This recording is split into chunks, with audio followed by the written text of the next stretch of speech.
as a volunteer for 30 years. Thank you for your dedication and commitment to the City of Carson community. Best wishes in all your future endeavors from a proud city and community. Dated April 29, 2022, Lula Davis Holmes Mayor, Mayor Pro Tem Juwan Hilton, council members Cedric Hicks Sr., Jim Deere, and Arlene B. Rojas. Thank you so much. Is he too bashful to speak? Well, not really bashful, but the thing is that I'm proud to be a resident of Carson all these years, and I wouldn't be anyplace else but here. Just like I told him about the station when I first got here, 30 years being here. And I thank you. Thank you. Let's give him a hand. Okay. Thank you, Captain Jones. Thank you all. Appreciate it. Anyone have any questions for me tonight for my report? Hearing none? I'll still be in the city though.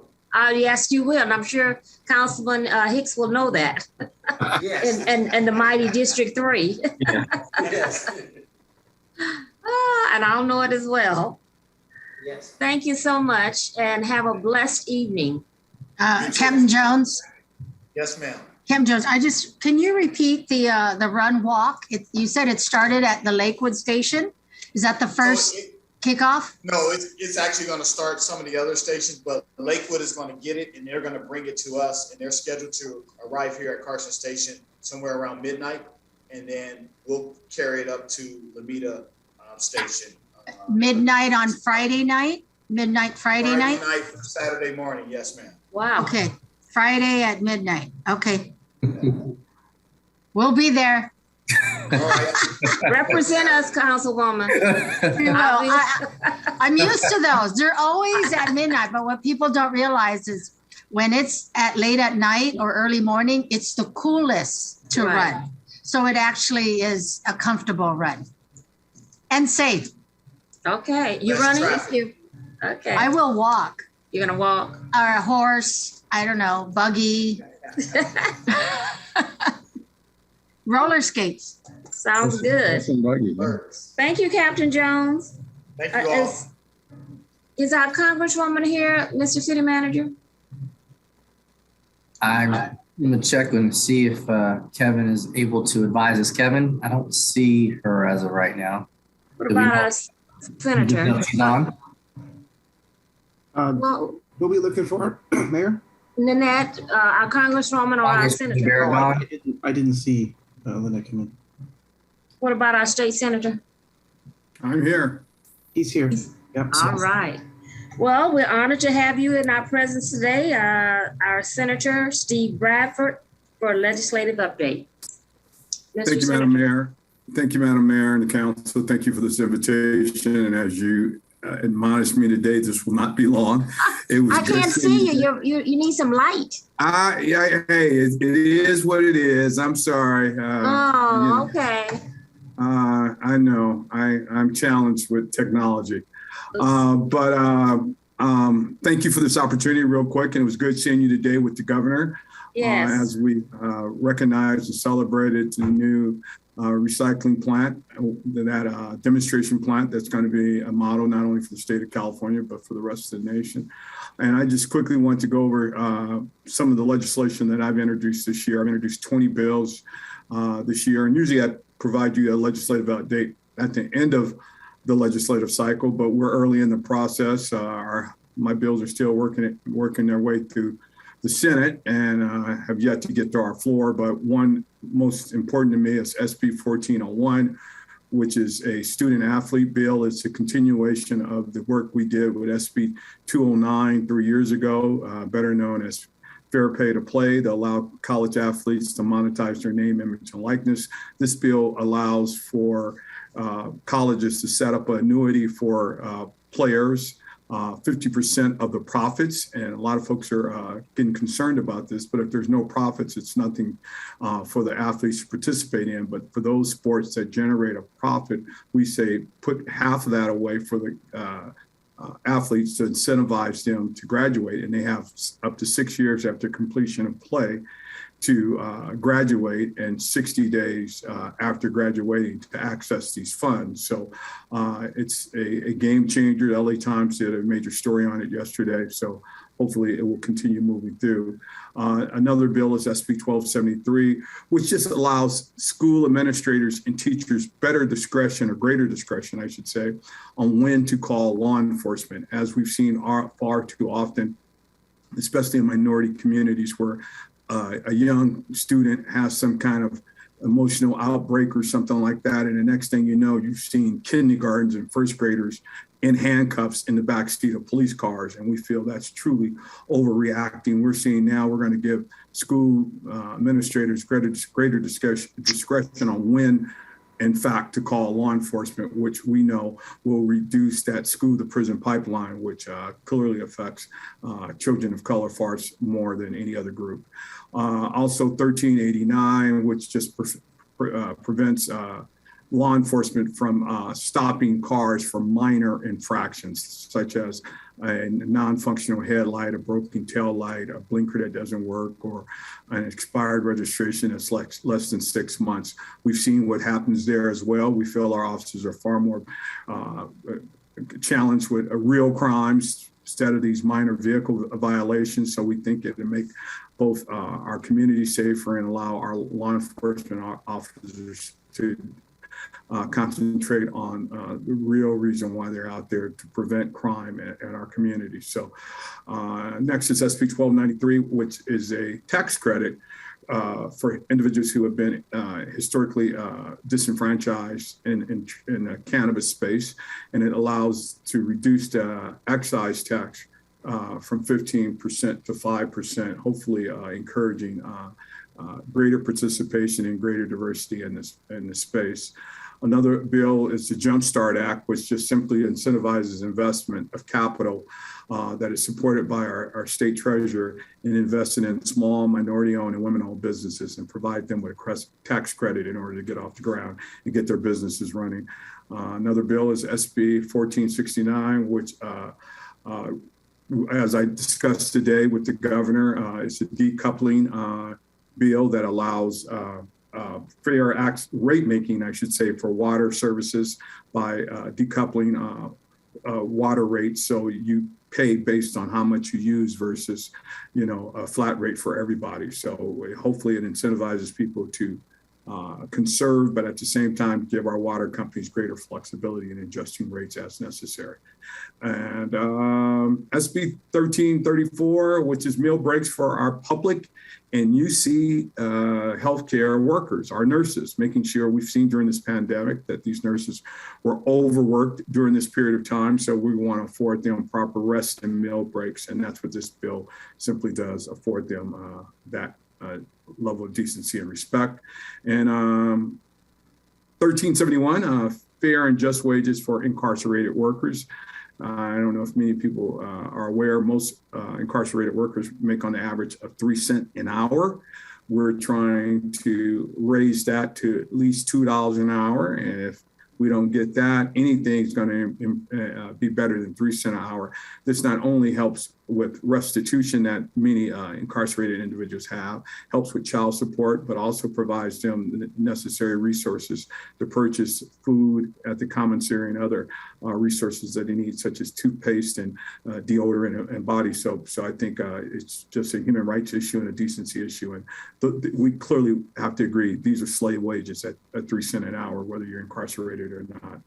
And 1371 would require the CDCR to increase, like I say, the pay over a 5-year period. And then last, just 1348, escrow agents licensure denial. We want to make sure that folks don't lose their license, escrow license, simply because they had a citation for using cannabis or something like that. It's legal in California. So that in and of itself shouldn't be a reason for folks to lose their license. And I will stop there.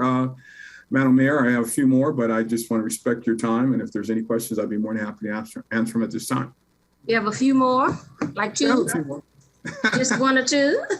Just want to, well, 1348, which will remove offenses involved with controlled substances again. That's the continuation of what I was just saying. And then the Pawnbrokers Consumer Privacy Act. This is aimed at protecting consumers who pawn personal property and making sure that their personal information isn't made readily available to the public.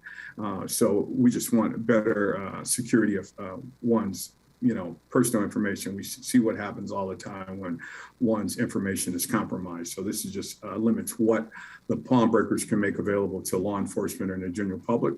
And just 1021 DUI misdemeanor, and allows to put a ignition interlocking device on first-time offenders and allow them to complete the program.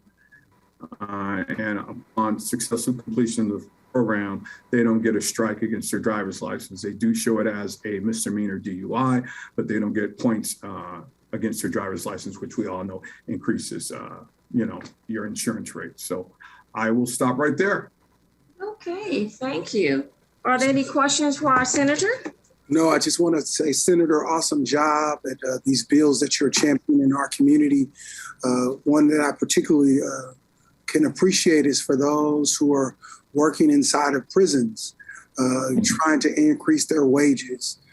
Everyone has family members or, friends, have friends. I'm not ashamed to say I have friends and family, and got some people coming home and they're looking for jobs. And I'm saying, well, you need a livable wage. And they're like, we'll take anything. We're only making 3 cents an hour in here. So I appreciate you and I applaud you for doing the work that the constituents need for the communities that you serve. Thank you so much, Senator, for all you do. Thank you, Mayor Pro Tem. And Madam Mayor, do you like me now in this light? Yes, I do. Thank you very much. You'll like yourself better also. That's great. Well, and I wanted to thank you, Senator. You joined us today at the to discuss this new water project that we're having. Is going to be great for the city of Carson. So I just want to thank you for coming out. And I know you could have been in another location, but you chose to be with us. So appreciate it. No problem. My pleasure. Okay. And Madam Mayor? Yes. I just want to thank the Senator for coming out and giving us the updated information. I was at your State of the Senate address that you did with the chamber, and continue doing good work and filling up audience to come and hear you speak. So that you got to follow. You got folks following you. Okay. Thank you. Must be a slow news day. No. Okay. Appreciate it. Thank you very much, Senator, and have a safe travel back. Thank you. I appreciate it. Heading back to Sacramento in the morning. Thank you. Councilwoman, you had a comment? No, thank you. Everybody said all the nice things. Yes. Senator Bradford, thank you for all that you do for us. Thank you, Councilwoman. Appreciate it. Thank you. I say good job, Steve. Thank you. Thank you. Thank you all. Look forward to continuing to working. Well, I see our Congresswoman is here. Hi, Congresswoman. How are you? Pretty good. Thank you. I apologize for being late today. I just got off the floor here in Washington, D.C. and rushed over to be able to get on this council meeting. Oh, thank you very much. The floor is yours. Well, thank you to the City Council and all the constituents, everybody watching today. I want to provide you a short update. There's a lot going on in Washington, D.C., but I want to start with some good news. Community-funded projects is something that Congress has restarted as of last year. This past couple of weeks, of course, about the last month, I've been going around the district to hand out checks and celebrate some of the projects that were funded through Congress and through our efforts. We were able to secure about $7.5 million worth of funding to support a variety of projects throughout the district. I was at Cal State Dominguez Hills last week to provide them with a grant of $700,000 to enhance the university's nursing program through the purchase of new equipment, supplies, and medical simulation. That's going to help improve their nursing program. And I'm confident this investment in higher education will help local students with critical hands-on training and help diversify the nursing field, which we need to continue to invest in. And I'm excited to announce tonight that the city of Carson has submitted a project for the Veterans Park and Sports Complex energy, solar panel, and battery installation of $2 million. And it was submitted amongst my 15 projects to the Appropriations Committee. That information will go on our website tomorrow and be public and live. I'm getting ahead of the Appropriations Committee and go ahead and making the announcement that we did pick that project as one of our 15 to be submitted for the Appropriations Committee to consider. And so the hurdle of getting past the many applications that we had, I want to thank the city of Carson and your city manager and your team that worked with us to make sure we had a project we could submit on behalf of the city that would help invest in this project.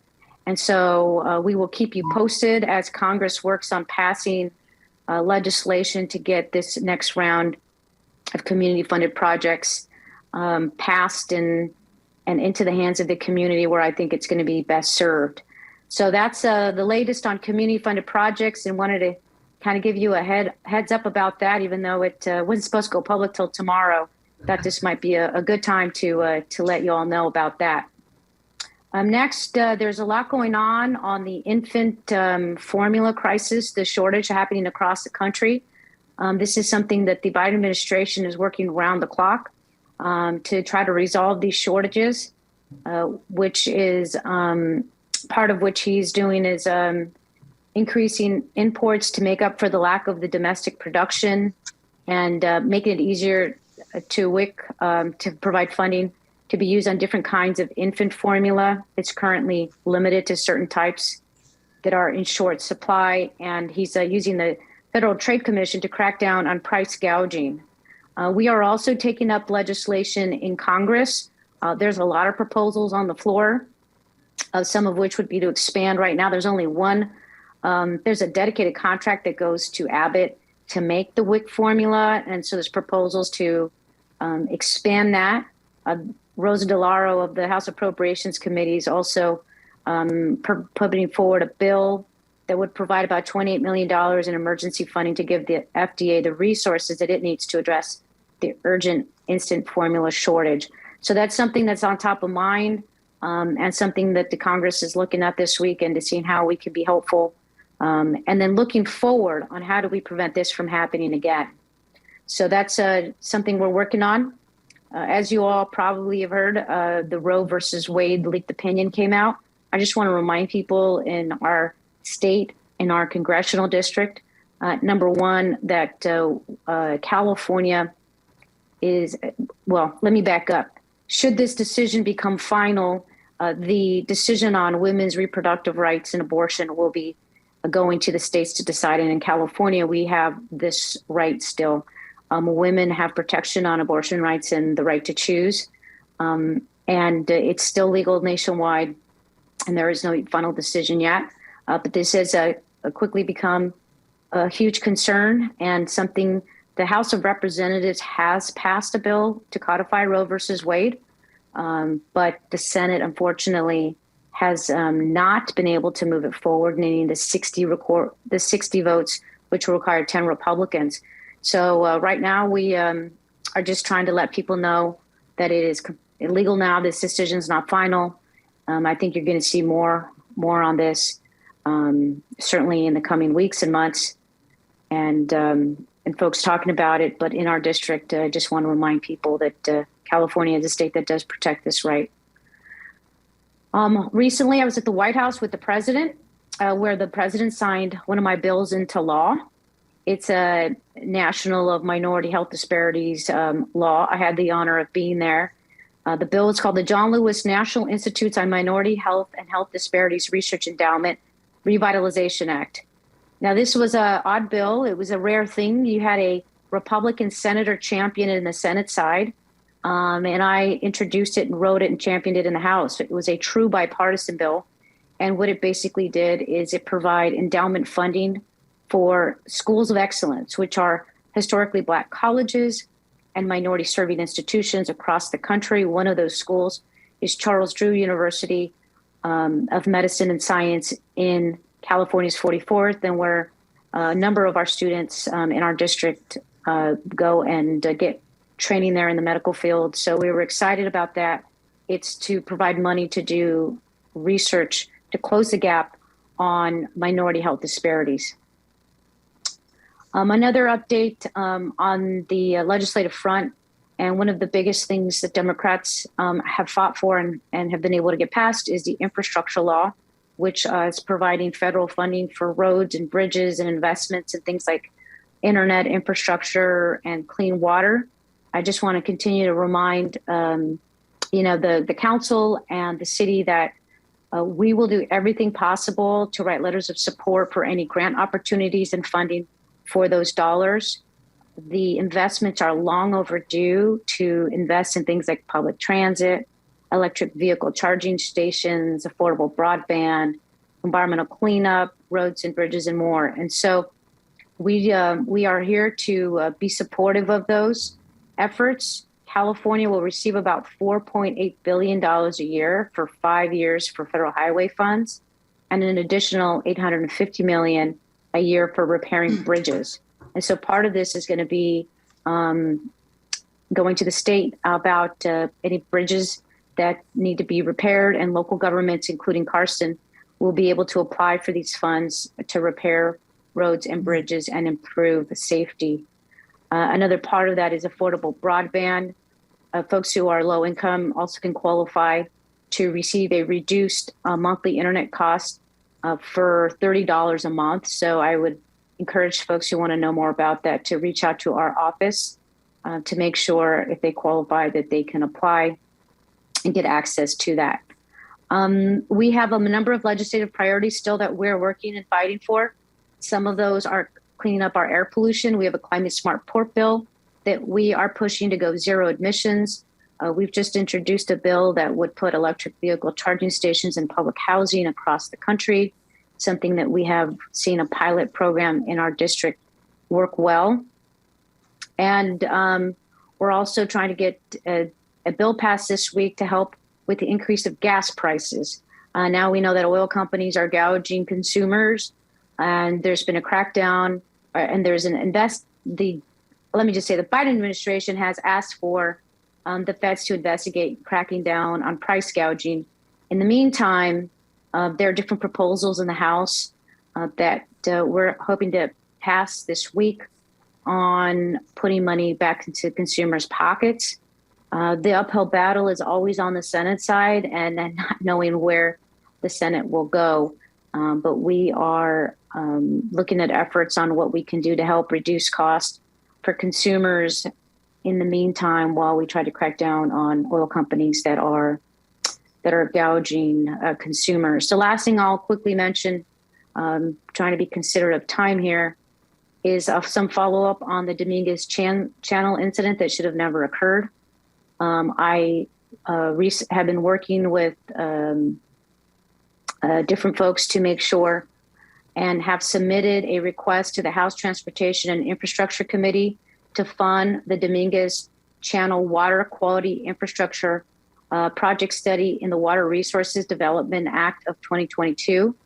And so that's something that we have submitted and understand the language is in. Now, prior to making this request, my office reached out to the county and the city of Carson to collaborate on a request that aligns with your priorities on the restoration of the channel.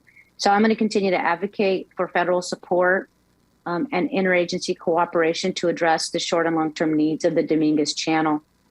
And one more thing I want to mention, I was at the White House with the president about a month ago now, and one of the things that the Congressional Hispanic Caucus met with the president about was student loan debt, and asking the president to write off at least $10,000 of student loan debt. The president was very responsive to that proposal, said that we would be happy with what he was going to do, although he did not tell us that what he intended to do. They were still considering how much and whether it should apply to state university funding only, debt, or private institution. We expressed our concern and our preference that it be inclusive of any debt, whether you went to a private university or a public one. And so we do expect the president to make an announcement before the August deadline with the student loan repayment is scheduled to begin.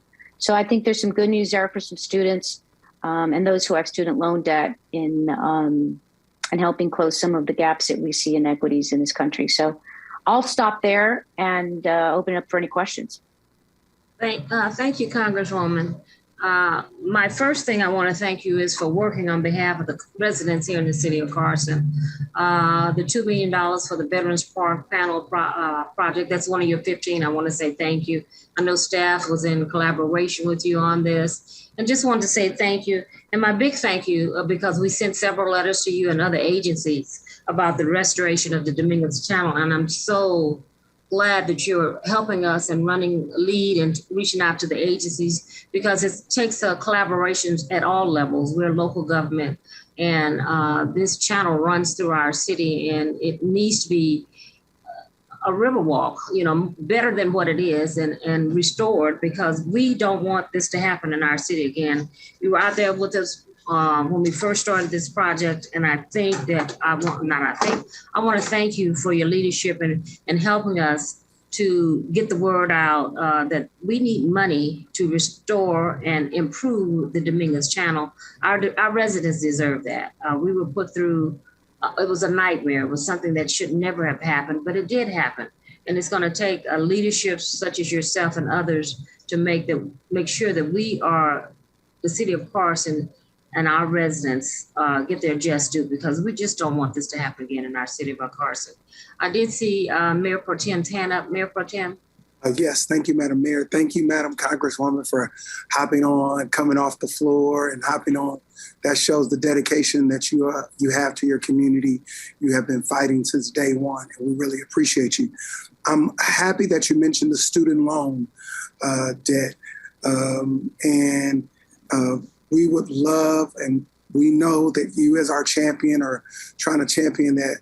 We would love to get something concrete for our community that separates a number of our community constituents from home ownership. At one time, they were supposed to relax, the housing department was supposed to relax the debt to income ratio for student loans, opposed to being able to get a home. Are these things that you, I'm not asking you to answer now, but those are things that we want to look for.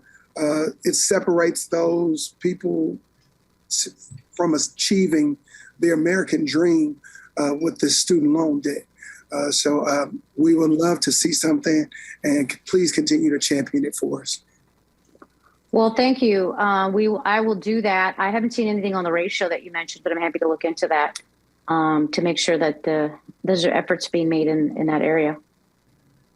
Thank you.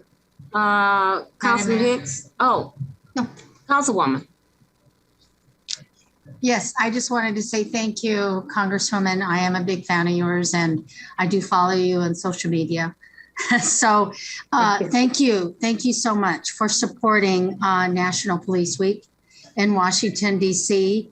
And thank you for honoring the Southgate police officer, Detective Alexis Gonzalez, who lost his life during a tragic off-duty accident.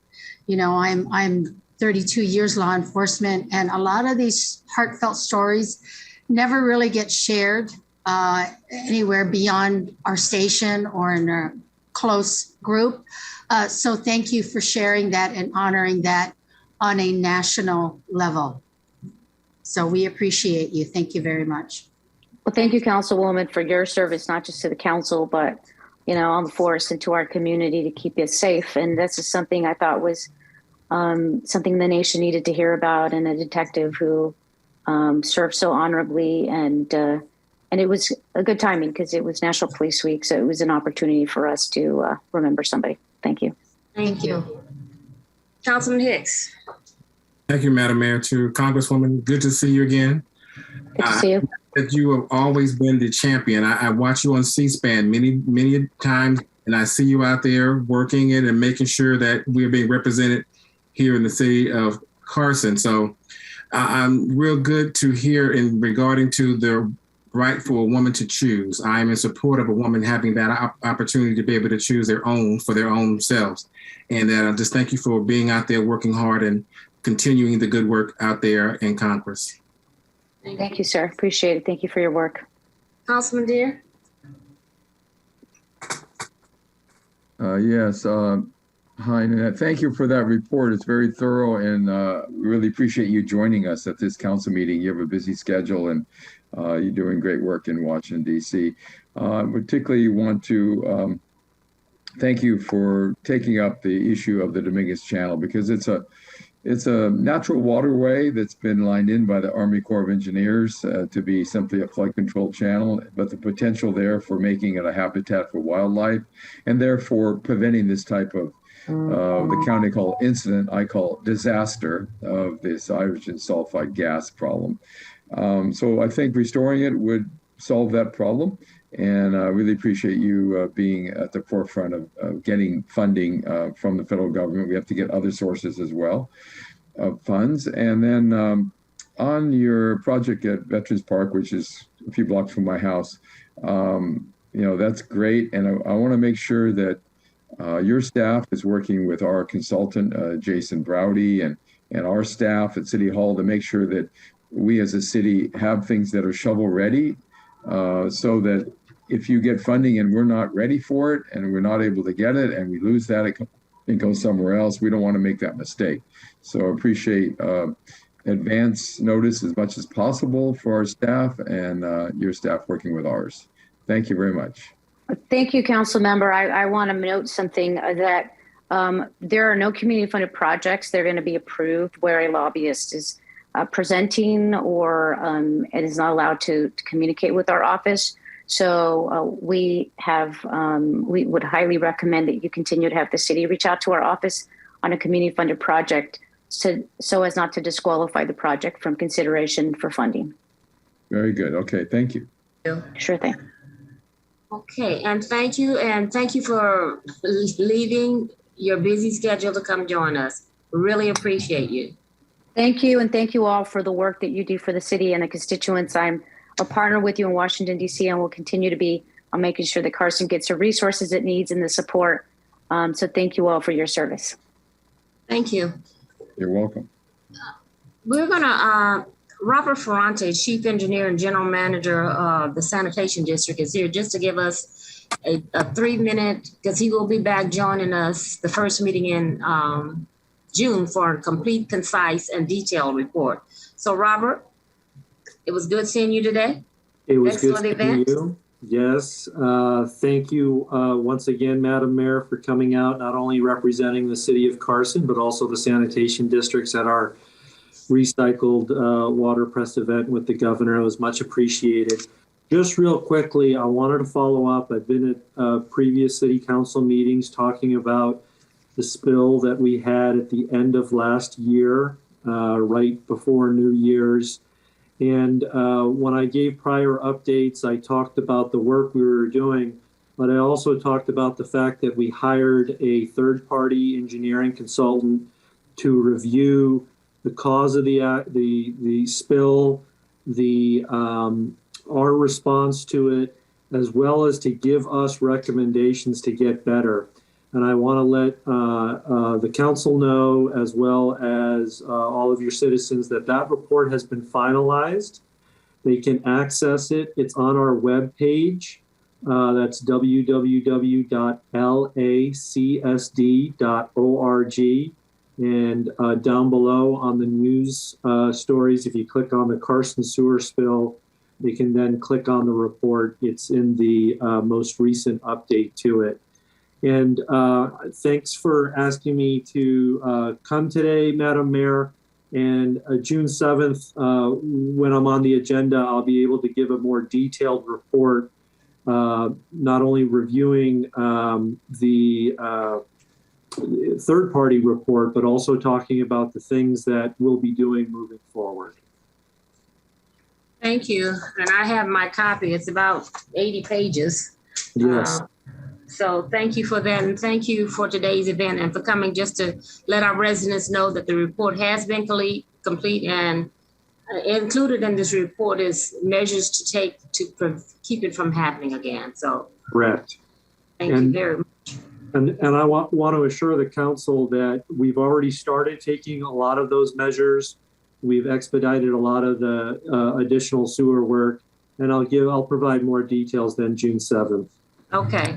Thank you for joining us today, and we'll see you in 2 weeks. All right. Mayor, Robert, before you leave, I've got a question, Madam Mayor.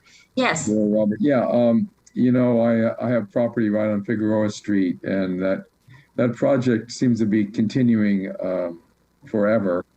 It's two projects. One is the bypass. Several, I guess, at least 3 locations are being repaired. So the bypass keeps getting altered, but it really is impeding traffic and the flow, especially with Stephen White Middle School there, causing a lot of backup of traffic. Any idea on when the 2 projects will be completed? People in my neighborhood are asking me that question. Sure. No, and I can understand that's been there for a while. I do want to let you know that we're looking for especially for the construction right along Figueroa, that is by the end of the year. The bypassing that you're seeing, that should be done sooner, because that is repairing a sewer closer to the 110 freeway. And that work we will have done before the next rainy season. So that's what we're looking at. I know that's still a long time. I do appreciate the city of Carson has worked with us to allow us to work a little bit longer hours, to work a little bit more quickly on that job. Yeah, you are starting earlier than you were. So I noticed that.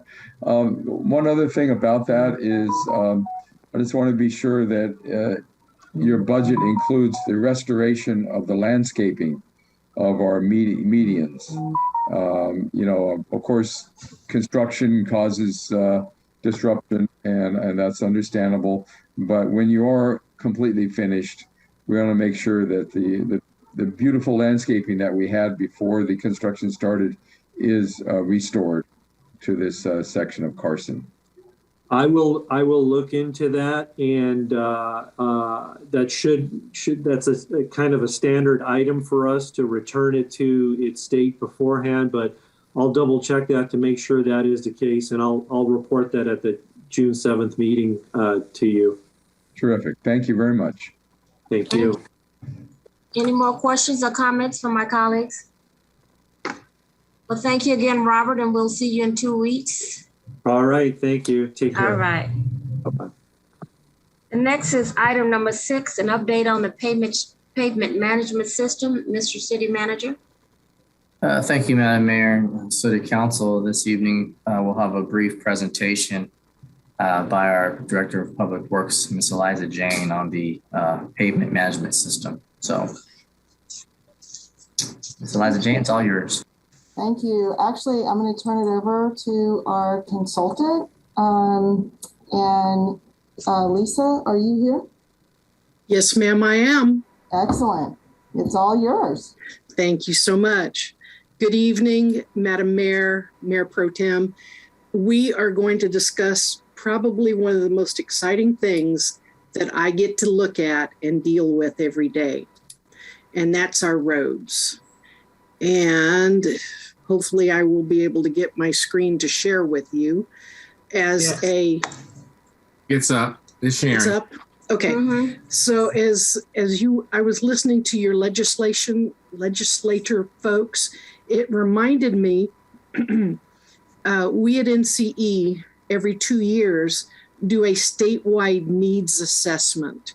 And I don't know whether you know very much about it, but literally we send out letters to all of the counties and cities within the state to find out what their needs are. And our CEO, Margot Yap, actually has gone to Sacramento and asked for help. And that's where our SB1 money has come from. The next report comes out this coming fall. So it might be something that you want to look at It's very exciting to me. Of course, this is what I do for a living. So what we're going to talk about is the pavement management program update and what has happened during that and where the city stands now. Well, that is if I can get the slides to work. Okay, so why did the Public Works do a pavement management update? It's essential to know what the conditions are of your streets at all times, because you know that as soon as you leave your house in the morning, you're going to be on roads. And anywhere you travel, you're probably going to be on roads. So it's one of those things that you don't think about, but you're always out there on them. So the reason why the city did this was to find out the answers to about 4 questions.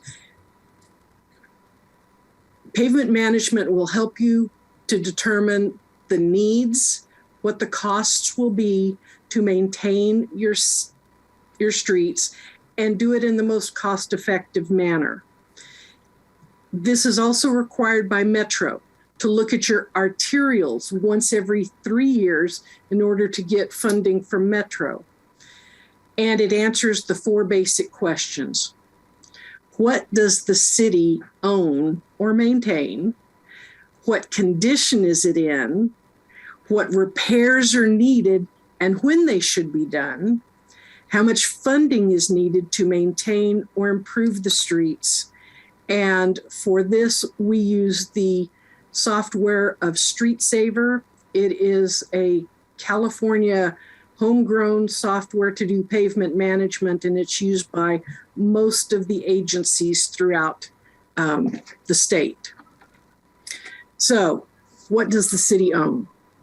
Here we have a little bit of a look at by functional classifications, center line miles, lane miles, a lot of stuff that you don't really want to know, but it's out there. The biggest thing we're going to take away from this slide is, did you know that your streets and roads are the most valuable asset you have in your agency? And right now, the value of those streets is at $314 million. If a disaster came tomorrow and wiped out all your streets, you would have to have that amount of money to get them back in place and up and running. So when we start doing a pavement management update, we go out and we look at the streets. We look at the distresses that are in the streets, what kind of flaws are in the asphalt, what kind of bumps and sags are there. And they're rated on a 0 to 100 basis. 0 being very poor and 100 being a very new street. In 2017, the city was in a fair condition with a 72, I believe. Now, in 2022, it's dropped to a 56, which is fair condition. And we're going to talk about the impacts of that drop in the condition of your streets. This shows just a little bit of how the percentages of the roads are spread out through the different categories. Green is where we want to be, and red is where we never want to be. This is one of the streets in your city, and I'm not going to tell you which one it is. You guys probably could figure it out just by looking at it, but this street is in very good condition, which means that you don't need to go out there and do any kind of work on it. It's fine. So treatment-based, nothing. Costs you nothing to keep that street where it is, but it will start to degrade over time with the environmental distresses and water and traffic. It will degrade. This street is in fair condition. And some of the things you would look at to get this street to a point where it looks like the other one is we're going to look at potholes that are out there. We're going to repair the potholes and we're going to put a surface treatment down so it looks like it will be almost brand new. It's hard to believe, looking at it right now, that it's going to look like the previous picture, but it can, and that's what your street design people do for you. This next one is a poor conditioned road. In order to repair this, you're going to have to fix the potholes. You're going to have to get rid of the bad areas that you see on the left-hand side up near the curb. Then you're going to have to grind some of that material out and replace it with new asphalt.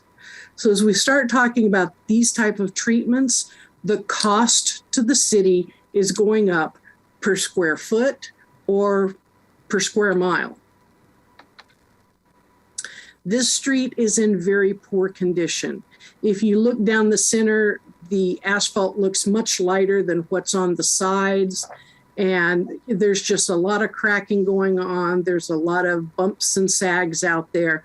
So what you would have to do to this is you would grind out that asphalt and do a deep grind on it, remove that asphalt, and then you would replace it with a thick layer of new asphalt. When we start talking about costs for maintaining your roads, when a road's in very good condition, it's not going to cost you very much to maintain.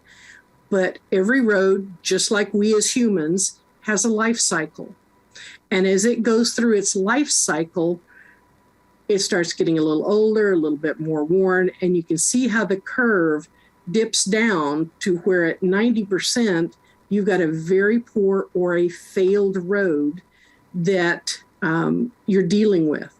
The idea would be to try and keep it in a fair to good condition. Costs less to do that. There were 3 funding scenarios that we provided for the city. Scenario 1 was the existing funding, and that was $3.5 million per year. Scenario 2 was maintain the PCI at 56. That would run approximately $9.5 million a year. And the final scenario was if we wanted to get back to where you were 5 years ago, so improve the network PCI slowly to a 70, it would cost approximately $16.3 million per year.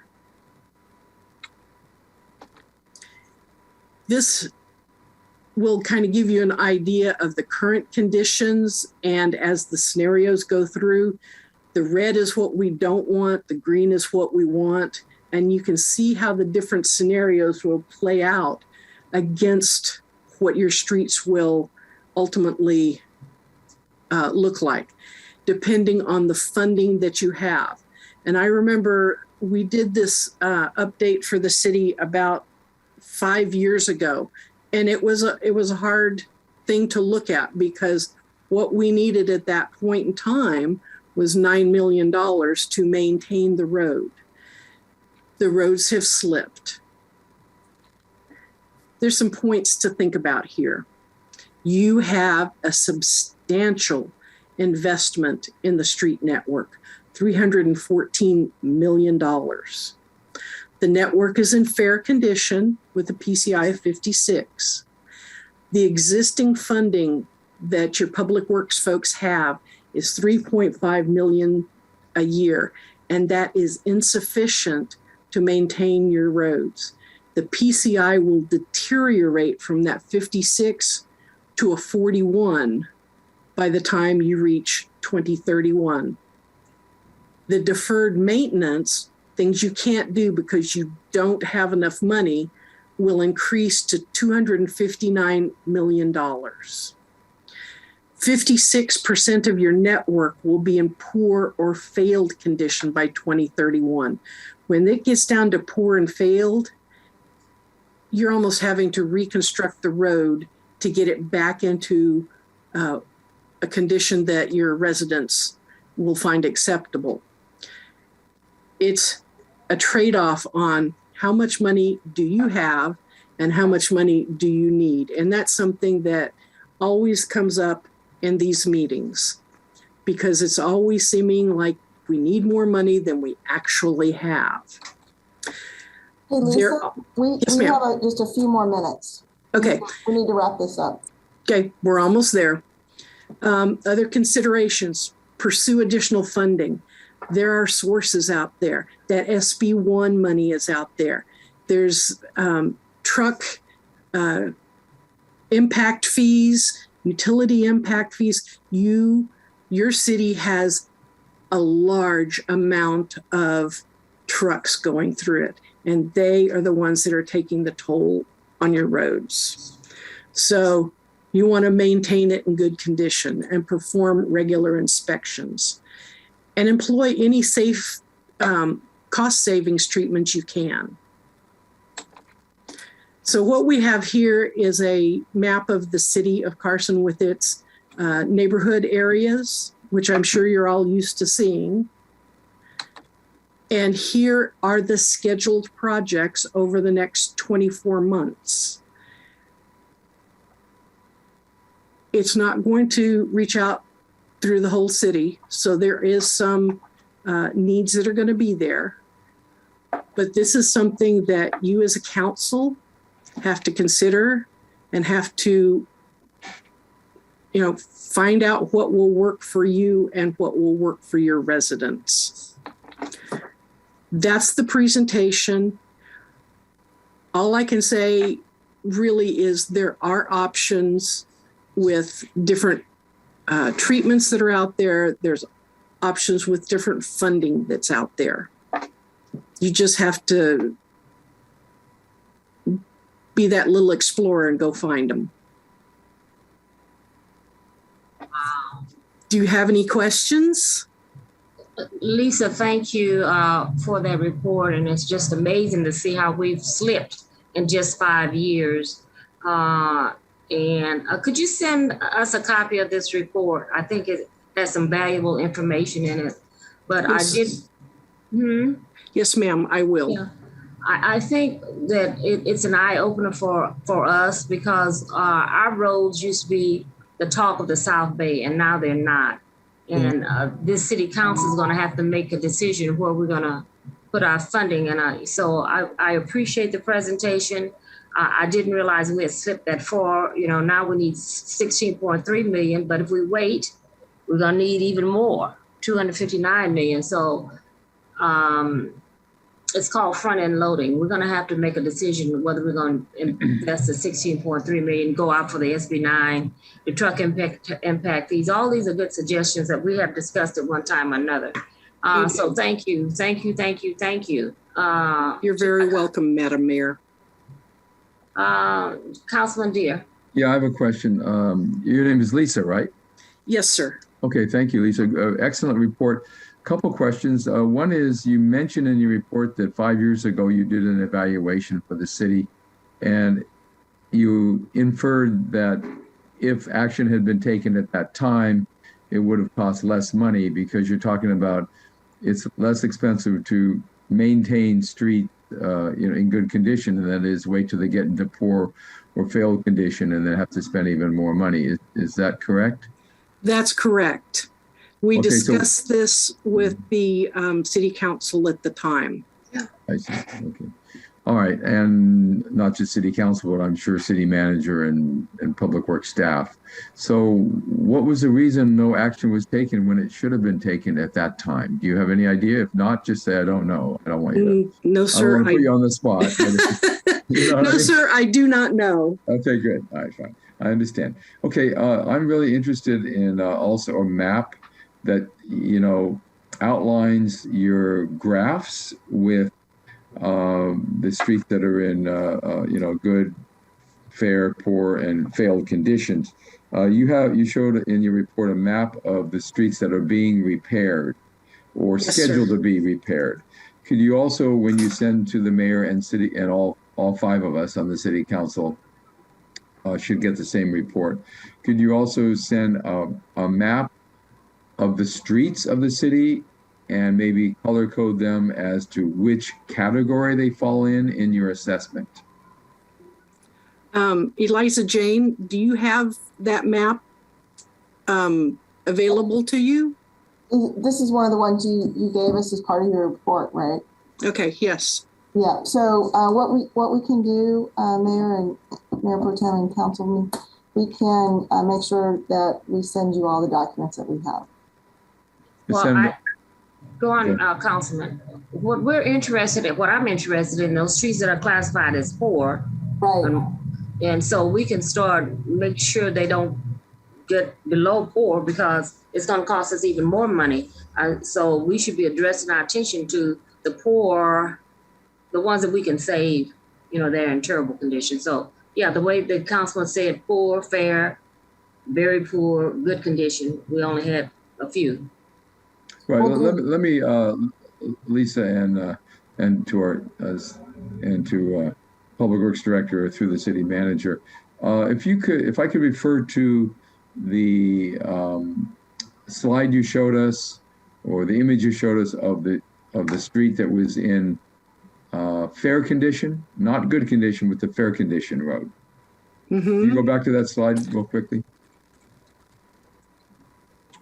Yeah. Okay, this is the fair. Yeah. Now you're saying that a road like this has potholes, most likely to be in the fair condition, and you would just grind it down and put a thin layer of asphalt, as opposed to one of the streets that are in poor condition, where you would put a thick layer of asphalt. Is that correct? That's correct. It costs less to fix it when it's in this fair condition. You don't have structural issues happening with it. So repairing the potholes, crack filling, and a surface treatment will last you, 5-7 years. Okay. Well, depending on the materials. I don't know exactly, because I have not talked to Eliza Jane or Gilbert specifically about the types of treatments that the city uses. We just went with some very generic treatments here so that you had an idea of what kind of things were going to have to be done. So just so you know, I'm sorry. I'm sorry, no, go ahead if you have something to add. I was just going to say what we've been doing recently is our own staff does the crack sealing, and then Gilbert comes along with a contractor and does the slurry seal on top. I see. Okay, well, I want to conclude by saying thank you, and also, like the MOC said, our city was known for the streets that were in better condition than any city around us, better than Long Beach or Los Angeles or Pasadena or Torrance or Compton.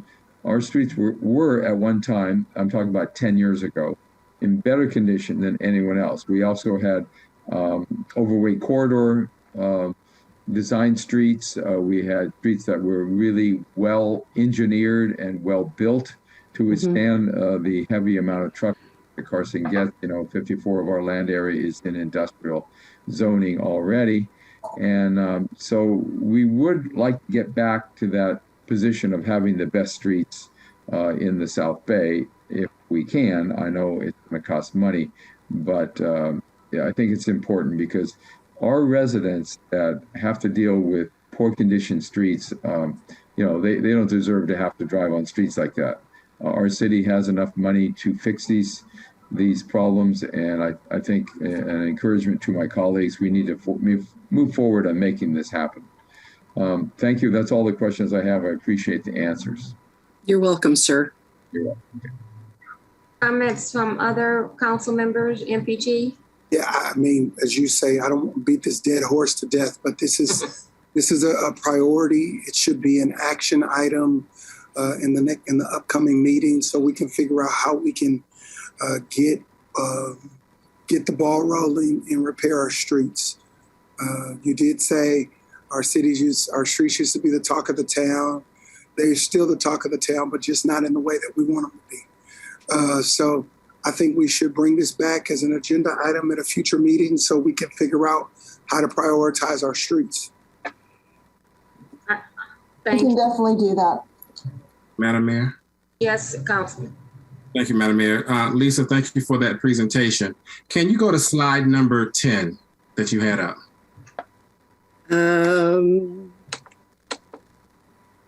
Let's see. From where I'm at, I have to go all the way back. That's two, Go the other three, direction. Yeah. 4.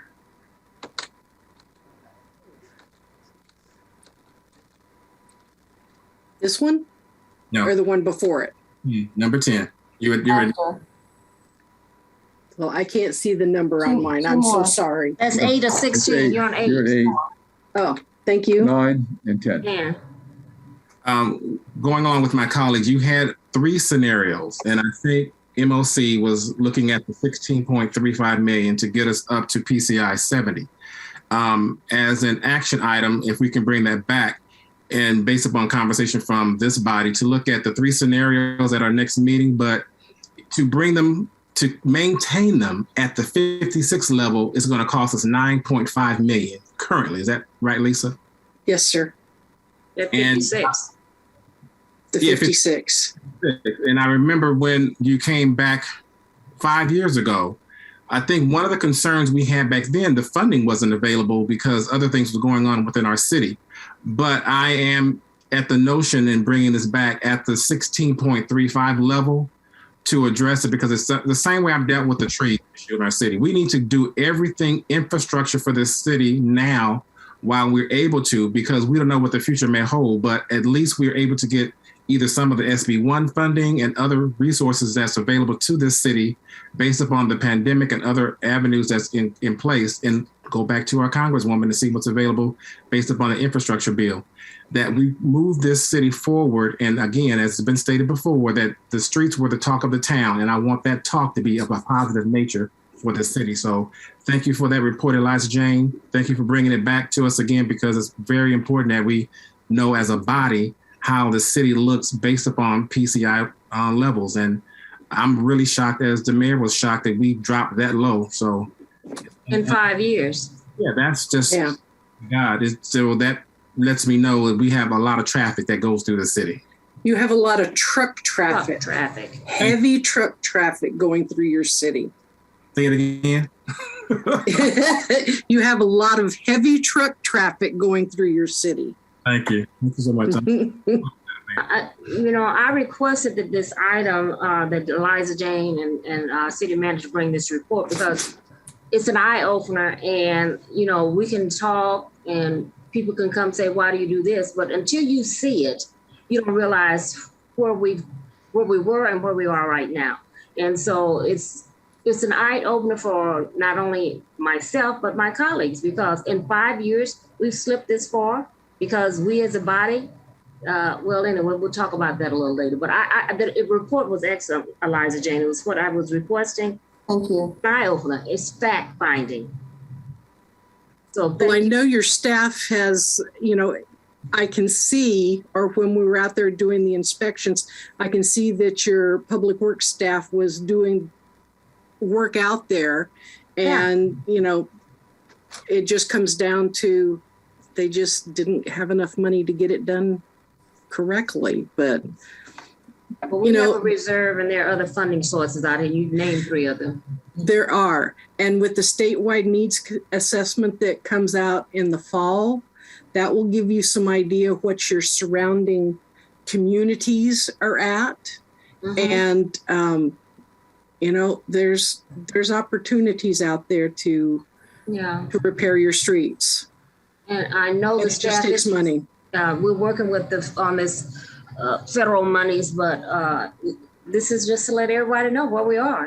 Put your money where your mouth is what I say, and do fast bills and things that would protect our residents.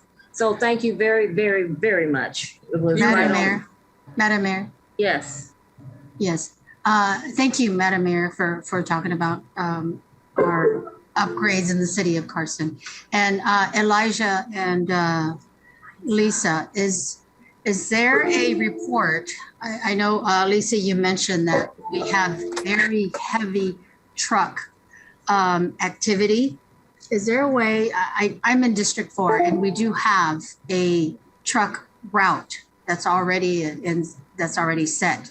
Is there a way that do you have a report now that compares that truck route and the conditions of the roadways, compare it to, let's say, another street? I'll just give you an example, something like Avalon or Del Amo or Maine, and see what the repairs on those streets are? Is that something that you have readily available that we can compare that to?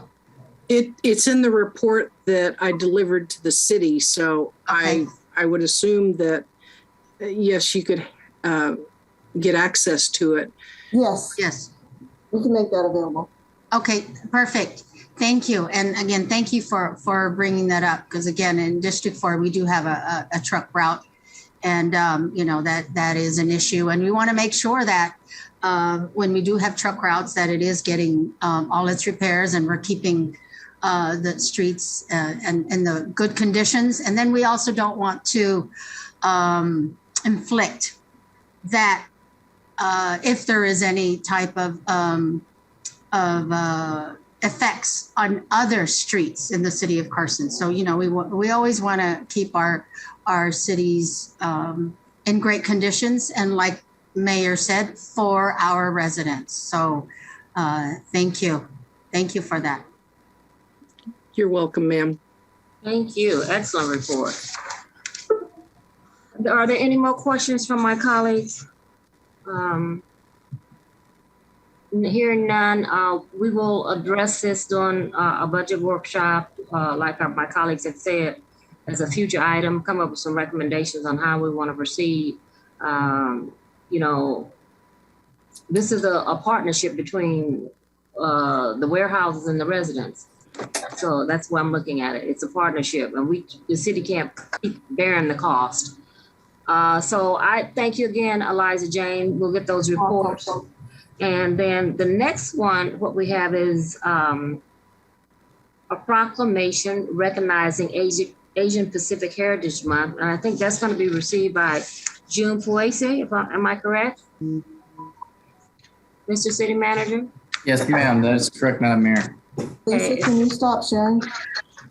I apologize. June had to leave due to a family emergency, but she wanted to give her thanks and appreciation for this amazing honor, Mayor. Oh, she had to leave. Yes, she hates that she had to leave, but she definitely wanted to say thank you. She appreciates it, and she loves everything that the city is doing. She said thank you to all council, especially Mayor. So thank you.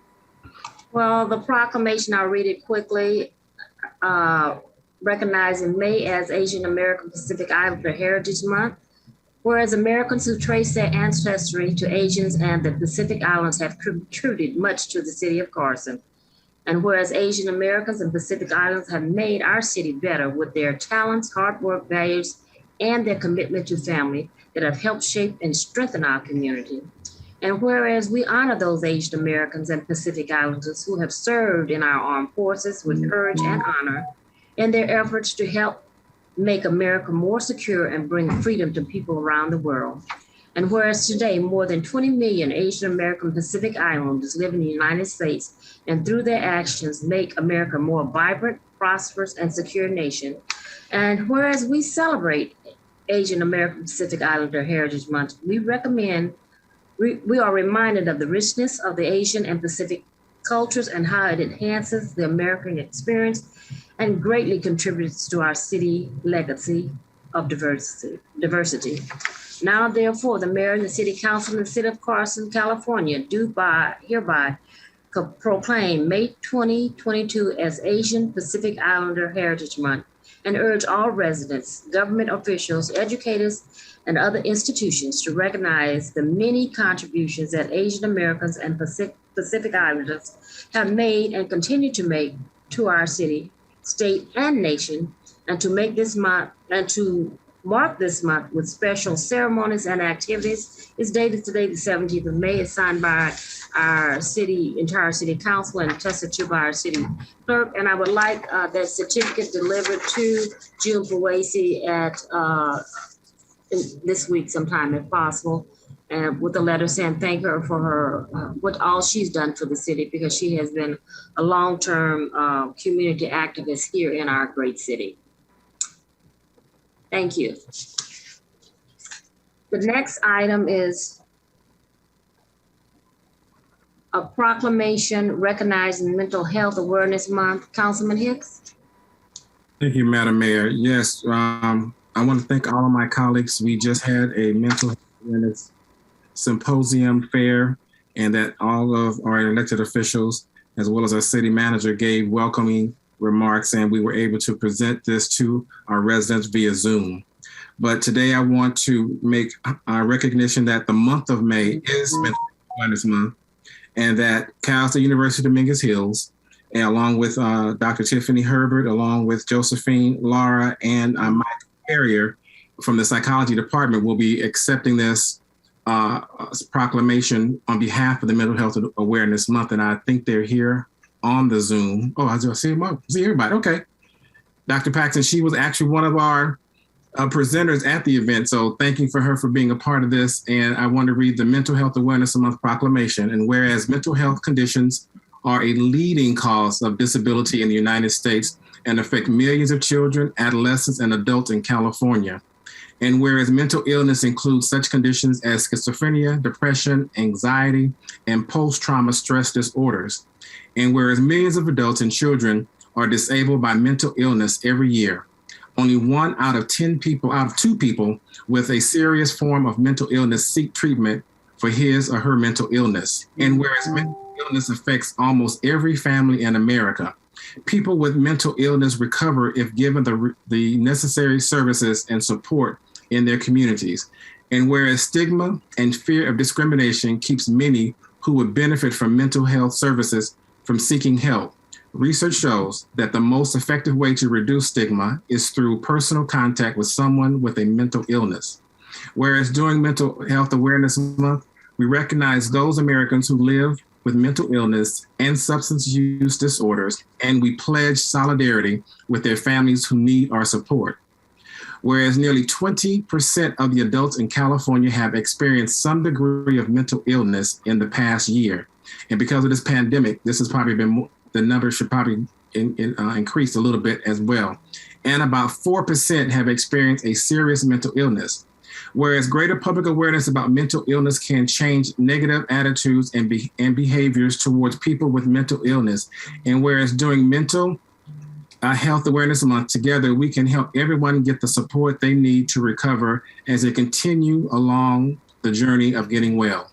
Now, therefore, be it resolved that the mayor of the city of Carson, California, hereby proclaim the month of May as Mental Health Awareness Month. The city of Carson joins the state and the entire nation in raising awareness about mental health issues and services and sharing personal knowledge and experience of what living with mental illness means, helping to reduce the barriers and stigma associated with individuals seeking mental health treatment to live a long, healthier life. Dated today, the 17th of May, 2022, attested by our city clerk and signed by the mayor and the entire city council. Thank you. So with that, which doctor is going to speak, or is Mark going to speak, or I'll be, yeah. I'll start. I'll start and then I'm going to pass it off real fast to some of the other people here, but I'm honored to be recognized by the city council, and thank you, City Councilman Hicks. I'm looking forward to the Cal State Dominguez Hills working again in the future to raise mental health awareness throughout the city and the surrounding communities. And I just want to also recognize Dr. Paxton, who's also from the psychology department. Greetings, Madam Mayor, Mayor Pro Tem. Thank you, Councilman Hicks and additional council members. And I'm Dr. Keisha Paxton, Professor of Psychology from California State University, Dominguez Hills. And with Dr. Carrier, we're proud to accept this on behalf of the Psychology Department. And we are so grateful to be able to participate with you to support mental health awareness. And I personally appreciate the city of Carson and everything that you guys do to support the well-being and mental health of your residents and the local communities. So thank you for having us join this event. And I will pass the floor on to Dr. Herbert. Thank you, Dr. Paxton. Thank you, Madam Mayor, all the council members. It's a pleasure to be here, see some familiar faces. And I oversee our student psychological services and mental health services on our campus. And this proclamation means a great deal for us. We are in a mental health pandemic. You're right, Councilman Hicks, that it's even more dire. And your proclamation hits every point right on, but it ends with hope. And I think there's a lot of hope about where we can go in terms of working together and supporting one another around mental health and wellness. So I appreciate this, and it's an honor to be here. Thank you, ladies, and thank you, Mark, for being here also. Any comments? Madam Mayor, I just want to thank the mental health department at Cal State Dominguez, Mark, Dr. Herbert, Dr. Paxton is homegrown. She's from Carson. So we appreciate them in bringing this to our community. So I'm excited that they're here and excited to see my friend, Dr. Herbert. Good for you. Working some extra hours. We appreciate you greatly. That's right. Thank you. Thank you. Madam Mayor? Yes, sir. Yeah, Councilman. okay. Thank you. Thank you, Dr. Herbert, Dr. Paxton, Sir Carrier. We really appreciate you giving this presentation. You know, with the latest news, you know, it just emphasizes how important psychology is as a field of study and how essential your work is. And, you know, I see these TV shows sometimes where the FBI or the detectives or have behaviorists and psychologists coming in to interview criminals after they've committed a crime, to try to find out why they committed the crime, what their personal experiences in life were, what's their history, how did they get to the point where they're willing to take out a gun and shoot another human being, or how did they get to the point where they're homeless on the street and they appear to be people without hope or without a future.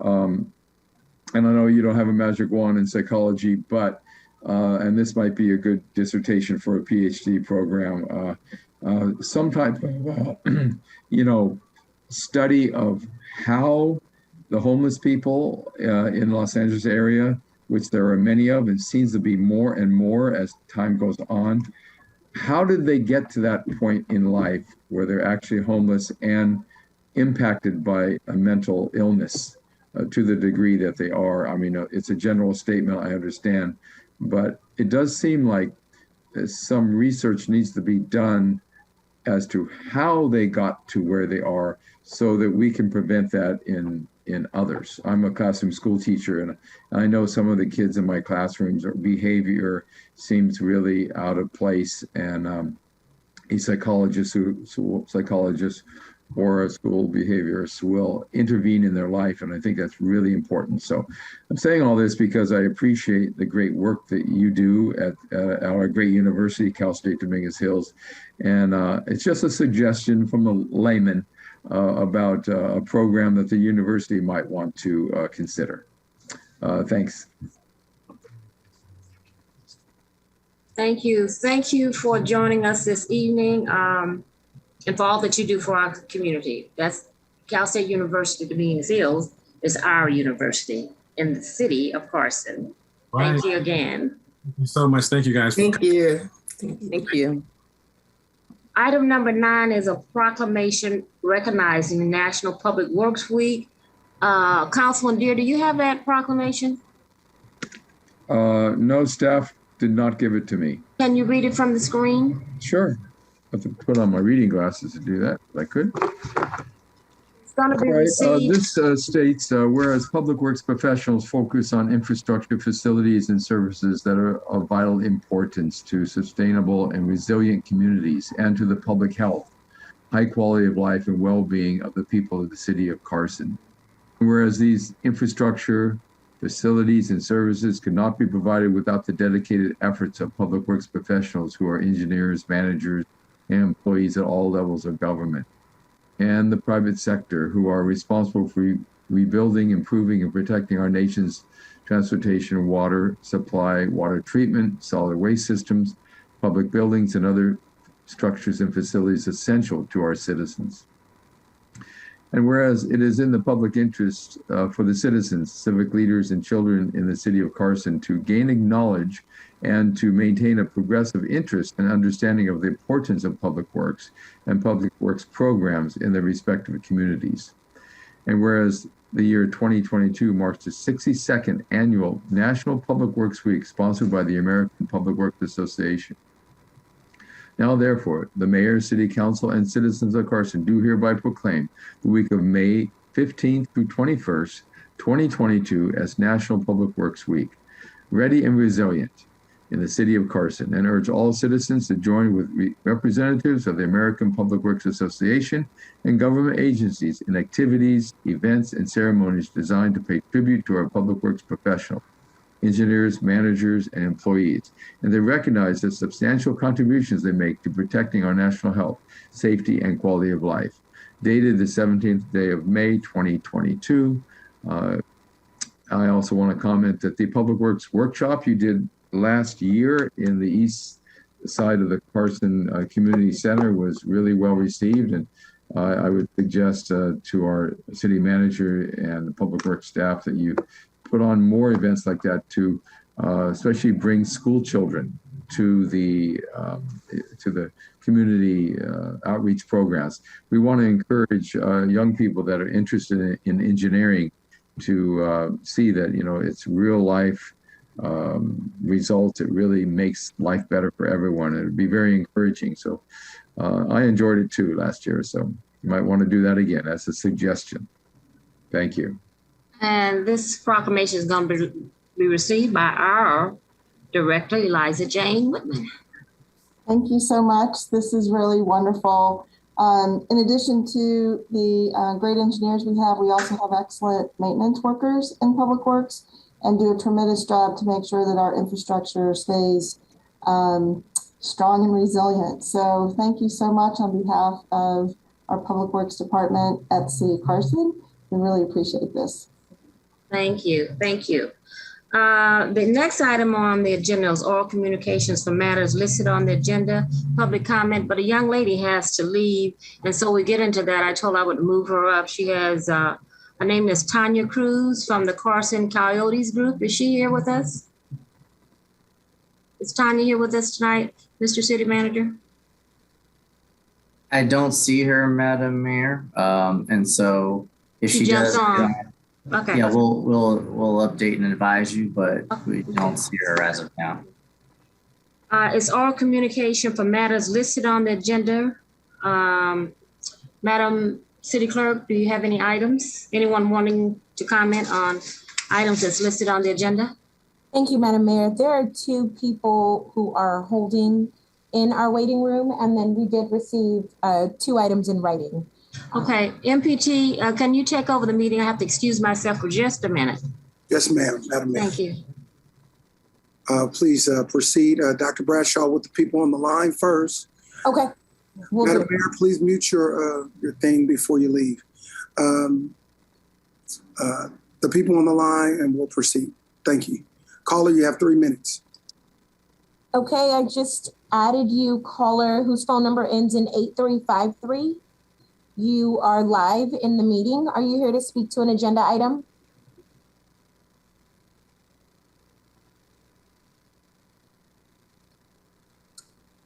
Caller going once. Phone number ending in 8353. You are live. Thank you. Oh. Hello? Okay, I just added you, caller, whose phone number ends in 8353. Oh, that's me. Can you mute your television or device? I will mute my laptop, and I'm on the phone. You are live. Thank you so much. Are you here to speak to an agenda item? Yes. Okay, please state your name and which agenda item you are here to speak to. And you have 3 minutes, ma'am. My name is Vera Robles DeWitt. I'm here on agenda items 27 and 29. Good evening, Mayor, City Council, staff, and Carson community. First of all, let me state for the record, I'm here at the request of no one.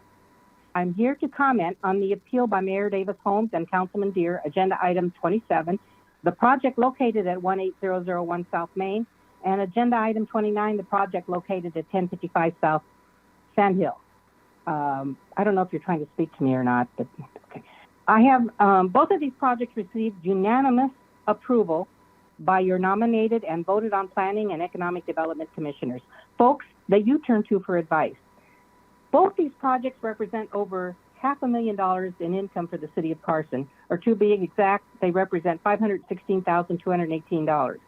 Carson has a reputation of specifically opposing the business community as a whole. However, it appears that if a company contributes enough money to your respective campaigns or supports your community project, there is no opposition. The time to make your opposition be known is at the commission level, where adequate time is allowed and professional staff is able to respond and vet any and all concerns you may have.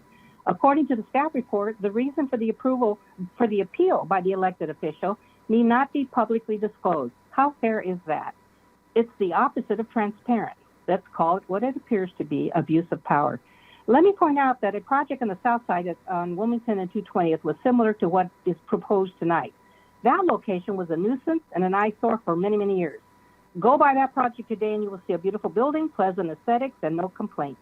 This 220th Street project was right across the street from a residential community, while these projects tonight you are appealing are not across from any residential community. With all due respect, stop your political extortion and stop ruining Carson's reputation. Thank you. Thank you, Ms. Robles. DeWitt. Yes, ma'am. So Dr. Bradshaw, I knew that she was one of the comments that I read through my email. She was one of your public comments, so make sure you strike the one that she emailed in because she called in. Back to you, Madam Mayor. Thank you. Do we have any more public comment? There are two more in the queue, Madam Mayor. Okay, very good. I'll keep it rolling. Thank you. Madam Mayor? Yes. Interesting enough. I actually have a comment to make.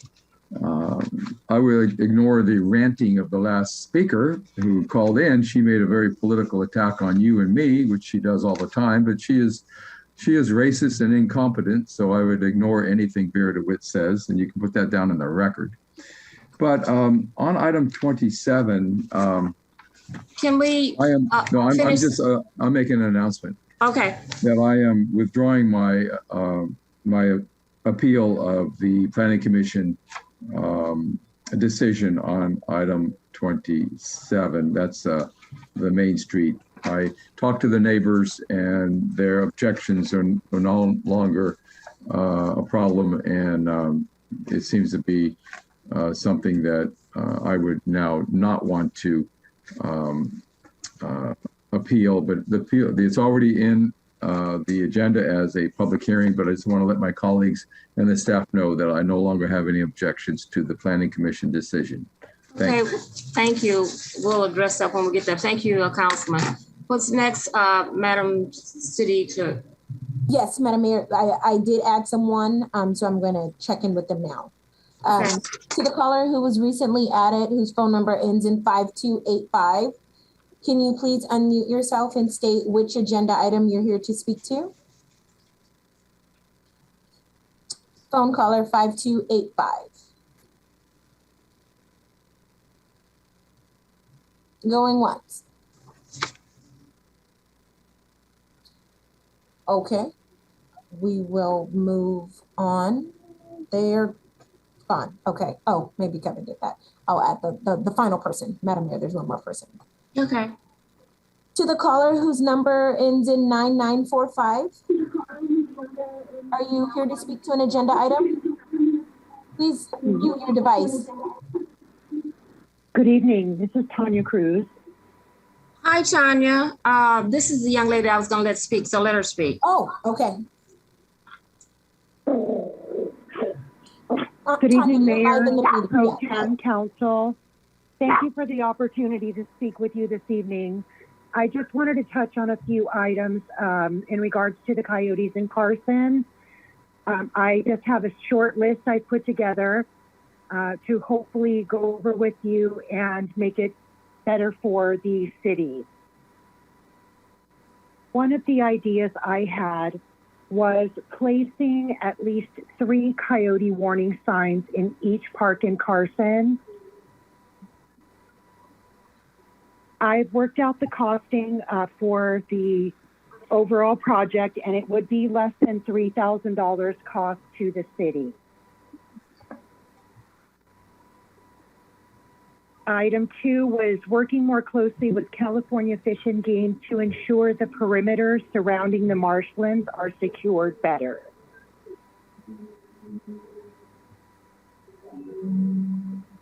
Item 3, the city ensures the trash cans in the parks are emptied on a regular basis, 7 days a week. Callis Park trash cans on 514, all trash cans in the park were overflowing. That is a big food source for the coyotes.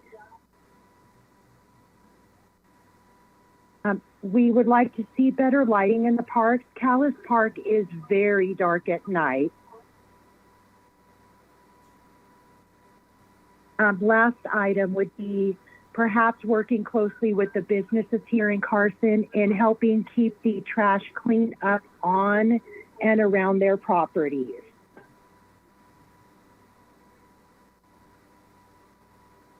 That's the list I had for you this evening. Tanya, I'm going to ask that we have our city manager contact you and we can have a discussion further. I've had it with you. I met with a couple of your residents that are concerned about the coyotes in the city of Carson. They're looking like horses now. You know, they're eating a lot. So Dave Roberts, could you reach out to Tanya and get her phone number? Tanya, you can call the city manager at 310. You have a pencil, Tanya? I do, Mayor, and I've actually left a message for him. Okay. Okay. Yeah, we have her number, Madam Mayor, and we'll be reaching out. Okay. Thank you. Thank you, Tanya. I know you were couldn't wait until the end of the meeting, so I appreciate you coming out and expressing your concerns. Okay. We'll be getting. Go on. Yes, ma'am. Thank you. I look forward to working with Mr. Roberts and hopefully coming to a safe resolution. Okay. Thank you again. You have a blessed evening. Thank you. You too, everybody. Good night. Good night. Your voice, Tanya.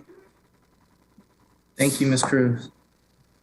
The next item on the agenda is approval of the minutes from the April 5th, 2022 City Council Successor Agency Housing Authority regular meeting minutes. I'd like to make a motion. Oh, I so move. Second the motion. Been moved and properly second. All in favor signify by saying aye. Aye. Madam City Clerk. Madam Mayor, the vote appears to be unanimous. Thank you. The consent calendar is items number 11 through 25. I consider a motion to approve items number 11 through 25. I'll make a motion to approve. Second. It's been moved and properly second. Is there anyone that'd like to pull any of the items? Item number 18. Item number 18, Hicks. I was gonna pull that. Okay, anyone else?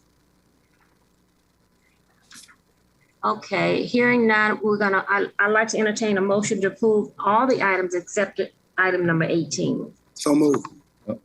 You already have the motion. Already got it. Except item 18. All in favor signify by saying aye. Aye. Madam City Clerk, report the vote. It appears to be unanimous, Madam Mayor. Okay, item 18, Councilman Hicks. Thank you, Madam Mayor. Thank you for pulling that. Thank you, Madam Mayor. This was an item that I know that I've been talking about for a while in regards to having the license plate readers and to monitor so when you drive down the streets of Carson, if you are speeding, it'll let you know and blink and let you know you're going too fast.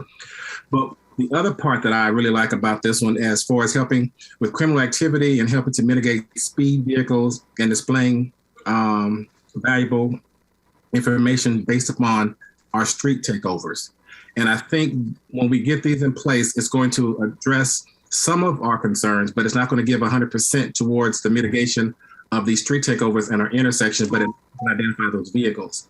And I was hoping we could get them a little bit quicker, but because we ordered them a little bit later, I did speak with the city manager. He said that they are on order, on rush as fast as they can get here. So we may get them no later than August or around September of this year. But I wanted to pull this item so that the residents will understand we're working expeditiously on trying to address these street takeovers, because I know I've gotten so many calls, and they're now going into our neighborhoods doing the same thing. So just hold on. We're working as best we can. Those who have Ring cameras on your home, those, if you can capture what goes on, that is also helpful to our sheriff's department to address and helping to catch the culprits who are out there doing the street takeovers here in our city.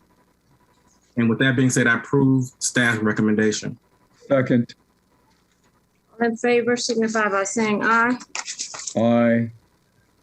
Madam Mayor? Yes. Madam City Clerk? Yes, I didn't hear everyone. I'm so sorry. I thought someone else was speaking. Was anyone else speaking? No, I thought, Madam Mayor, I thought you might have had something on that. No, I was going to pull that item just for a quick and dirty report to let our residents know what was going on. So I didn't have anything else to add with you there. Okay. Okay, with that said, Madam Mayor, I believe it was unanimous. All right. The next item is item number 26. Yes, Madam Mayor, before you go, going to item 26, if you wouldn't mind requesting humbly to push and continue this item to June 7th. Okay. Respect Madam to. Mayor, I'll make a motion to approve staff suggestion, and we as a We'll continue the item without any objection. Very good. Yes. Thank you. Item number 27. Do we need to open this public hearing now that the Yes, ma'am. we do? Okay. Yes, ma'am. Technically, we do, yeah. You just have to see if there's any public comment. You don't have to have a staff report or deliberate. Okay. Is there any public comment, Madam City Clerk, on this item? We had it earlier. Right, I don't see anyone waiting in the queue, Madam Mayor. And as Mayor Pro Tem mentioned earlier, because the person spoke, yes, like the written one. So, council colleagues, do you have any comments? Madam Mayor, I know that technically it's too late to withdraw the appeal. So I will, in that case, make a motion that we. I have to close the public hearing first. Oh, I'm sorry. I thought you just closed it. Okay. Yeah, the public hearing is closed, and there's no public hearing. So, council deliberation. Yeah, I'll move we approve the Planning Commission decision and waive further reading and adopt resolution number 22-077, a resolution of the City Council of the City of Carson, California, affirming pursuant to Carson Municipal Code Section 9173.4C2A, the decision of the Planning Commission to adopt Planning Commission Resolution number 22-2827, approving design overlay review number 1864-21 for a proposed tilt-up warehouse facility at 18001 South Main Street in the city of Carson. This is the Planning Commission decision. So that's my motion. Second. All in favor? Aye. Aye. Aye. Aye. Aye. The next item is item number 27. Where's my little agenda? 28. 28. 28. This is a public hearing also. A public hearing to consider adopting proposed ordinance amendments to Chapter 1, zoning of Article 9, planning and zoning of the Carson Municipal Code, establishing regulatory regulations for urban lot splits and 2 units developments in accordance with Senate Bill 9 and revising the city's regulations for accessory dwelling units and junior accessory dwellings. Mr. City Manager. Yes, thank you, Madam Mayor. For item number 28, our Community Development Director, Mr. Saeed Nasseh, will be providing an update and report. Madam City Clerk, was the item properly noticed? Yes, Madam Mayor. There is notice of public hearing was given pursuant to the applicable law, but not limited to proof of timely publication received by our office and City Clerk's office. The posting requirements were met for individuals and organizations. The posting affidavits are on file here in our office, and there have been no written communications that were received. Thank you. Now we'll have the staff presentation. Thank you, Madam Mayor, members of the City Council. On March 15, 2022, the City Council adopted an urgency ordinance establishing standards for lot splits and new units developed under SB 9. City Council at that time directed staff to bring back a regular ordinance after review by the Planning Commission. City Council also directed staff to uphold or update the city's regulations for accessory dwelling units, ADUs, and junior accessory dwelling units, or JADUs, because our existing regulations are not consistent with state law. Now I'll go over some of the standards for ADUs, and at Council's pleasure, I'll go over the SB 9 standards because the Council heard that during the urgency ordinance. When we get to that, I'll request your input. SB 9 and ADU laws are somewhat related to each other because they both result in additional residential units and density and create options for development of residential property. The two proposed ordinances are being presented together, but the Council has option of adopting one, not the other. The accessory dwelling units are basically attached, can be attached or detached residential units that provide complete independent living facilities for one or more persons. Mainly, they need to have kitchen facilities and bathrooms, of course. But there's a little bit of difference between JADUs and ADUs on that regard. They're both permitted in single-family, multifamily, and mixed-use zones. They must be administratively approved with no public hearing. And JADUs must be completely within a single-family dwelling. They can't be detached, and they're limited to 500 square feet. ADUs must have complete independent living facilities, but JADUs must have independent living facilities, except that they could share a bathroom with the primary unit.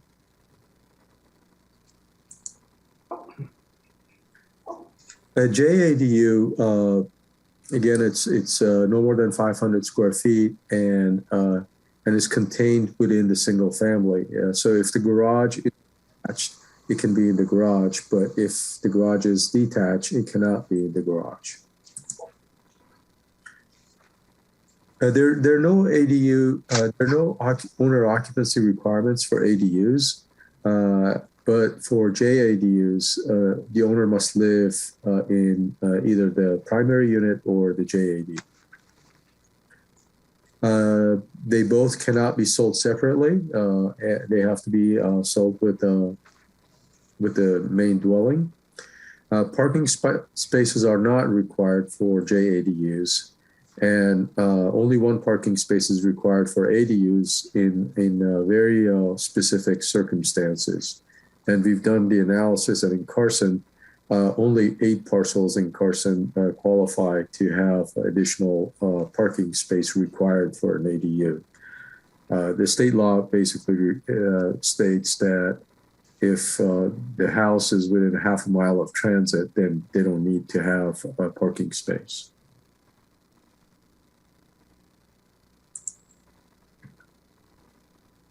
There are some additional city standards that we've added. The maximum area for detached ADUs is 1,200 square feet.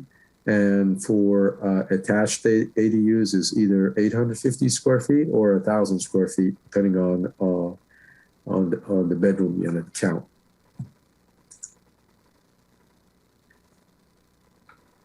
The height for ADUs is 16 feet and allows ADUs to be constructed above a detached garage.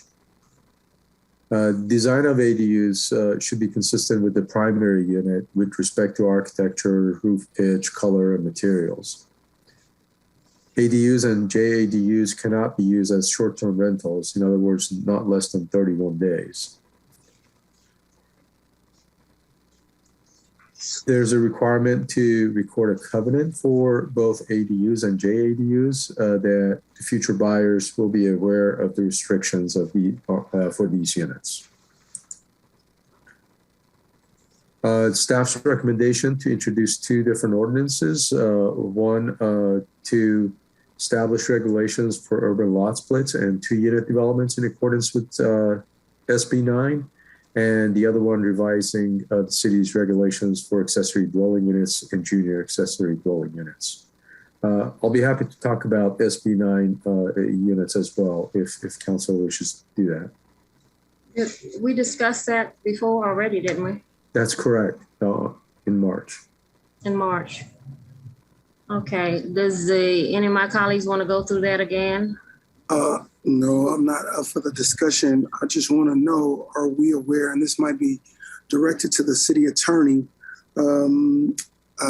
it's an article in Cal Matters, talk about duplex housing law met with fierce resistance in California cities, and that the Attorney General was going to send some cities like cease and desist for trying to create our own ordinance. Are you aware of that, Sunny? Yes. So some cities, what your ordinances drafted are in compliance with state law. You're not trying to bypass state law. There have been some cities that are trying to draft their own ordinances, and they're trying to be more restrictive than the state wants cities to be or the law. Those are the cities that the Attorney General is going after. But I promise you, the ordinances you have as drafted are consistent with state law. And because the state law provides that cities have certain discretions, and your ordinances are meant to regulate the issues that state has given you discretion on. So our ordinance is not to keep people from who may want to expand and do an ADU or do a duplex. It allows it. It allows it, but it gives us heads up or notice that it's being done so we can let the neighbors or the community know that it's happening. Well, I mean, I don't know if it requires your staff to let the neighbors and the community know, but it's public safety issues. For example, if somebody wants to convert their garage into an ADU, there's certain public health and building safety issues that you need to be aware of. It needs to have fireproof walls. They need to have a hood for their oven that they're going to put, their stove that they're going to put in the ADU. So your ordinance is only looking at these public health and safety issues to make sure that when your residents convert their, are building their ADUs, these are safe, livable ADU spaces, and it doesn't blow up or something like that. Yeah, I don't literally mean that we have to go around and tell, but the fact that we know about it suggests that we're making sure that it's in code, it's compliance, that no one just put it together. They have the fireproof walls, they have the electrical right, they have all the stuff right. So I just wanted to point that issue out because I've had some constituents say, well, you guys are against Senate Bill 9. And it's not that we just want a little bit more local control so we can know exactly what's going on. Madam Mayor, I'm finished. Thank you. Okay. Comments? I may add one thing, Madam Mayor. Yes. In regards to SB 9, the council, when it approved the urgency ordinance, did allow for staff to notify the surrounding neighbors, immediate neighbors of the SB 9 units. There's really not much that can be done, but at least it's a courtesy notice to the neighbors that something's happening, in their So with their neighbors. I need to just clarify. SB 9 does not deal with additional dwelling units and junior dwelling units. That's a different set of law. So I don't know if Mayor Pro Tem heard me, because that's an important distinction. The set of laws that deal with ADUs and junior ADUs, they're different. SB 9 is the law that abolishes single family residential zone in California and says anyone that owns a home can now go to a city and administratively subdivide their home into fourplexes. And so that's a different law now someone can do both. Someone can subdivide their lot and add an additional dwelling unit. That's the only interplay they have with each other. So your ordinance and both your ordinances, I want to be clear for the residents, none of your ordinances that you have before on your agenda, whether the one that deals with the ADU and junior ADU or the one that deals with the lot subdivisions, they're both consistent with state law. Councilwoman, any comments? Councilman Deere? Can't hear you. No, not at this time. Madam Mayor. Madam Mayor. Yes, Councilman Hicks. I did have, and I'm trying to figure out who would be the person that possibly answer this question. Now that we have SB 9, my concern is based upon this new ordinance and some of the things that staff has told us. Who is going to do the policing? Because if you have a dwelling unit that you're utilizing the kitchen of the main house, who's actually monitoring that process if that's the case? Is that through our business licensing department or is that through our permit department? Planning. If somebody, let me walk you through how it works. If somebody wants to do ADU, they have to go to planning and file an application, and they say that we want to build an ADU. Now, in the past, planning could deny that, or the city could say, no, we don't allow additional dwelling units. You don't have the right setbacks. What state law has said is that cities, you cannot do that anymore. You have to allow it within certain parameters. Now, planning will process it and go through it, make sure they have fireproof walls, make sure they have a separate kitchen, make sure they have a hood for their oven in their kitchen. So planning does that.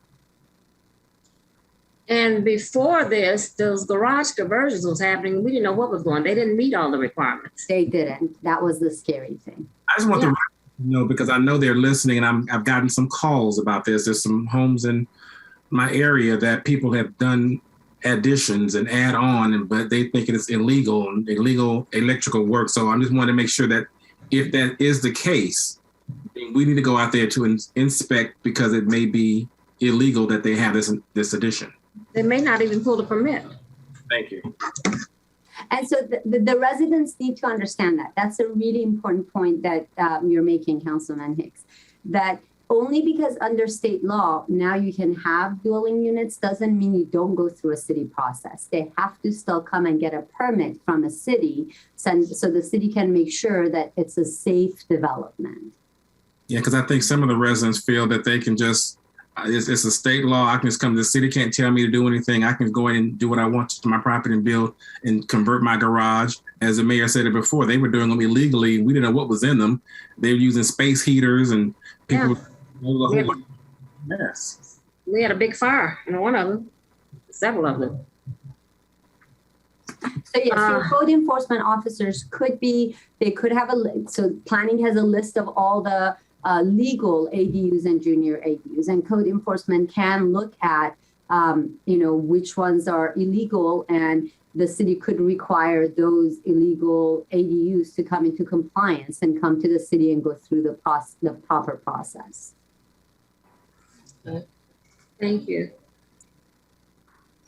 I'm going to open the public hearing. Madam City Clerk, was there any public testimony? No, Madam Mayor.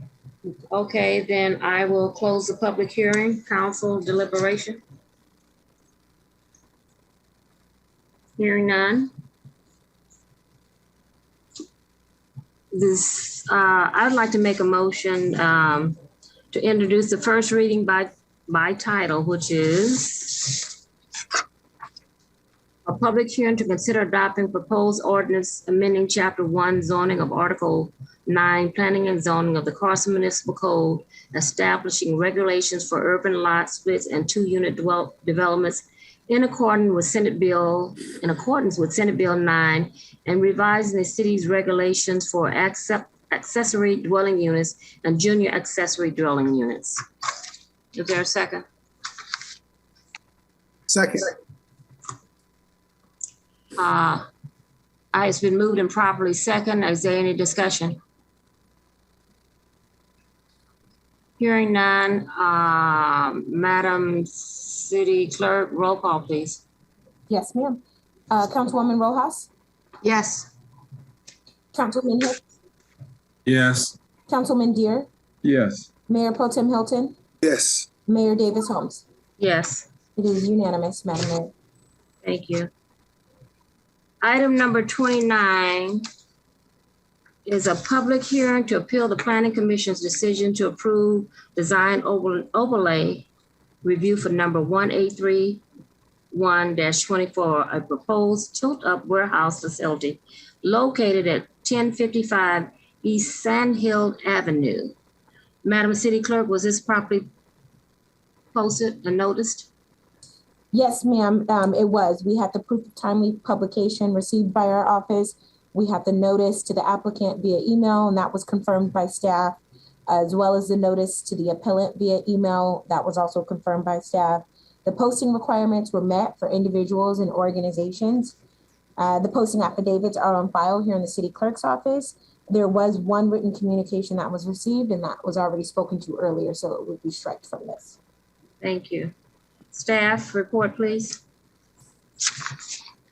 Madam Mayor, members of the City Council, this project was originally approved by the Development Director, and it was subsequently appealed to Planning Commission by Mr. Andy Lee. The Planning Commission upheld the Director's decision. You went out, you said it was appealed by who? Me. Mr. Andy Lee. Oh, Mr. Andy Lee. Oh, okay. And the Planning Commission upheld the Director's decision. Subsequently, Mayor Lou Davis Holmes filed an appeal for this project, and that's why we're here before you tonight. The project is a demolition of a former General Mills industrial facility, and they will construct. They're proposing to construct about a new industrial warehouse, about 120,000 square feet, with about 6,500 square feet of office space. I have a site plan and pictures of the property. If council would like to see that, if that's helpful for your decision. The environmental review for this project this project was not subject to CEQA in accordance with the McCorkle case, and the Director and Planning Commission approved the project without environmental review. The Council has 4 options: to affirm Planning Commission's decision, refer the matter back to Planning Commission with instructions, or modify the Planning Commission's decision, or reverse the Planning Commission's decision. The only resolution that's included in the packet is to affirming Planning Commission's decision, because it's very difficult for staff to make findings for the denial. And if that's the wish of council, we would have to continue this or bring this matter back with appropriate resolution for denial. That concludes staff's report. Saeed, I would be interested in seeing a site plan and what you project, and then I'll be interested in my colleagues' thoughts after we close the public hearing. We're gonna open the public hearing. Open it. And there was one comment received. Is that it, Madam City Clerk? Yes. Yes, that was it. And there are 3 people online here. And actually, Kevin Kennedy just brought to my attention, these people have been waiting for a little while. It might be possible that they were here to speak to the previous one. I didn't see them. So yes, thank you. Those are the applicants and the applicants' representatives. for item 29? That's correct. Okay. Thank you for that clarification. Madam Mayor, would you like for me to let them in? Yes, please. Okay, I'll do that one at a time. Okay, caller, phone number ending in 5285. Please mute your device and state your name. Steve Masura with Rexford Industrial. Yes, we are getting some background from your area. Okay, sorry. Okay, thank Steve you so Masura much. with Rexford Industrial. Okay, sir, you have 3 minutes. Hi, my name is Steve Masura with Rexford Industrial, representing the owner of the property. We do have a PowerPoint presentation that I had forwarded to the council and to Community Development Director. It's the site history right there. It's a slide up right now. Well, this is mine. Let me pull up your. Okay. Yeah, just to let you know, I also have my team online if needed from Rexford, and as well as our land use attorney, Andrew Fogg with Castle Nicholson. But as another introduction, real quick, my name is Steve Masura. I actually used to work with the city of Carson back in 2000, 2005 as a redevelopment project manager. So I know the city well, and I see a lot of familiar faces and names. So that's nice to see. And unfortunately, I still see the old PowerPoint. I don't know if it's up yet for ours. You should be seeing the new one. You're not able to see? Yeah, it might be out of sync, but I can just walk through it. If on the second slide, it's just a little bit about Rexford. I'll tell you a little bit about Rexford and who we are, and then talk a little bit about the project, and then try to address any concerns. But we're obviously available to answer any questions the council may have of us. But Rexford is a publicly traded real estate investment trust that we exclusively invest in Southern California. Yeah, if you go to the next slide. And we have a diverse portfolio of now up to a little over 38 million square feet of building.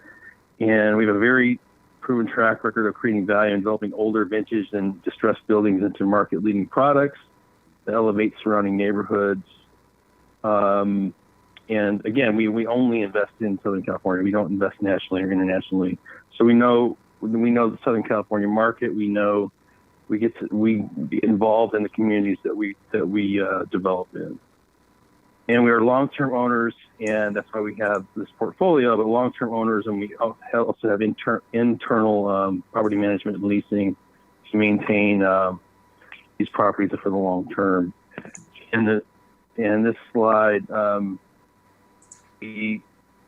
why we want to invest in South Bay and City of Carson. Obviously, there's low vacancies and there's a need for modern industrial buildings and redevelopment of older or underutilized properties. And we are so Carson is no different. We actually have about 10 properties in Carson. I think this is our 10th property. And we also, we want to maintain or try to create new jobs in modern, development in these cities to create value. And to let you know, Rexford is a member of the Chamber of Commerce. And why Sandhill? That's 3 minutes. Pardon? He can continue. Yeah, yes. How many minutes has he used? He has about 10 more minutes. Oh, okay. It's just he'd used 10 minutes. Okay, great. Yeah. I should only need 5 minutes, maybe, but it depends. Yeah, or so. And so anyway, 1055 Sand Hill, as was mentioned, was owned by General Mills, and that vacated in 2020. And so this is a great opportunity for redeveloping an older site that was built in 73, I believe, which I will get to in another slide. It vacated in 2020, so we're looking forward to trying to get this approved. We basically have almost everything ready to go on this property. To start construction, we just need the final approval. The building's been demolished, and we'll show you some of the pictures as we go forward here. But the next slide is just a general statement about Rexford, where we recycle properties. And some companies recycle paper. We recycle properties, which because we're an infill developer, creates a lot of local infill development where people have to drive so far to get to their jobs, or trucks don't have to drive so far out into the Inland Empire and so forth to do their business. So typically that reduces the overall regional truck miles and commute miles for local jobs. But we also have a policy to build all green buildings for our new developments to the LEED Silver level, which I'll get into a little bit more as I talk about the project. But these also just creates a lot of other value for less landfill waste and so forth, as you can see on the slide. I'll try to hit some of the highlights of these slides instead of every single point. But the next slide, the reason we have these goals for LEED Silver is we have a very strong environmental, social, and governance policies, which is called ESG, which is a common term now for a lot of publicly traded companies. So we have very strong policies and efforts from our company in that regard. And then we are, as I mentioned, we support local communities as much as we can. There's a lot of local organizations, nonprofits and our company has a very strong volunteer effort from our employees. So the next slide after that just talks about that. And then if you go to the next slide, which shows the project, I don't have my slides numbered, unfortunately, but the next slide that shows the project, it shows a rendering of the development on the top, and then below that is an aerial of the existing building and a street view of the existing building. And as I mentioned, that it is now demolished. So it was mentioned it's a 126,000 square foot building, and there's extensive conditions of approval that we worked out with the planning department to cover your typical issues and needs for permits and addressing all the normal conditions that the city requires. And there's 130 parking spaces, so it can accommodate a wide range of tenants and uses with high employment. And then the traffic analysis that we initially had done did show that because of the existing building was very similar size to what's here now and had a lot of employees, the trip counts were not a significant net change. I think it was only about 85 net increase in trips, daily trips for this new development versus what was there. And as I mentioned, it's a LEED Silver building, which would be much more environmentally friendly. There's extensive use of glass and natural light in the office and in the warehouse area with skylights.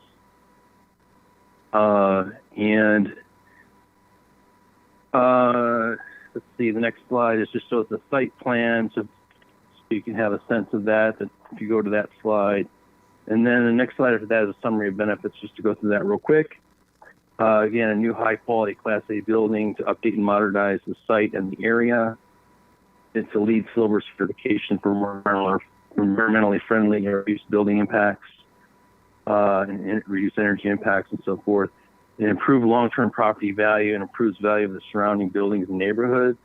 We find that with all of our new developments, with the high-quality Class A buildings and the high-quality tenants that do come in. And so this does create quality short-term and permanent job opportunities through construction and, as I mentioned, through whatever new tenant comes in.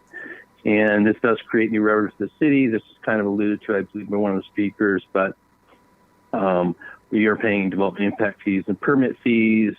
Just the development impact fees alone are over $300,000, and the annual facilities district payments are over $17,000 per year.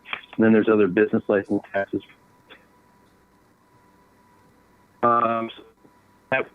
Those revenues wouldn't be paid to the city on just an existing building that would just be reused. So I think there's the benefit to the city, and hopefully, and those fees are designed to offset some of the impacts to the streets and so forth. We heard your presentation earlier on the street payment conditions, and we recognize that we all should be paying our fair share to help maintain those streets, and hopefully this contributes to that. And then I'd also want to know that I did speak with the Chamber of Commerce, and they're in general support of this reuse of this site, because it's an older building, and the chamber had a good relationship with the previous owner, General Mills, and they look forward to working with us in support of any new tenants that we have as well. And then the last two slides are related to issues that I don't have to read all of them unless you want me to, but issues of who our tenant might be if we were going to be in Amazon, because the original appeal by Andy Lee was questioning if there was going to be an Amazon fulfillment center, and we basically have said that we don't typically Amazon is not one of our typical clients on our developments or even our new developments. They're only in less than 100,000 square feet of our properties right now of 38 million square feet, and we inherited them as tenants. And Amazon also recently stated they're no longer expanding, and domestically at least, and due to slowed growth. So if you have questions about that, if that's any of your concerns, we can talk more about that. We don't typically pre-lease our buildings because typically tenants want to see the finished buildings, and it's not a needed thing in our leasing program. And it's a speculative building. So we just try to attract the best quality tenants that we can that meet whatever zoning allows in that area. So number 3 of that is if we'll be hiring local residents. We use primarily local Southern California contractors and subcontractors that would typically hire from the area. We also work closely with unions, and a lot of our contractors have project labor agreements with unions. And in fact, for this particular project, the contractor we've selected does have a project labor agreement with the union, construction union. And regarding if the future tenant, since it's spec development, we don't know, how they would be, who and how they'd be hiring their labor, but there's a lot of local skilled labor that they could draw from, of course, which is one of the reasons why companies like to locate in Carson. And they will, they may work with the local workforce development organizations or the chamber to advertise or try to, fill those positions. I think that's all I had. So I appreciate your attention and look forward to continuing to invest in the city of Carson. That concludes my presentation. If you have any questions, we're available. Madam Mayor? Yes, Council. Yes, thank you for that presentation. A couple of things I'm reading on here. First of all, thank you. I did hear you're union strong. You've got PLAs, and that is always great news.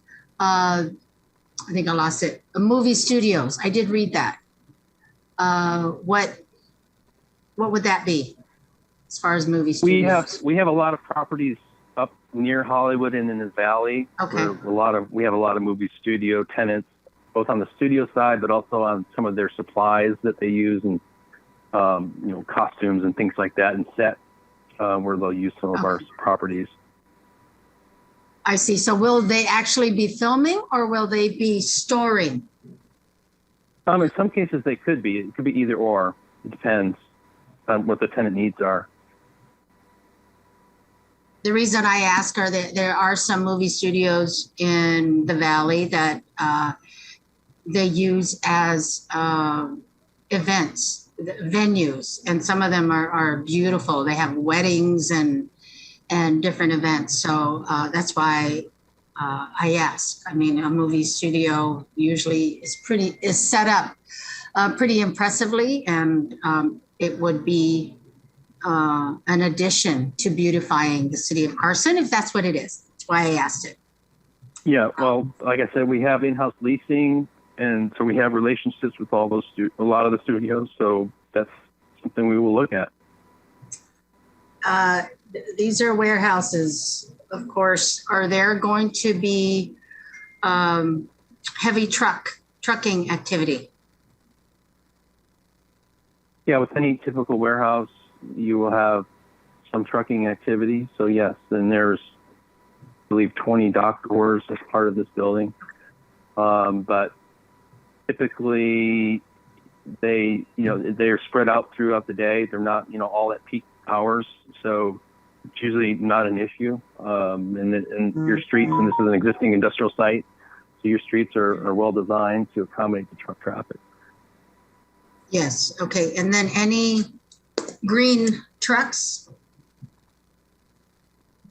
Well, as part of the new AQMD independent source rule, there's some requirements for tenants to electrify over time, but we also provide the electrical infrastructure to provide, charging for the trucks. And in fact, every dock door will have an outlet, so that as part of our LEED Silver program, every dock door has an outlet that the trucks can plug into to reduce idling, so they can, run whatever power they need on their truck, so they don't have to idle.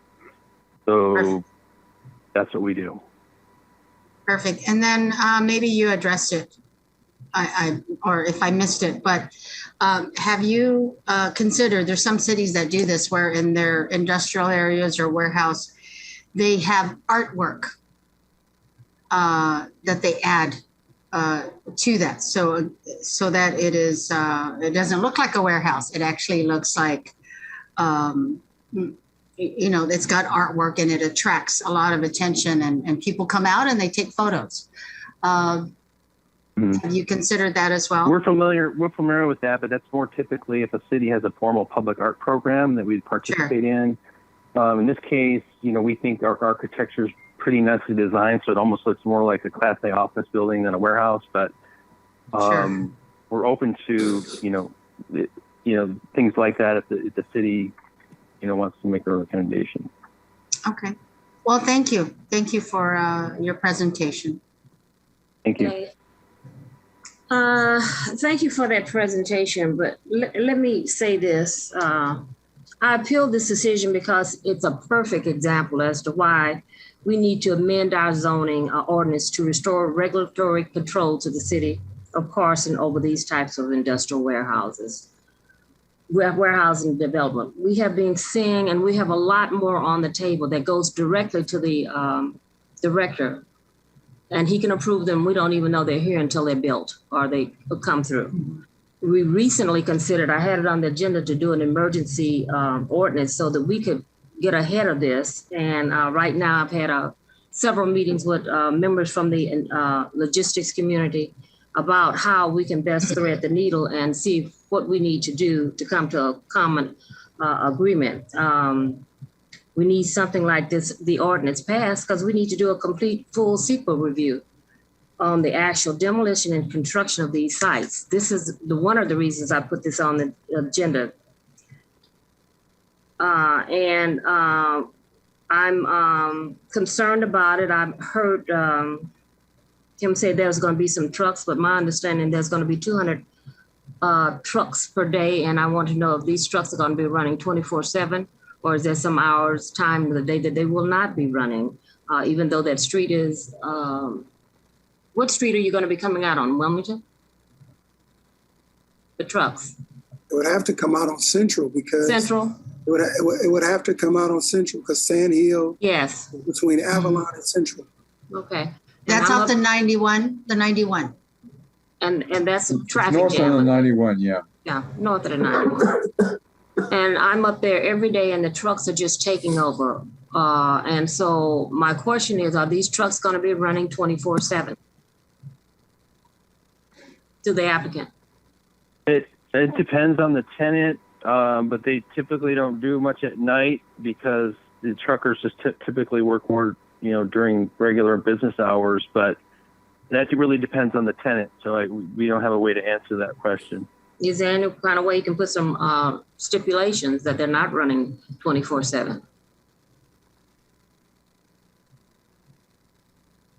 That's not something that we would prefer. Almost all of our buildings have that ability to do that if it's needed. But if the city has an ordinance, we would follow whatever the ordinances are. Well, yeah, okay. The answer is no. In absence of this ordinance, we don't have any kind of public input or anything. And that was one of the reasons I wanted to get this ordinance passed, so we could maintain local control and we could know what's going on in the city. And at this point, I understand that we can't do much because it's already been approved by our director of finance. But had I not pulled it and Andy had not objected, a lot of these things would not have, we wouldn't have known anything about it. And then I hear that one of our residents wrote in that's $550,000 in revenue that we're getting. We just received a report that it costs us $16.3 million to maintain our streets. And we have lots and lots and lots of trucks in our city. So my question is, we need to get local control so we can know what's going on, have some input, and make sure that the companies that are coming into the city have a design overlay and in full CEQA compliance. We don't have anything to say right now. The director approves it and we say, okay, fine. So at this point, my appeal is mute, because even if it goes back to the planning commission, Saeed just said there's nothing to justify not approving this project because we don't have an ordinance in place to review it. And so, and to say that $331,000 to help us, our streets are deplorable, and we have trucks, and we have about 10 applicants on board right now waiting to come into this city because they will not have to go through the planning commission. They won't have to come to the city. Our director of finance can approve, and we won't know anything about it. Our residents are complaining about the projects that's going on in the city. So is that my understanding, Saeed? Even if we appealed it, what would happen? Nothing. That's correct. That's correct. So I'm asking that we pass an ordinance so we can have local control and do the CEQA and the appliance, make sure it's in review, and that we have some say so. This is our city. These are our residents. And so that's my comment about this. 16.5 million, and if we don't do anything about these streets, you're talking about 235 million. At what point in time are we going to say we need more than $331,000? That's a couple of blocks. Our city needs to be maintained. We need to maintain our streets. So I can do nothing about it. I appealed it, but I wanted to bring this point out, and it was perfect timing with the report that we just received about our pavement update on our pavement management plan. And I hope everyone was listening. That's where we are right now today, folks. So I'd like to hear from my colleagues if you have anything to say about this. But this project right here is a done deal. Yes. Sure. Did you close the public hearing yet? Yes, I did. Okay. I thought I did. If I did in the public, no, I didn't. I didn't because no, I didn't. You need to close the public hearing before we have deliberation of council members. Okay, close the public hearing. Is there any more comments from the applicant? Okay, the public hearing is closed. No? We're closing the public hearing. Yes. I'm sorry. Okay, I'm not trying to interrupt you, but there are still people in the queue. Oh, they're in the queue that want to speak? They may be colleagues of Steve's, though. He mentioned that he had other people there. So I don't know if it was meant to be a collective discussion with Steve and his colleagues at the same time, all one report, but they're still there. And I just wanted to acknowledge that they're still there. So yeah, the applicant had 15 minutes to give his report. He said he needed 13. So are the other two speakers part of the applicant? I don't know. I would have to let them in and ask. Can we ask the gentleman who just spoke if the other two are in his group? Steve, are you there? Yes, can you hear me? I can, thank you. They're only there if you have questions of them. So all three of them? We've completed our comments. Okay, and it's 3 colleagues. I just want to be sure we're not excluding someone else that may not be with your group. I can't see the name, so I don't know who's on that. No, I don't see the names either, sir. I just see that one just left, that there are 2 people in our waiting queue, and we just want to make sure that they're with you and we're not excluding someone else from speaking. Because if they're with me, then they're just waiting to see if they have any questions. If they're not with me, I can't. I don't know. I can't answer that. Can we ask them, Madam City Clerk? Yes, ma'am. I'll let them in and I'll ask. Caller, phone number ending in 7685. Are you also with Rexford? Yes, I am with Rexford. Okay. Thank you very much, sir. I'm going to go ahead and mute you there. Caller ending in 2443. Are you with Rexford?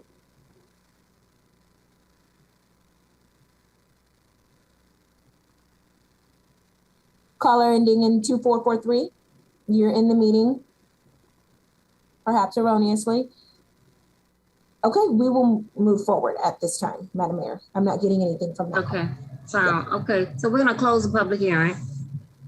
Got it, Madam Mayor. So this building that already been demolished apparently by the presenters at Rexford, that was General Mills. Yeah, they made Yoplait. If you ever had any Yoplait yogurt in California, yes. That's where it was made, in Carson. And that was a relatively clean use of that site. It did have trucks coming in and out, but as far as the materials used and so forth, so it was a really good tenant. I joined with the Chamber of Commerce. We're sad to lose them as a corporate citizen in Carson, but they are gone because of economics. And then your comment about restricting the hours, well, there's a pro and con on that. The pro would be, of course, restrict the hours and they're not making noise at night. The con is they have 200 trucks in a 24-hour period, and you take the 200 trucks and you reduce the amount of time that they can access the warehouse. Then what happens is you have a more concentrated amount of trucks during the daytime when our residents are using the roads. Because Sandhill is very close to the 91 freeway. If they enter and exit Sandhill from the east, they access Central Avenue and the 91 freeway. There are no residents within 1,000 feet of either one of those intersections. So that would be actually a good route for them to take. But having said that, I would like to make a motion that we affirm the Planning Commission's decision on this matter. Second. It's been moved and properly second. Is there any more deliberation? Roll call, Madam City Clerk. Sure thing, Madam Mayor. Councilwoman Rojas? Yes. Councilman Hicks, excuse me. Yes. Was that yes, sir? I'm sorry. Yes, it was. Yes. Thank you. Councilman Deere? Yes. Mayor Pro Tem Hilton? Yes. Mayor Davis Holmes? No. Okay, the motion carries 4-1. Thank you.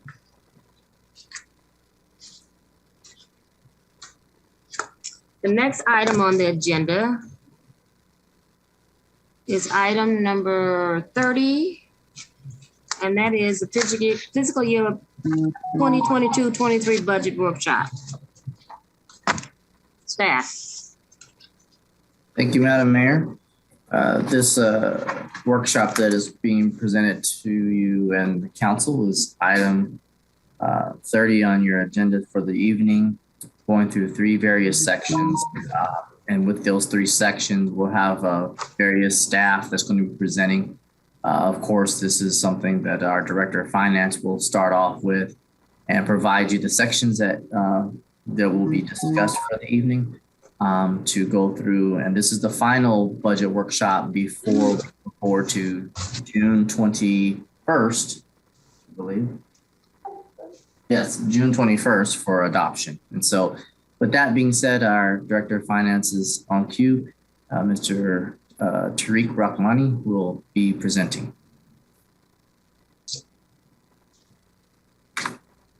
Thank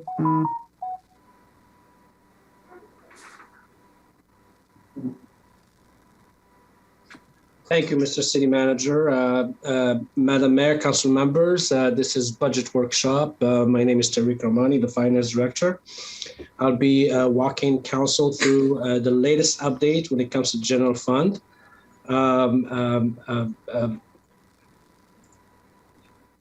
I will see if I can go through the slides. The first slide is basically reviewing with the City Council's guiding principles for the budget.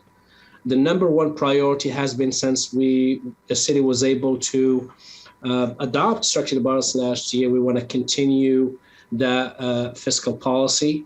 What that means is the operating budget, operating expenditures should be equal to the ongoing revenues without the use of any one-time money or one-time revenue. The budget is also set up to adopt and reflect the City Council priorities, and that equates to quality of life improvement, economic development, governance policies, housing, and increased outreach and information to the community. The budget development timeline, as Mr. Manager stated earlier, is 3 budget workshops, and the last item will be June 21st for the budget adoption. What we went through, the first budget workshop, is basically a revenue forecast. We looked at the general fund revenue forecast by details.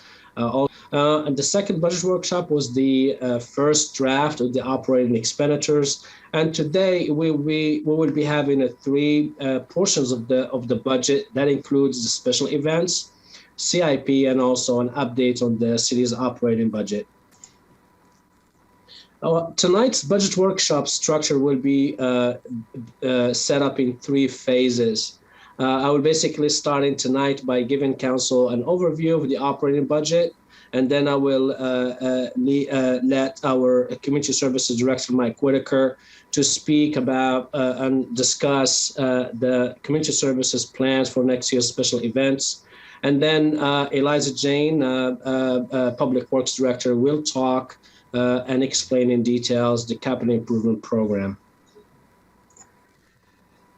To start with, I wanted to emphasize the fact that the City Council is now looking at investing at about $162.6 million in the next year or 2. Our 3 sources of revenues are, as mentioned in this slide, is number 1 is a general fund revenue, the $104 or $105 million projected. The second item is the general fund reserve, which is the $40 million surplus. Council have indicated to staff to reinvest this money in the CIP as well in other items in the operating budget. And the third item is the great, really vision and policy that the City Council adopted in March 15 on how we will be spending the American Rescue Plan Fund, the $17.7 million. In summary, on March 15, the City Council really made a great achievement by allocating the $17.8 million as presented in the slide. About $3.5 million Council has allocated to enhance the funding for street maintenance and roadway repairs. We also included about $500,000 for broadband improvement, emergency operations center upgrade, $300,000, non-capitalized community services equipment. This is something that community services submitted in last fiscal year's budget, and we were able, and Council was able to allocate $760 million to that.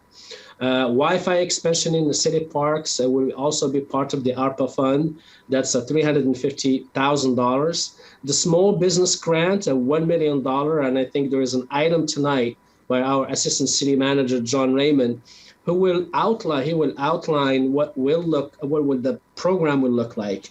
And I believe that Community Development and Finance are planning to come back to Council the first or second week of June to basically establish the $1 million small business grant program via resolution.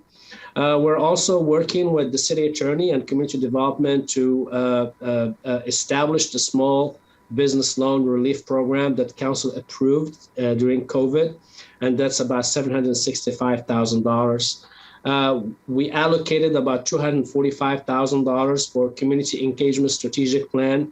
Our assistant city manager and the public information office are working on an RFP that will look into a community engagement strategic plan.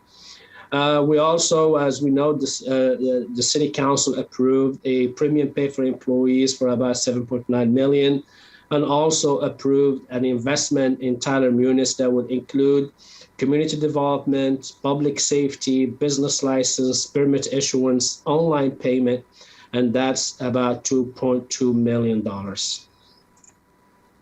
Mr. Ramani? Yes, Councilmember Jim Deere. Yeah, do you want us to ask questions at the very end, or can we ask questions during your presentation? You absolutely can stop me at any slide and ask questions. I think there are some slides where I will ask council to vote if the amount allocated to the program is appropriate, but you can stop me at any time.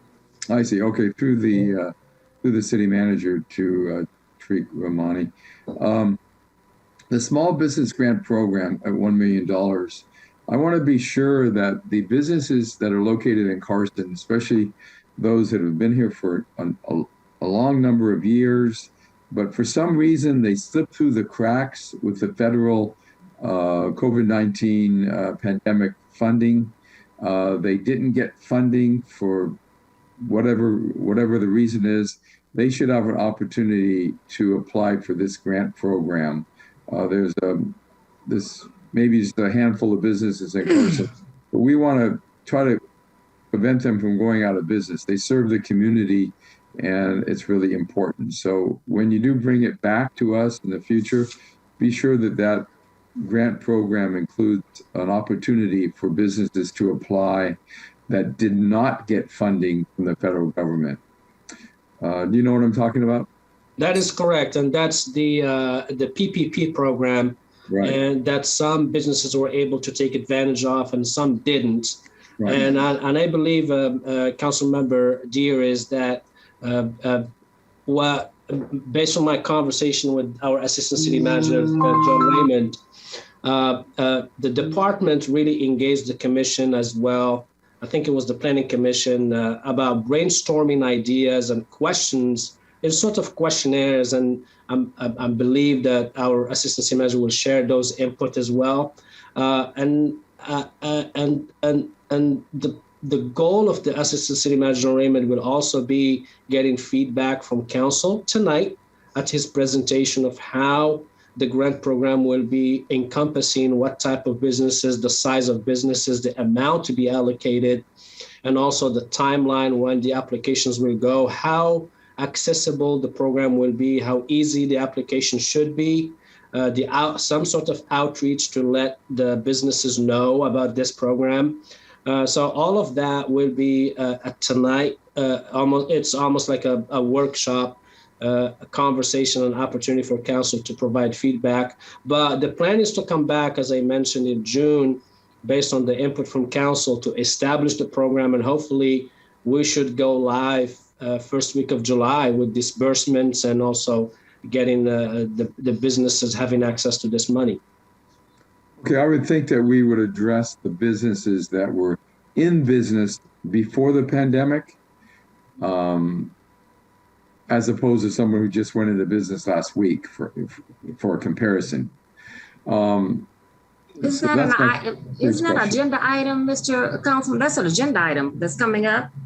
There's yeah, go ahead, Mr. City Manager. Yeah. The next item is a discussion in regards to the ARPA fund, Councilman Deere.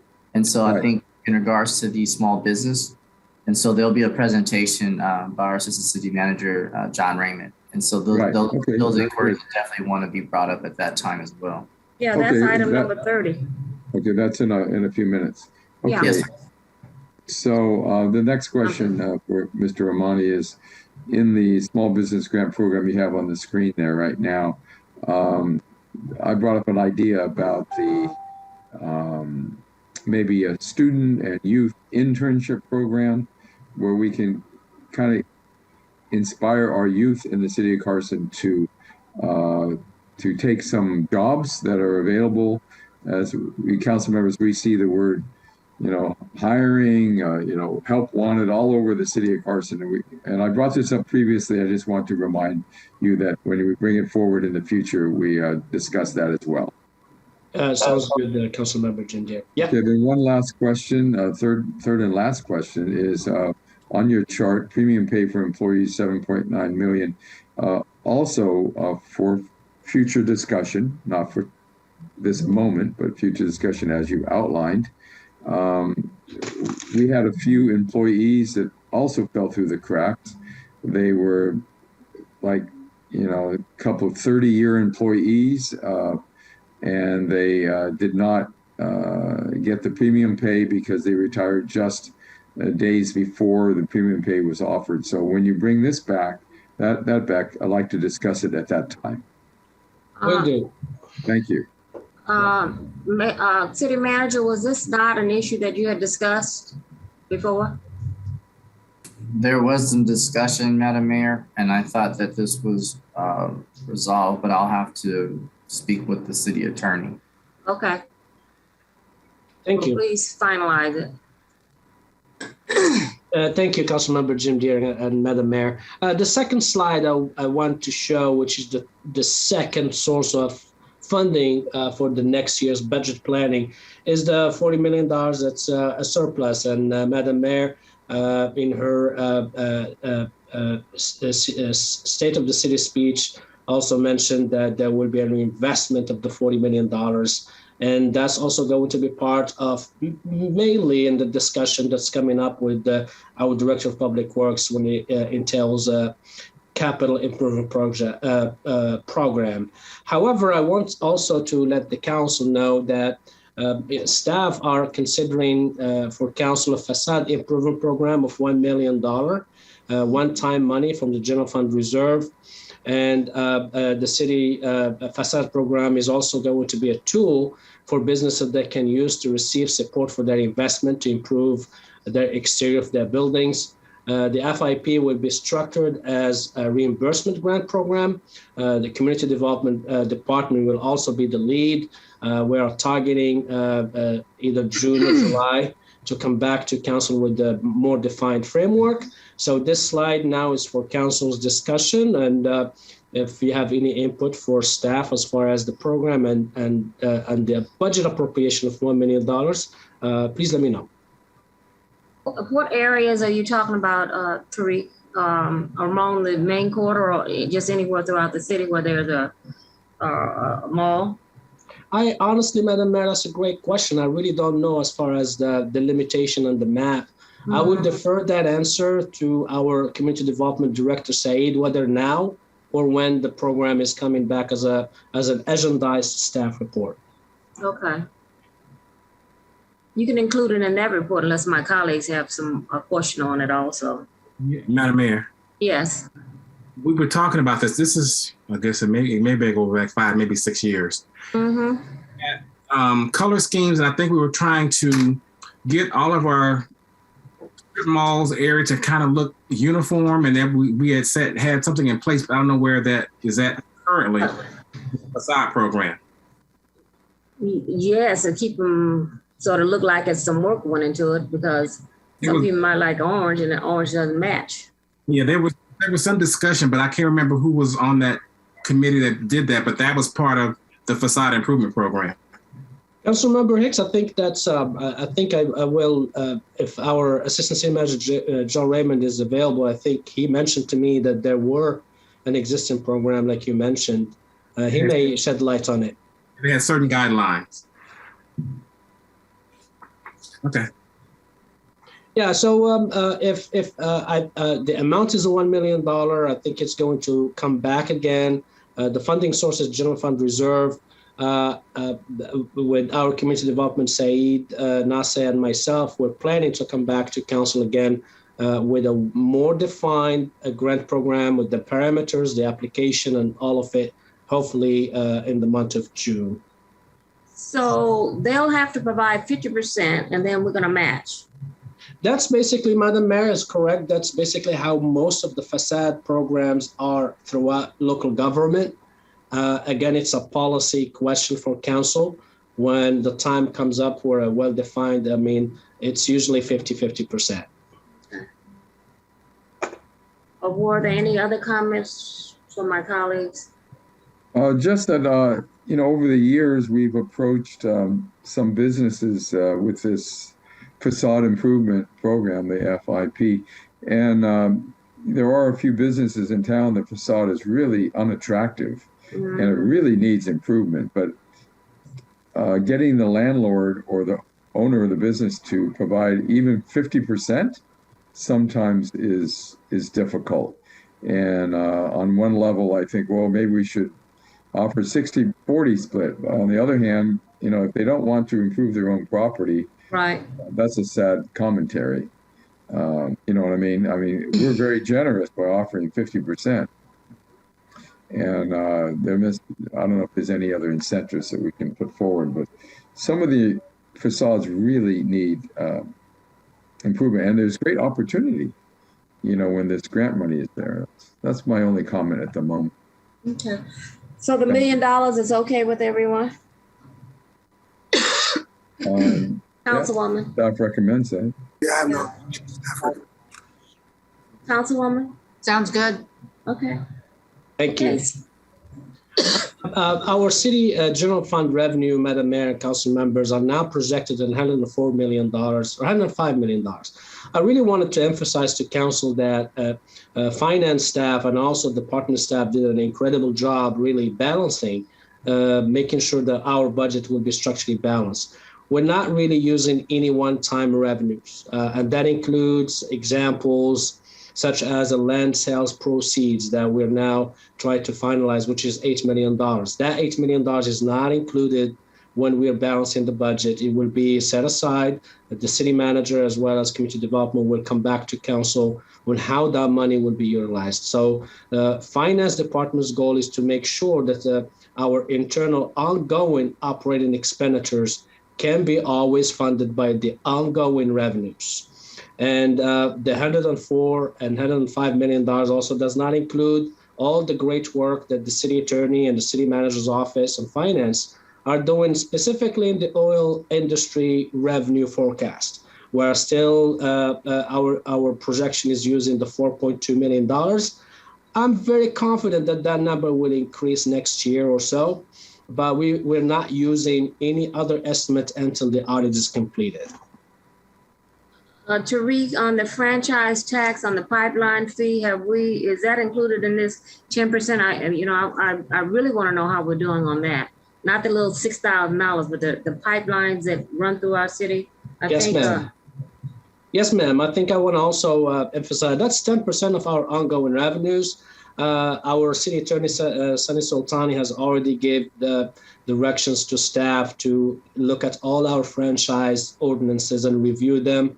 The ones that need CPI updates or resolution update, and we're really working on them. So I think that's something that's also going to enhance our revenue next year. Exactly, because I don't think this 10% is reflective of what we should be getting in. Correct, and I think some of these franchise agreements are pretty old. We haven't looked at them for years. So by looking at them, I think we do see a room for improvement and also enhancement of revenues. Okay. Well, let us know. Report back to us on your findings, because that's money that's laying around that we should be getting. Absolutely, Madam Mayor, will do. Like I mentioned, the city attorney office and city manager's office, as well as our assistant city manager, John Raymond, and the public works director are looking at these franchise agreements, and we will bring them one by one. Our goal is to tackle all of them next year. The only thing I want to mention in our ongoing revenues is the utility users tax. As council remembers, this tax is set to sunset June 30th, 2023. However, council approved the contract with FM3 and Triple Smith to start looking at an educational outreach with the goal of proposing a ballot measure in the next elections. The community survey have been finalized, and we do see that perhaps in the next council meeting, or perhaps the most recent council meeting, perhaps a special meeting, where we're going to be sharing those survey results with council. And our timeline is to go back to council with an agendized item with all the resolution and ordinances that the county really requires for the ballot measure. The county's deadline, as I mentioned, is August 12th, but our city clerk and city manager's office are targeting the end of June to submit all the required paperwork.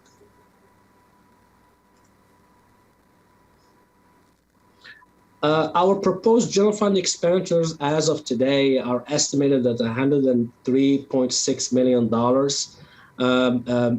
There will also be a presentation, as I mentioned, by our Community Services Director, Mike Whitaker, about the estimate for community services special events.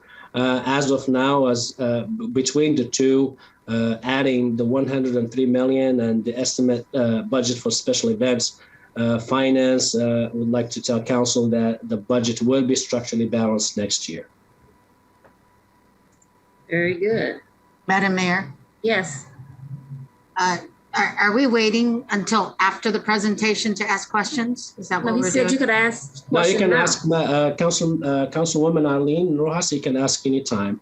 Yes. Okay. So just going back to the special events and the City of Carson events, you have an event, Heroes Day, that's coming up. And the reason I'm bringing it up now is it's July 23rd. And, you know, we have a tentative plan. However, being that it is July 23rd, the budget, we will need the budget sooner than later. Absolutely, Councilwoman Yes. Arlene Rojas. I think our community services, Mike Whitaker, and Assistant City Manager Robert Lennox did a great job really estimating the cost of that special event. As soon as I conclude my presentation, they're going to bring you a much better detailed explanation and presentation of special events, and you will have an opportunity to ask the questions about the timing as well as the budget. Perfect. You read my mind. Thank you. Thank you, staff. Thank you. This chart just shows the magnitude of what most of our operating budget are always allocated. 75% of our cost is between public safety, public works, and community services department. Sharif, under your city council budget, I wanted to talk to you about our travel budget. Can we discuss that here or later? Yes, Madam Mayor. This is a good opportunity because we're looking at expenditures. I believe the annual allocation spending for each council member, including the mayor, is set at $5,000. So in total, we appropriate $25,000, and it's up to council if they want to discuss it, change it, or increase it. Well, I want to propose that you increase it because the cost, everything has gone up. A hotel room that used to cost $300 now costs $900. And then there are conferences that we're not able to go to, and I don't travel that much, but this year I'm making my rounds as the mayor, that I was only able to attend 3 conferences this year, and one was in Palm Springs, and one was in Santa Barbara, and that $5,000 was gone. Normally I don't travel anywhere, so I would like to have that increased. Because I agree, Madam Mayor. As far as inflation, it's right now at almost 8% on average. So hotel rooms increased, car rentals increased, fuel increased. So is $5,000 going to be sufficient? Perhaps it's a very good question. I don't think it will. So it's up to council to give staff directives what that amount should be at. What is the recommendation? I'm thinking it should go up. I think, and also I have to go to 2 marriage conferences that I can't even go to. I can't even attend because I have the budget. So what's the pleasure of the council? Councilman? I mean, MPT?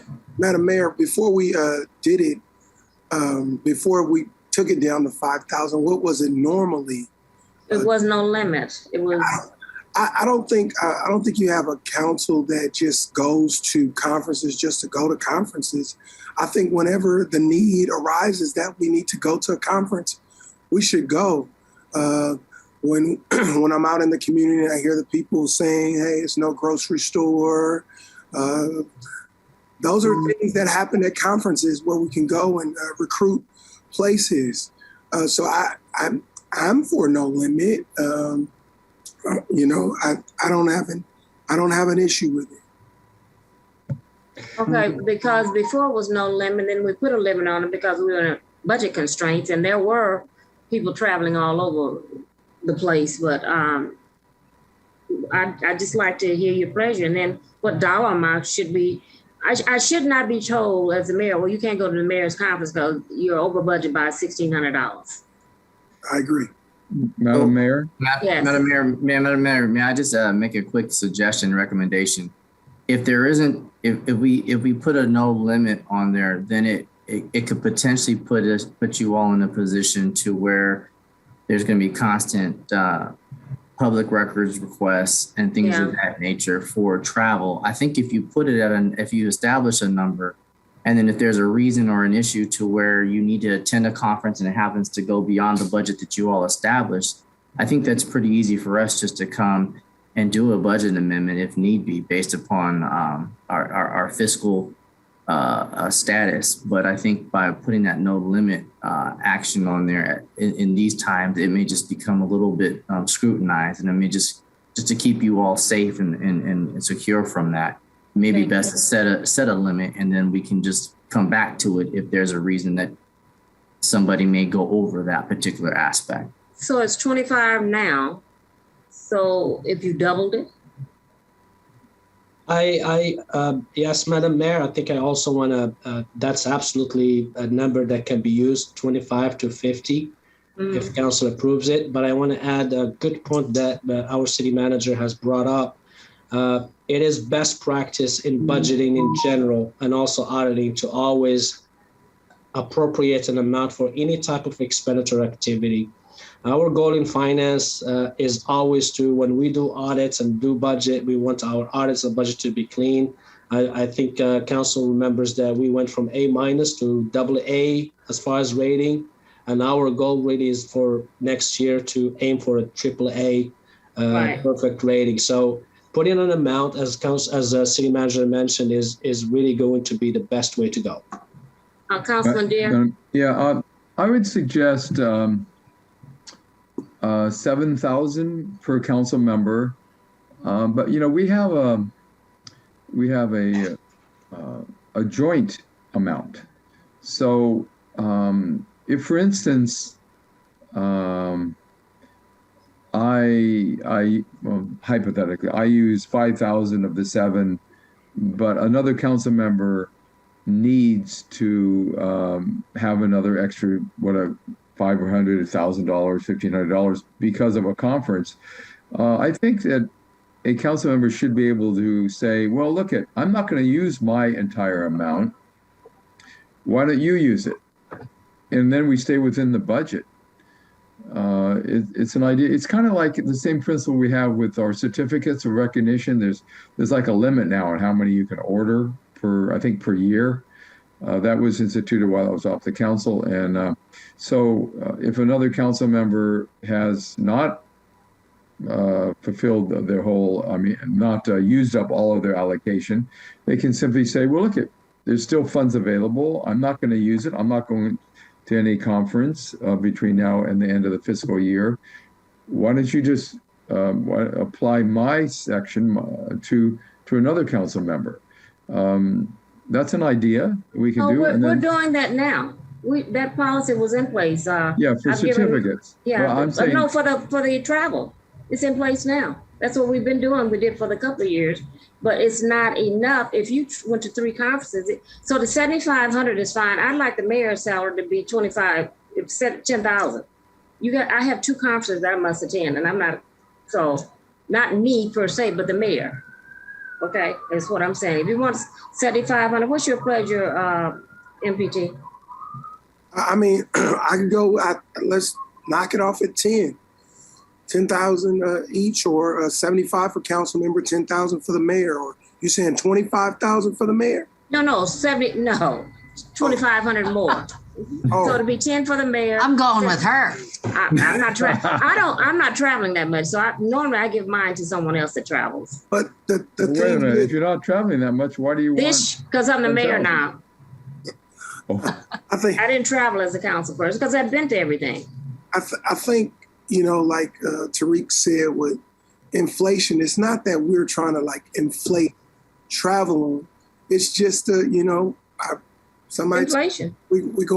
I'm going to a conference and somebody told me I had to drive 600 miles away because I didn't have enough money in the budget. Like, me drive 600 miles? No. It costs more. It costs more to drive than it does to fly. Yeah. So I think we have to put those things in perspective. So I'm willing to meet Jim with 7,500. I'm willing to meet the mayor by virtue of her seat being the mayor. She has to represent the city. She's a spokesperson for the city. I agree. Is this the time to make the motion to the city attorney? Madam Mayor. Yes, Councilwoman. Can I just ask a question? Does anybody know, like, if we look at all the conferences and the expenditures for the year, the fiscal year, do we know that amount? If, let's just say, we went to every single one, what is that amount? Do we have a number there? I'll tell you this, Arlene, 7,500 won't be enough. Will not be enough? No. 75 will not get you to all your conferences you go to. Will not. Okay. You better make it 10 each in that case. Then 10. 10 and 12, 10 and 20, 10 and 10 and 12. 10 and 25, 10 and 10 You and have to keep 12. raising it up. yeah, make it 10, 10 and 13 for the mayor. 12,500. That's good. We should have those. We should have that information before we make a decision. We should know how much it would cost to go to these conferences. Well, there's so many. Granted, airline tickets are higher, hotel costs are higher. That's all costing more because of inflation. But we're just kind of randomly throwing out numbers here. Because we can go back and adjust it. But if you drive your vehicle, you've gone from $3 a gallon to $6 or $7 a gallon in your vehicle. So you double cost. 5,000 per council person. I think comfortably 10,000 per council person will be doable. For the mayor, doing the other conferences, just make it 15,000 for the mayor, 10,000 for city council, 15,000 for the mayor's seat. Okay, so I have a question. If we go to a conference and we drive, we're paid per mileage. Don't you think we should adjust the mileage? I think that's based on federal rate, isn't it? It is federal rate, but I mean, is that being adjusted federally? Yes. We don't even know that. That's adjusted. Who has that information tonight? Yes, Jim. I don't have that information, but I know that our accounting team adjusts those as they come through. And by the inflation, as Councilmember Hicks said, if the rate increases, that's the rate we use. We don't use old rates when it comes to cost of gas, price of gas, and mileage. We use the most recent average calculated oil gas prices. Okay. So right now there's a motion to do 10 per council and 15 for whoever the mayor is. Let's budget 55,000, and if we need to make the adjustment, we make it. Second. Do I got it right? Okay. All in favor signify by saying aye. Aye. Thank you. Thank you, Madam Mayor. And as you advised, we have November and February to come back to council with adjustments to the budget. Right.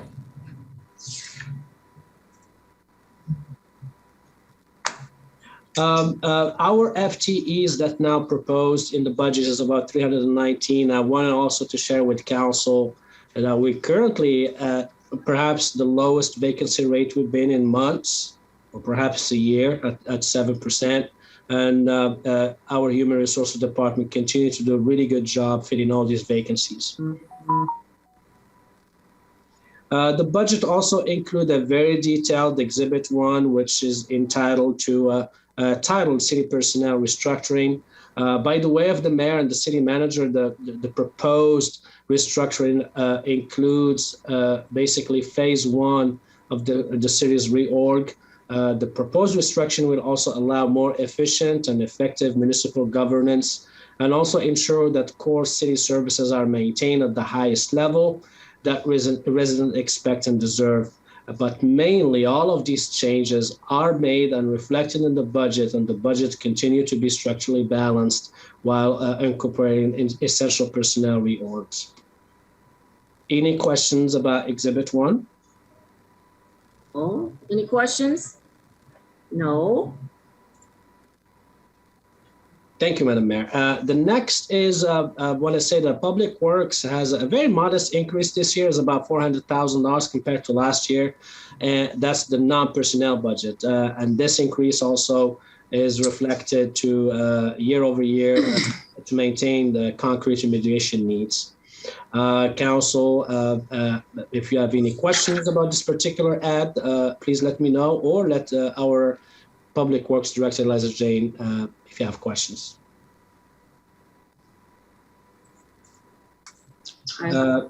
Next is there's an increase in human resources, non-personnel budget, but that's things that we really can't control, are always related to excess liability, property insurance, cybersecurity insurance, worker compensations, and all these items increase on an annual basis.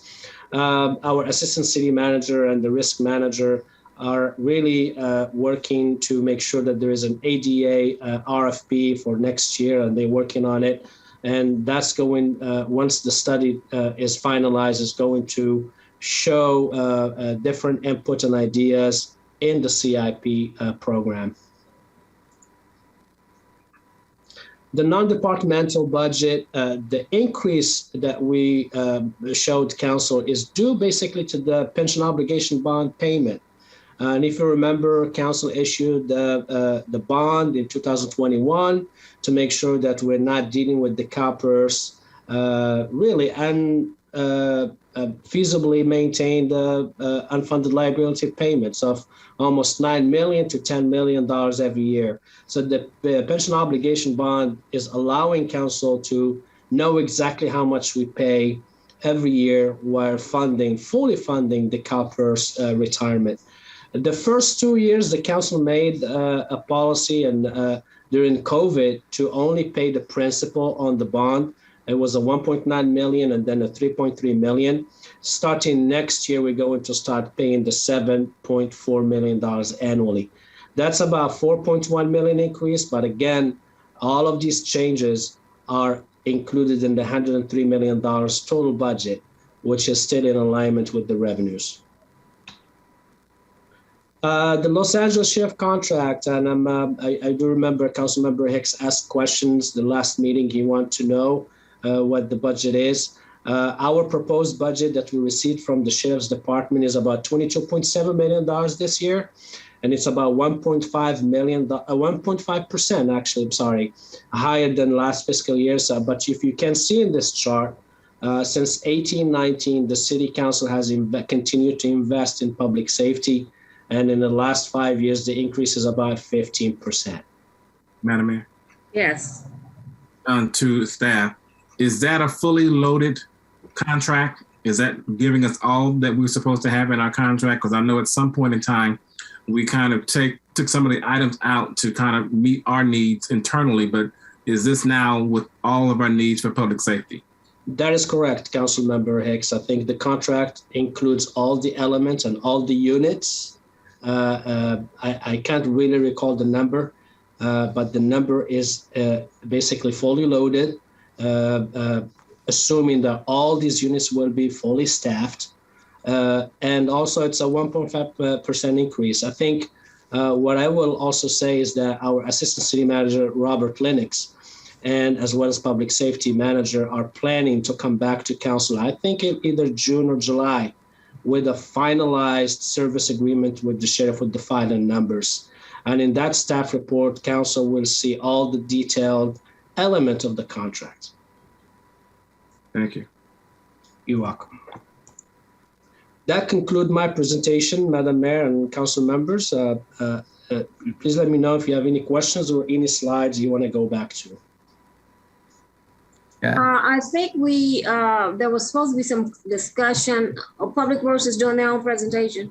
Yeah, next. I'm going to exit. Okay, thank you. I'm going to exit, and our Community Services Director will take the next step, and then Eliza Jane will come with the CIP. Okay, thank you. You're welcome. Good evening, one other thing, are we doing special events tonight too? Yes, it's coming next. You know. Okay, thank you. I love the excitement. We're the party city. Good evening, Madam Mayor, City Council, and elected officials. Over the years, City Community Service Department provides many special events for the City of Carson in regards to special events and the 244 Fund, as well as the additional events that we do that are in our 101 General Fund accounts. Over the past 2 years, there have been a lot of changes with the pandemic and the way that we provide services for all of our events in regards to how we've had to pivot and change from having in-person events to having our virtual events. Even as Councilman Hicks stated just before, we just finished our mental health forum that we had so much success with this particular year. And so in doing that, there have been a lot of options in regards to our events. And so what I'll do now is share my screen. And this is actually our City of Carson proposed special event fund for our 244 budget. We've had a few changes. Last year, we made a recommendation to City Council for 8 events last year. And in those 8 events that we provided last year, the City Council decision ended up with having 14 events for last year. This year, we want to make it sure that we want to have a functionally sound budget this year for our special events. And so we tried to provide the exact same events, being that it's our first year out of the pandemic. We have many issues in regards to what the numbers will affect in terms of people being affected by COVID-19. And we hope that this year we'll be able to provide all of our events in person throughout the entire year. As needed, though, with the numbers fluctuating with the ebbs and flows, we definitely will make sure that we take that information into consideration and bring that back to City Council and the Disaster Council in regards to any changes in the infection rate.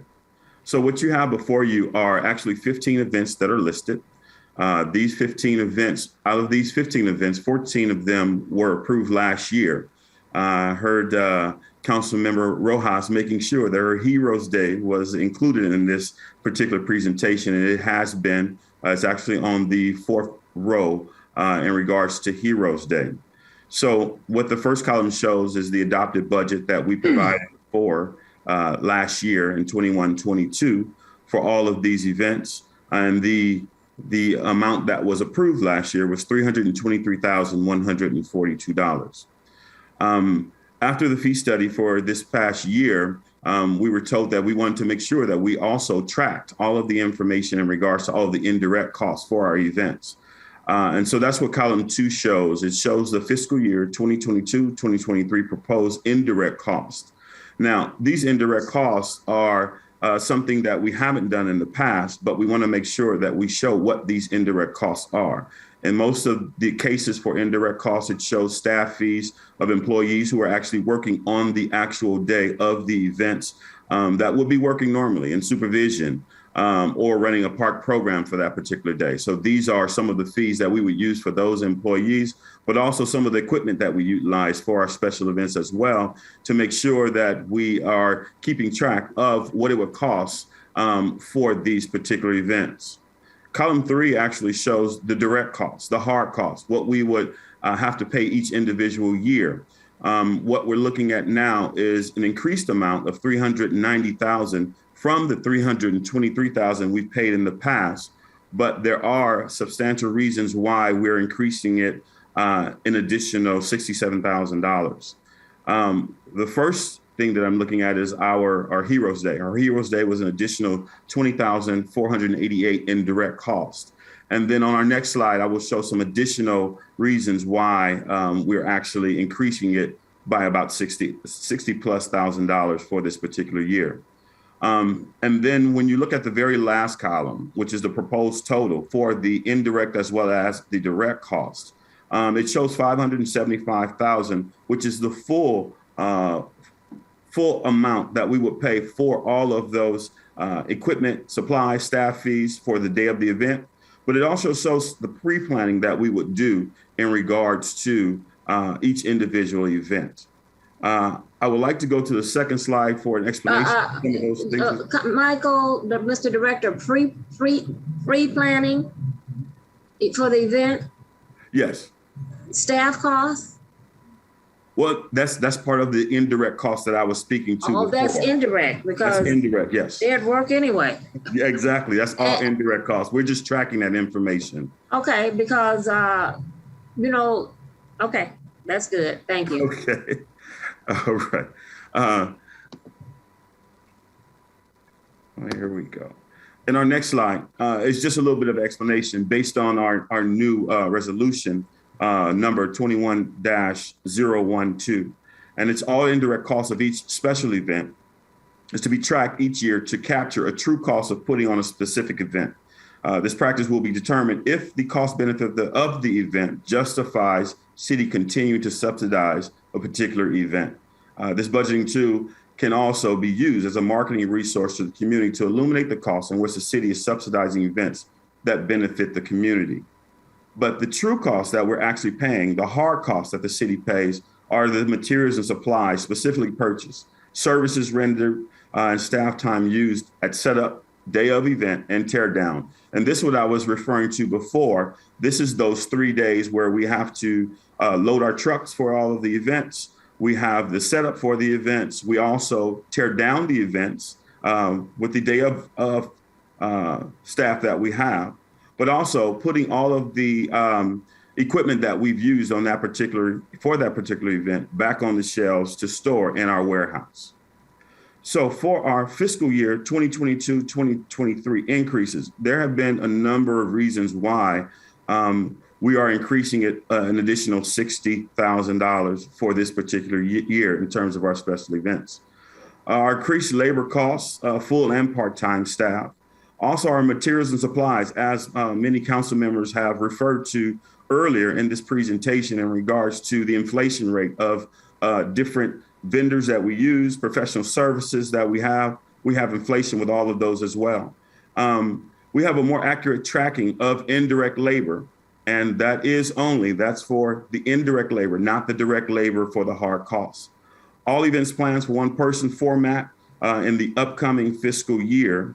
And the actual labor costs may be lower with introduction. We are in the process of hiring a new full-time recreation coordinator for special events, which has been approved by council already. And we will be able to assist in some of the pre-planning that's been being done by some of our supervisors for these events.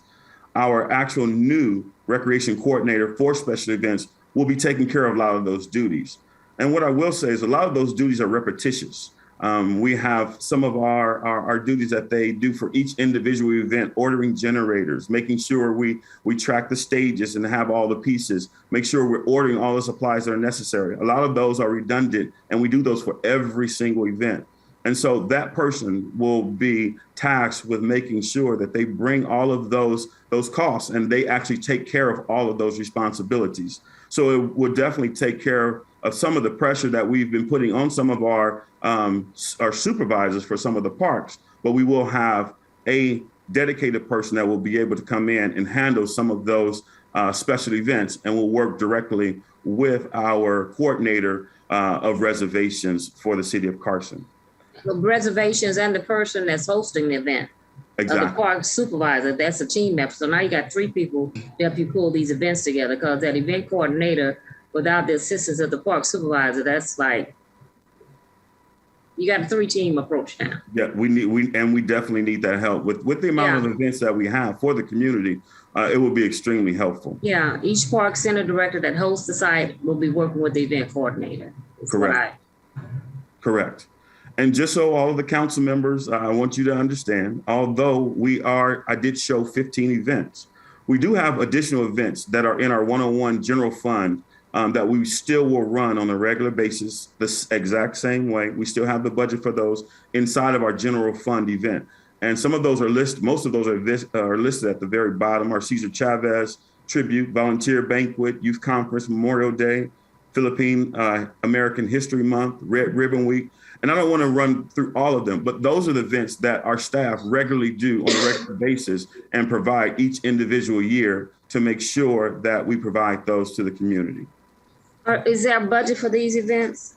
Yes, those events have been budgeted inside of the general fund for each individual part. Section.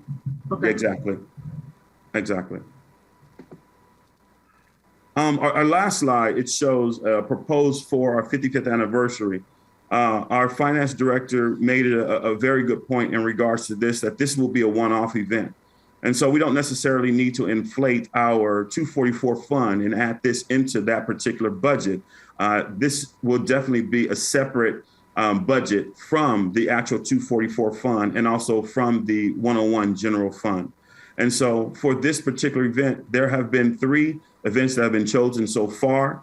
Our Gala Ball is the first one that will be coming up next year in the month of February. We have our street fair that will be coming up also, and our Tour de Carson.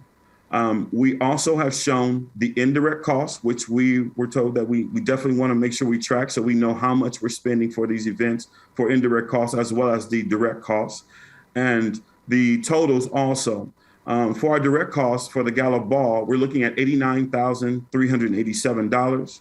For our street fair, where we will be blocking off the actual street, we will be making sure that we provide multiple stays for this particular event. And it's something that we actually have been waiting for quite some time. This actual street fair will be mirroring what we were looking for in the past when we had the MTA funds from before for our Ciclavia event, where we will actually shut down the entire street from Bonita all the way to Avalon on Carson Street, and we will provide a full street fair for the city of Carson on that particular day. And then our Tour de Carson is also an event that we have done for many, many years. This is an event that has been a staple here in the city of Carson. And our bike riders here in the city of Carson, we're definitely trying to move in a different direction in regards to what we're trying to provide for the people who use the bike lanes and who use those services here in the city of Carson. And I think this will be definitely a great event for our 55th anniversary. And our direct cost for that particular event is $35,618. So for our direct hard costs that we will be utilizing for the 55th anniversary, it will total $219,961. And then for the total cost, which includes the direct costs, that total will be $257,000.50. And so, Mike, the Gala Ball, that's direct cost, but some of that 89,000 is going to be reduced, and we'll track that, I'm sure, with sponsorships and ticket sales. So even though it's 89, that's what we're looking at, but we haven't calculated in ticket sales or sponsorships from our business community. You are correct. Madam Mayor, if I may, Yes. appreciate that, Mike. Just to address that, as it's relevant to all of the special events, there is a revenue component to several of these. And so all we're showing tonight is the expenditure side. I know that the finance director will be providing you some additional information later on revenues in a different part of the presentation. Yeah, my request is that when we do it, when you talk about total expenditures, that we kind of break it down. And I've said this several times, that even though we saw a dollar amount, even for the women's conference, it's up high, but it doesn't take into consideration the ticket sales. It just said this is what we spent. And so when we're doing you're correct. The ticket sales are actually about $40,000 for that particular event. And so some of that money does come back to the city in regards to that. And actually, that's the highest program that we have right now in terms of revenue of money that's coming back to the city. I know it, but when you look at the budget, somebody say, oh, you gave $59,000 for that. No, you only really gave 19 because the rest of it came back in ticket sales. Or whatever, because 600 women are paying X number of dollars. And the same thing is going to happen to the ball. So that $89,000 will be offset by revenue, and that's with ticket sales and corporate sponsorships. That is correct. Okay. And at this time, I can take any further questions in regards to any special events or anything that you've seen before. If you'd like for me to go back to any slides to get any additional information. Any questions from my colleagues? Not at this time. Not at this time. Excellent, Mr. Whitaker. Appreciate it. Good report. This is not to our new director. Is that his title now? What is it? Community Service Director? Yes, Excellent sir. job. Community Service Director. Excellent job. It's two titles. What happened to Parks and Rec and Community Services? Community Services, Parks and Recreation Department. Thank you, Director. Okay. Thank you, Michael Whitaker. You're welcome. Thank you, sir.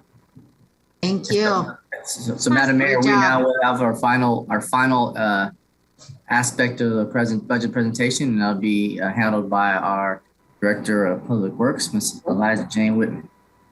And then also our Assistant City Manager, John Raymond, will be there to assist as well.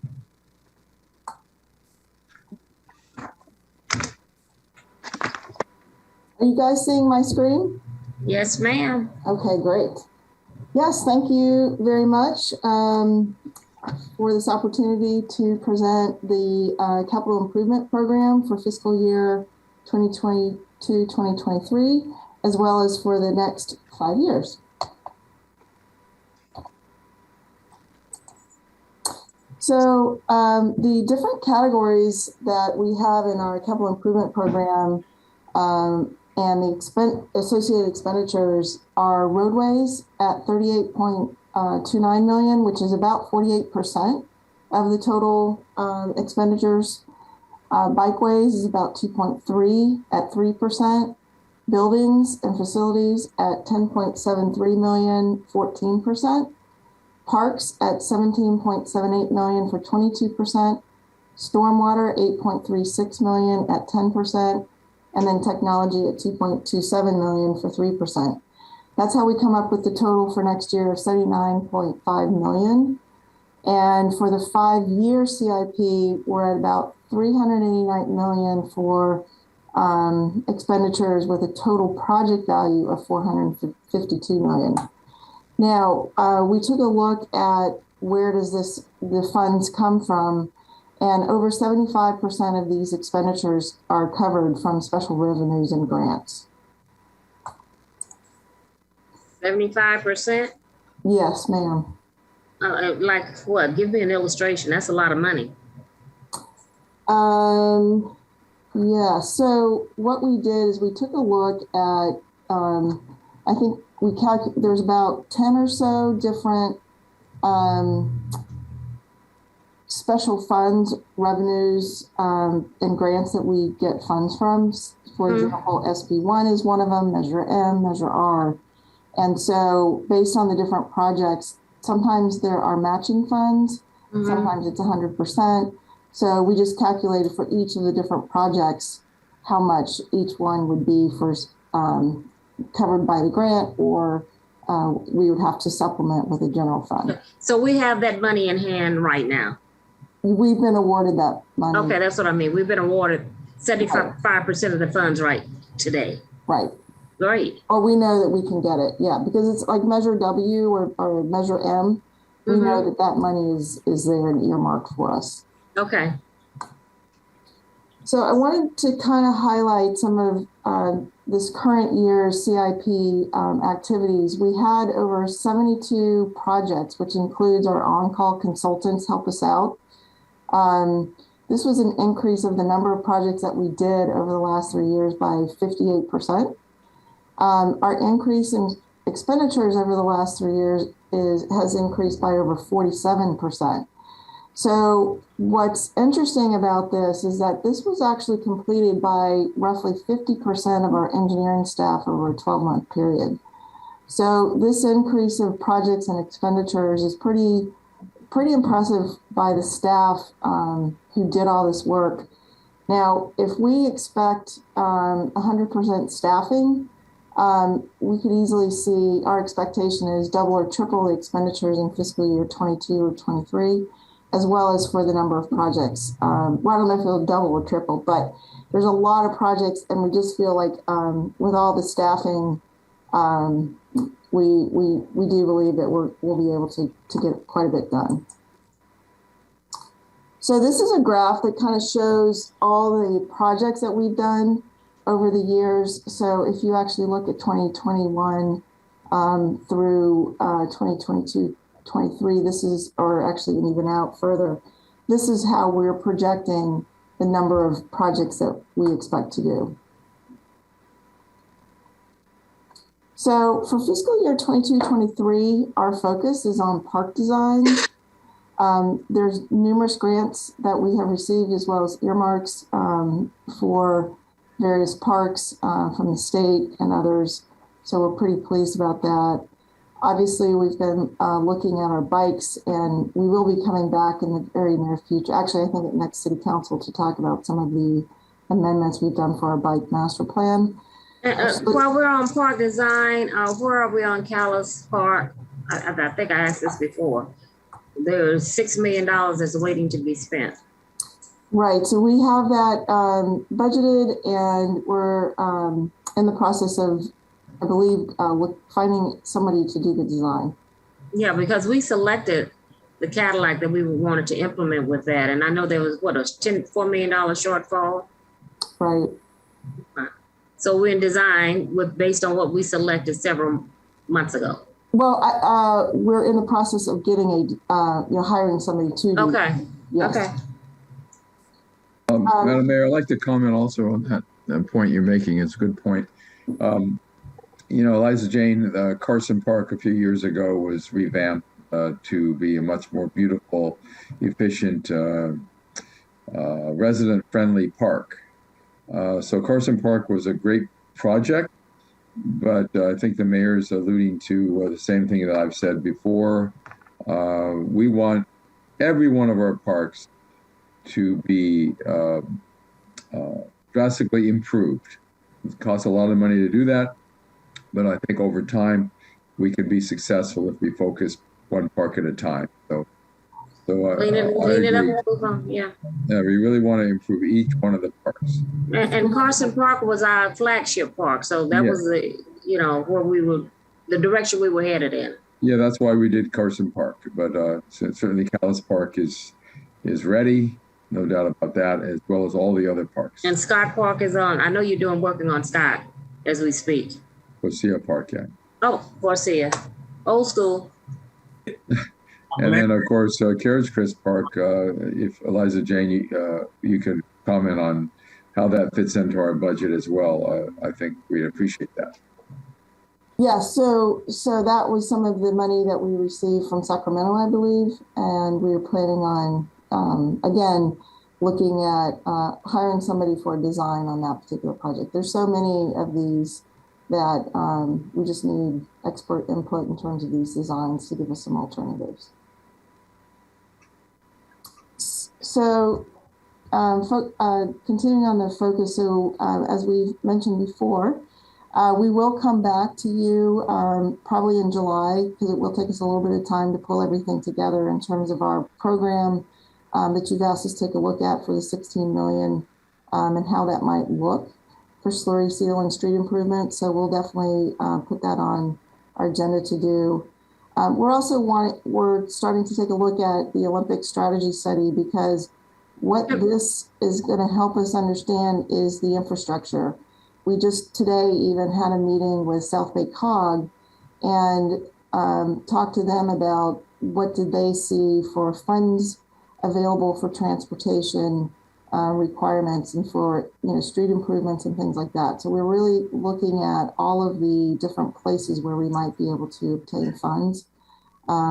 So that's another one we're looking at, as well as the asset management plan for all the infrastructure citywide, and our citywide resiliency analysis, which includes safety, infrastructure, and emergency planning. So for example, we would be looking at emergency backup generators, all the things that we might need at certain cooling stations. So we really want to make sure that we have the facilities that we need and we understand how to be resilient. And then finally, Dominguez Channel. And one of the things that I wanted to mention was that Carson has now been invited to participate with LA in their Infrastructure LA program, which is LA County Department of Public Works. It was a invitation only type event where we were one of about 20 that were at the meeting. Mark Estrella has offered to come and present on this particular program that they have. It's supported by all the supervisors. But basically what it is we're there because of Dominguez Channel, and they're looking for some of the funds for the law, that bipartisan infrastructure law that was passed. They have estimated about 100, they expect if we do this right, in terms of collaborating, working together, $196 billion could come to LA County. And they really feel that, or actually, I guess Mark Estrella spent about 4 weeks out of the last 5 on Capitol Hill talking to all the different senators, et cetera, and basically indicated that they were telling him was that if LA County Public Works collaborates, partners with cities like ours, that they're more likely to get the funds. So we were sitting at the table because of Dominguez Channel. I feel like there's a really good opportunity for us to get the funds. We're going to be continuing to work with them on the infrastructure and what we need for Dominguez Channel. So it was a very positive opportunity that we were there. Absolutely. Can we go back to the slurry seal and the street improvement projects? We were looking at the 16.5 million, and you said you were going to bring us something back as late as July. Isn't that something that the report that Lisa just did that would show where all these bad projects are and how we can move forward? Do we need to wait until July is my question. And then also the funding, are you going to be talking about where we can get potential funding from other than out of our general fund when you come back? Yes. So what we were thinking about, because I had a quick conversation with Gilbert right after. So this is where July came up, but we could potentially do it in June. We wanted to come up with looking at, we do have her maps and we can share those with you prior.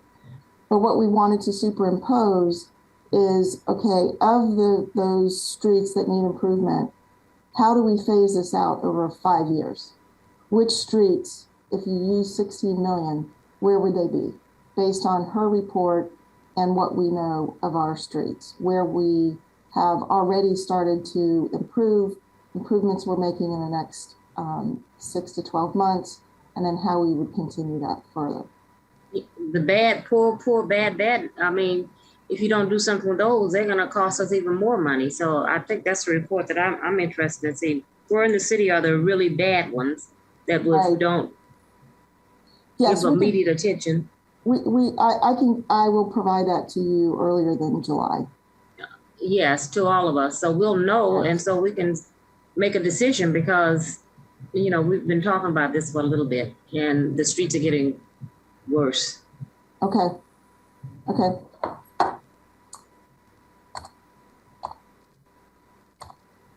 I guess that's it. So, short and sweet. So there's a lot packed in there with those dollar amounts, but you do have a committed team in Public Works to get a lot of these projects done. We know this is a huge lift, but we are very optimistic that we can get quite a bit done for the city and the residents. So any questions? That's mine already. Any questions from my colleagues? Everybody's quiet. On the budget in general, but not specifically Eliza Jane's presentation. That's a good presentation and is generally pretty clear, I think, to the public. Thank you. Thank you. So to read tonight, we're going to be, because this is our final workshop, and I know that Councilman Deere has some more questions on the budget. So tonight you're expecting us to give you directions like we did on which way we want to go, or what is it exactly you're looking from us? Yes, Madam Mayor. Today is basically 95% of the budget has been finalized. The expenditures, the CIP, personnel, and as well, we took the recommendation, for example, the motion to change the council discretionary spending to 55,000. So we're going to do that tonight. And our goal is in June 21st to bring the all the resolutions for council to adopt the budget. Okay. Tariq? Yes, Councilman Deere. A few meetings back, a few meetings ago, we approved the council aides becoming full-time employees and with benefits. Do you have that in your budget? Yes, Councilmember Deere. The budget now includes the conversion of the council aides from part-time to full-time, including full benefits, as well as medical and other benefits as well. I just wanted to confirm that. So in case anyone doubted, that has been already completed. Yes, it is completed. Thank you. Madam Mayor. Yes, Councilwoman. I just have a question, Tariq. On our staffing, what percentage are we as compared to, let's say, last year on staffing? Do we have an improvement? Or how are we looking on that? Staffing as far as FTEs, I think we are now almost at 100%, meaning perfect. We reflect all the reorgs that community development, public works, community services have established throughout the year. Other things also, we included any type of modification to the job changes to certain, like in Exhibit 1, that are also included. The part-time, for example, last 2 years, the part-time budget allocation was significantly lowered because of the pandemic, that we weren't really doing things on site. But now we are back to full capacity when it comes to budget appropriation for part-time. And I think we are about $4.7 million now allocated just for part-time to help with community services and public works. Perfect. Thank you. That's what I like to hear. Actually, I do have another question for Tariq. Tariq, if you look at Exhibit 3 under fiscal year 2022-2023 5-year capital improvement plan,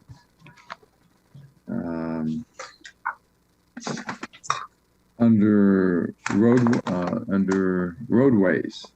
Correct. Okay. I was going down the list tonight. It's really small print, so I got to get my reading glasses on, and there's a lot of information here. But as I'm scanning the list down here, I see on, I guess it's page 2 of 8. 2 of 8, yeah. From the bottom, it looks like the 5th from the bottom, Leonardo Drive. Okay. That's a construction of a new roadway to serve the 157-acre site development. You know, I was on the site the other day, and I noticed that the roadway was sunken, meaning that the roadway is really not there anymore. And of course, years ago, 70 years ago, that was a haul road, meaning there was really no trash underneath of it. Trash, of course, was in the 5 cells. And the haul road was where the whole big trucks came to supply the trash for the dump. Now, the developers of that property, whoever they are, they're going to be paying for the reconstruction of that road. So why is there $10,000 of taxpayers' money going into that, according to this chart? I mean, you might explain the chart to me or correct me if I'm wrong, but that's what I read right here. Yes, Mr. It does say Measure M and Measure R. Correct. Measure M and R are taxpayers voted measures that increase the sales tax in LA County for road improvements and road maintenance. And those projects all have to be approved. I remember as a mayor, we had to get these projects approved and certified before we could spend the money. We can't shift the money to something else. So could you please explain that, how that ended up on this chart on Exhibit 3? Yeah, Councilmember Deere, correct. I think you're looking at project number PW 1617. Correct. Leonardo Drive, and that's a construction of new roadway to serve the 157-acre site development with an allocation of a $10 million from Measure M, Measure R. What I do remember, Councilmember Deere, is in 2019 when I joined the city, I worked with community development, an assistant city manager, then acting city manager John Raymond issuing the Measure M, Measure R, the $18 million. And this project was listed as part of the project that the $18 million Measure M, Measure R will fund.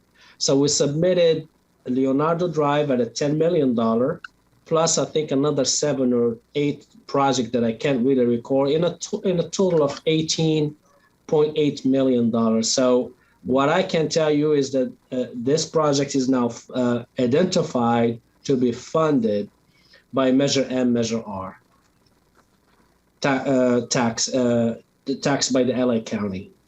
What about the developers? Aren't they paying for the road? I will defer that to our Assistant City Manager, John Raymond. Maybe he can explain the reason why it is that way. Three. Well, that would be through the city manager. If he could direct Mr. Raymond to address that question. Sure. Madam Mayor, I have a quick question. Okay, as soon as JR addresses, then we'll get to you, Councilwoman. Mr. City Manager?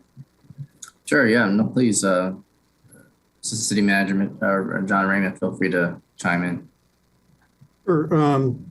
Madam Mayor, in all of our agreements, including with Macerich and later with Simon and Macerich, Cam Carson, and with Carson Goose, which is Fairing, the city and authority actually maintain the responsibility for constructing that road. It's a public road, and the authority, and so back in 2018 with Cam Carson, city and authority entered a cooperation agreement, and we've got a cooperation agreement now between the city and authority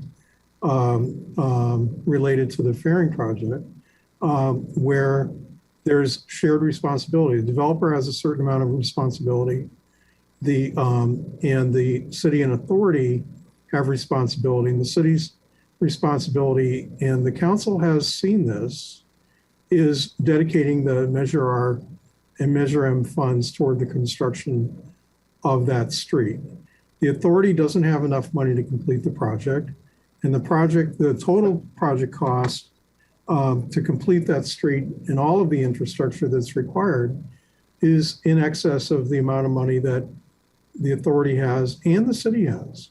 And so there's a contribution from the developer. So this is rather than the city or authority subsidizing the developer, this is the developer stepping up to supplement the amount of money that the city and authority have toward the construction of that street.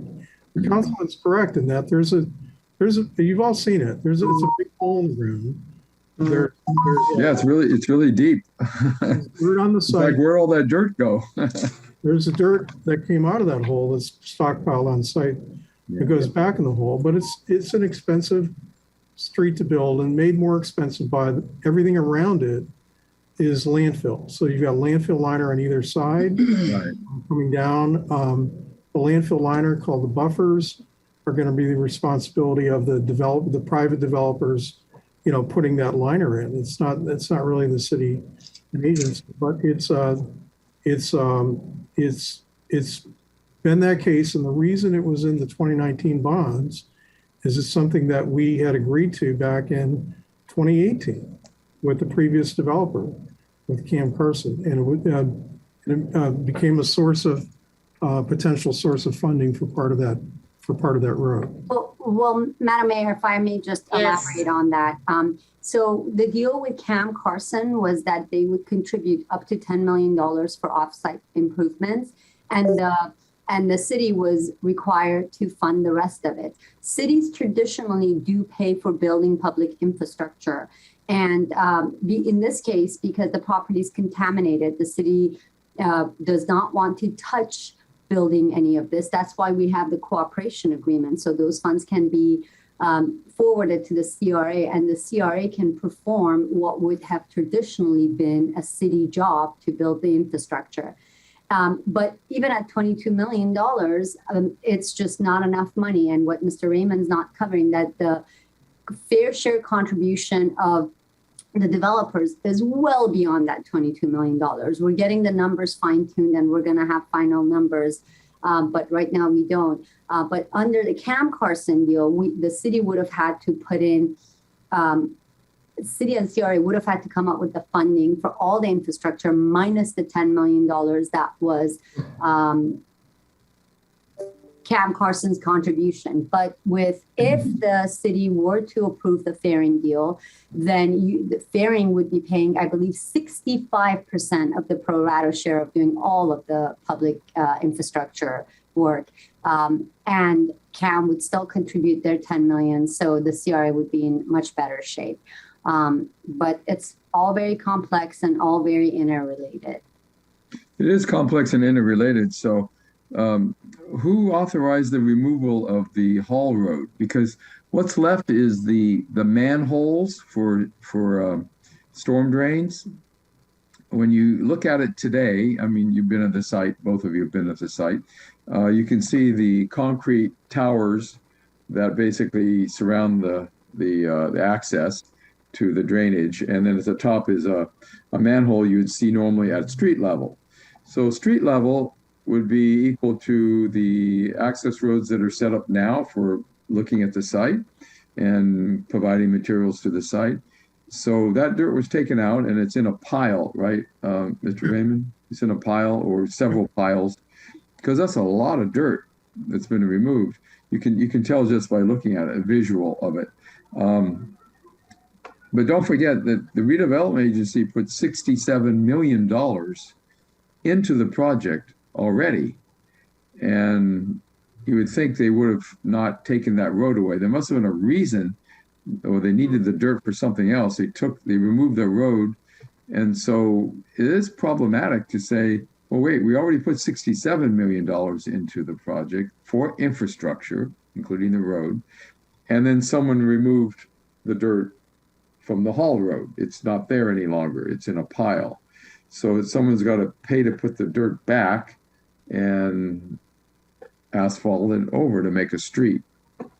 Well, going back to the 2006 specific plan, yes, the project, the Carson Marketplace project that was approved as part of that plan. You remember the name, yeah, Carson Marketplace. That had so many names. From a surface street to a sunken street. So the street was to be where you see the manholes down below. That was going to be where the street was. Right. And there were going to be bridges between cell 2 and cell 4 across. And so, and that was to keep the vehicle traffic really kind of off the street.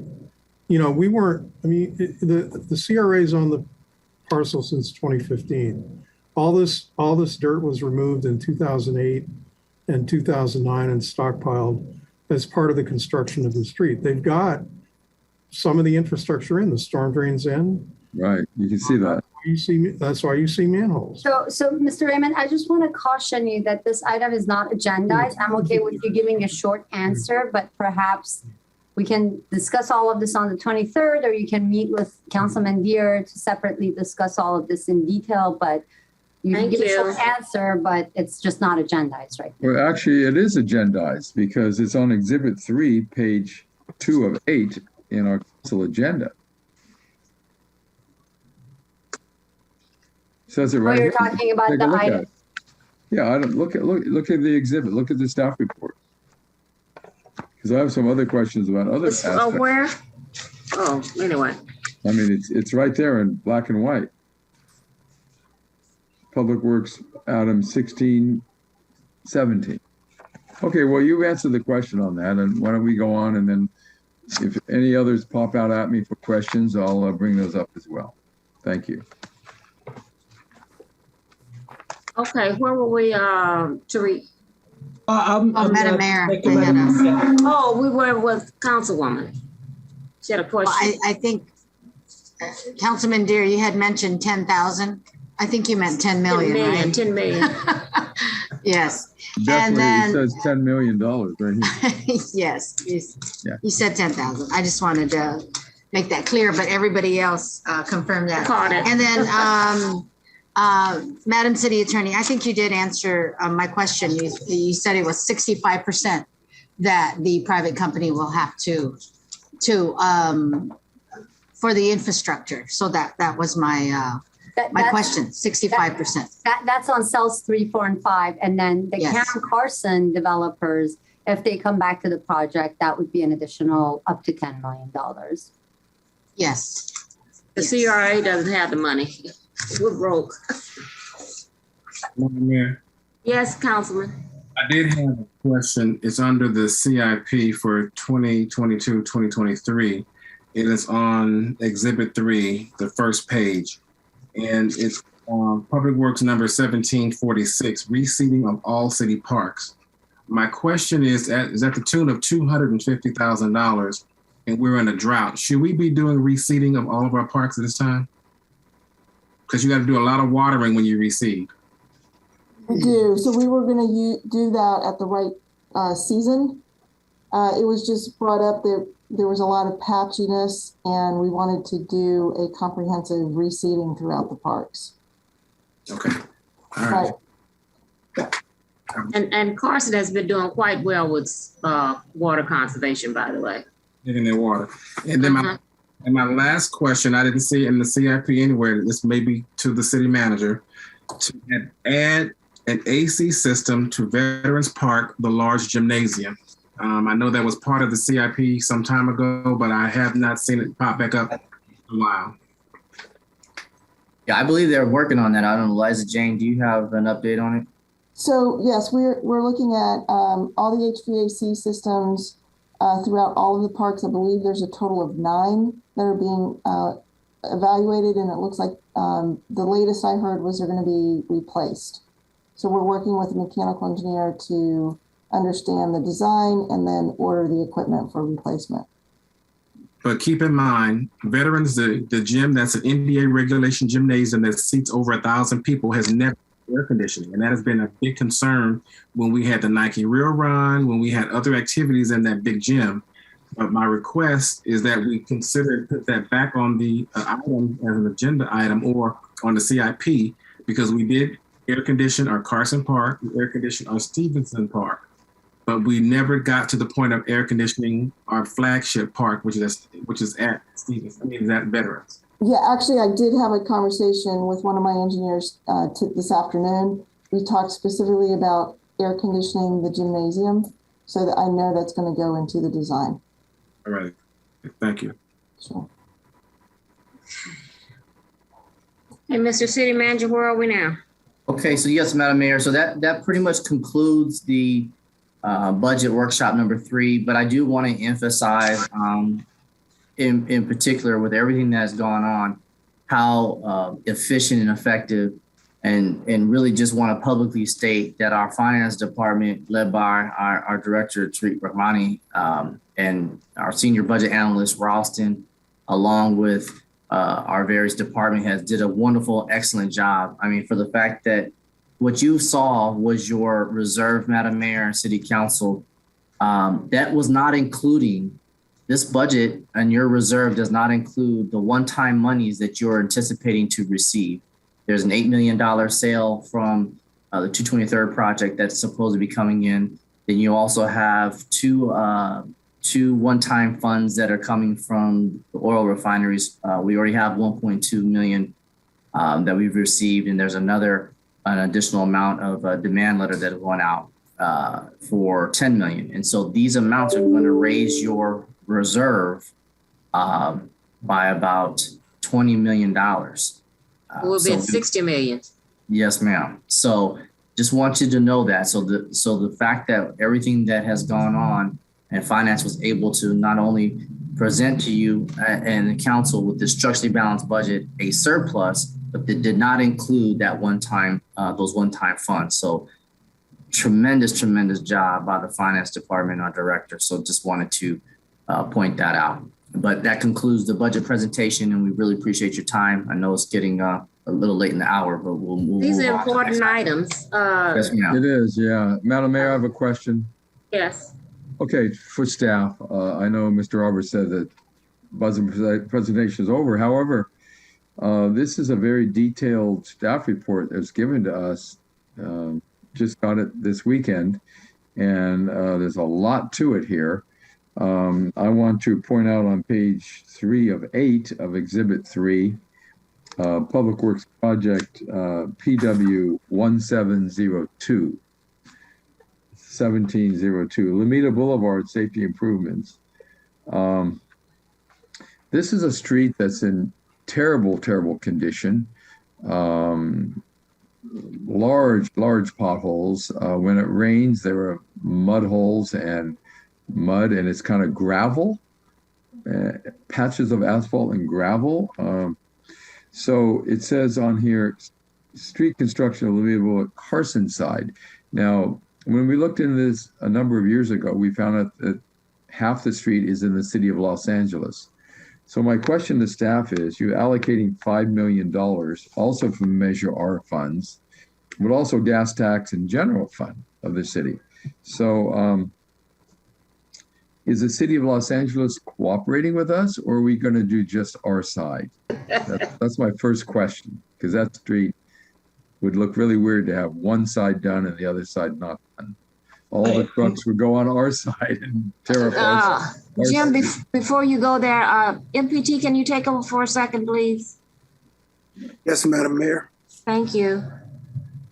So this is a question to staff. So I will go into defer to our Public Works Director, Eliza Jane, but I want to point to a good point you made, Councilmember Deere. The $5 million is the total cost of the project. The second column is what's appropriated, which is $50,000. So I will let Eliza Jane speak why we're allocating $50,000 and why the cost is $5 million. So actually, if we were to do, we have looked at this, if we were to do the entire street, it would probably cost close to $100 million. We are in the process of looking at how to apply next May, for a Tiger grant, a federal Tiger grant, which addresses these types of projects. They're so large. We are in the process of identifying who within the city of LA in their engineering department and Department of Transportation would participate with us. We have heard from Senator Feinstein's office, who was interested in this particular street and encouraged us to apply next year for this Tiger grant. But it is going to be a pretty significant effort in terms of hiring a consultant to help us with this Tiger grant. But in addition, this street has a railroad crossing, and the CPU has a what? A railroad crossing. It does, yeah, that's right at the end, yeah. So interestingly enough, the California Public Utilities Commission regulates railroad crossings. So they have reached out to us and actually asked us to take a grant to improve that railroad crossing. There have been several deaths in the past. And so they have indicated that this money could include up to $16 million. So this is another project within this CIP that we're looking at. And again, working with the city of Los Angeles. So there's a lot to this. Tell her it's going to phase 2. David, if you can mute yourself, sorry. So there's a lot. So what we did here is we put in $50,000 really until we get this effort going. We identify the players within the city of Los Angeles, and we're able to look at additional funding. The $50,000 is really more for potholes and any kind of potential striping or minimal things that we need to do to keep it as safe as we can. And unfortunately, it is only on our side.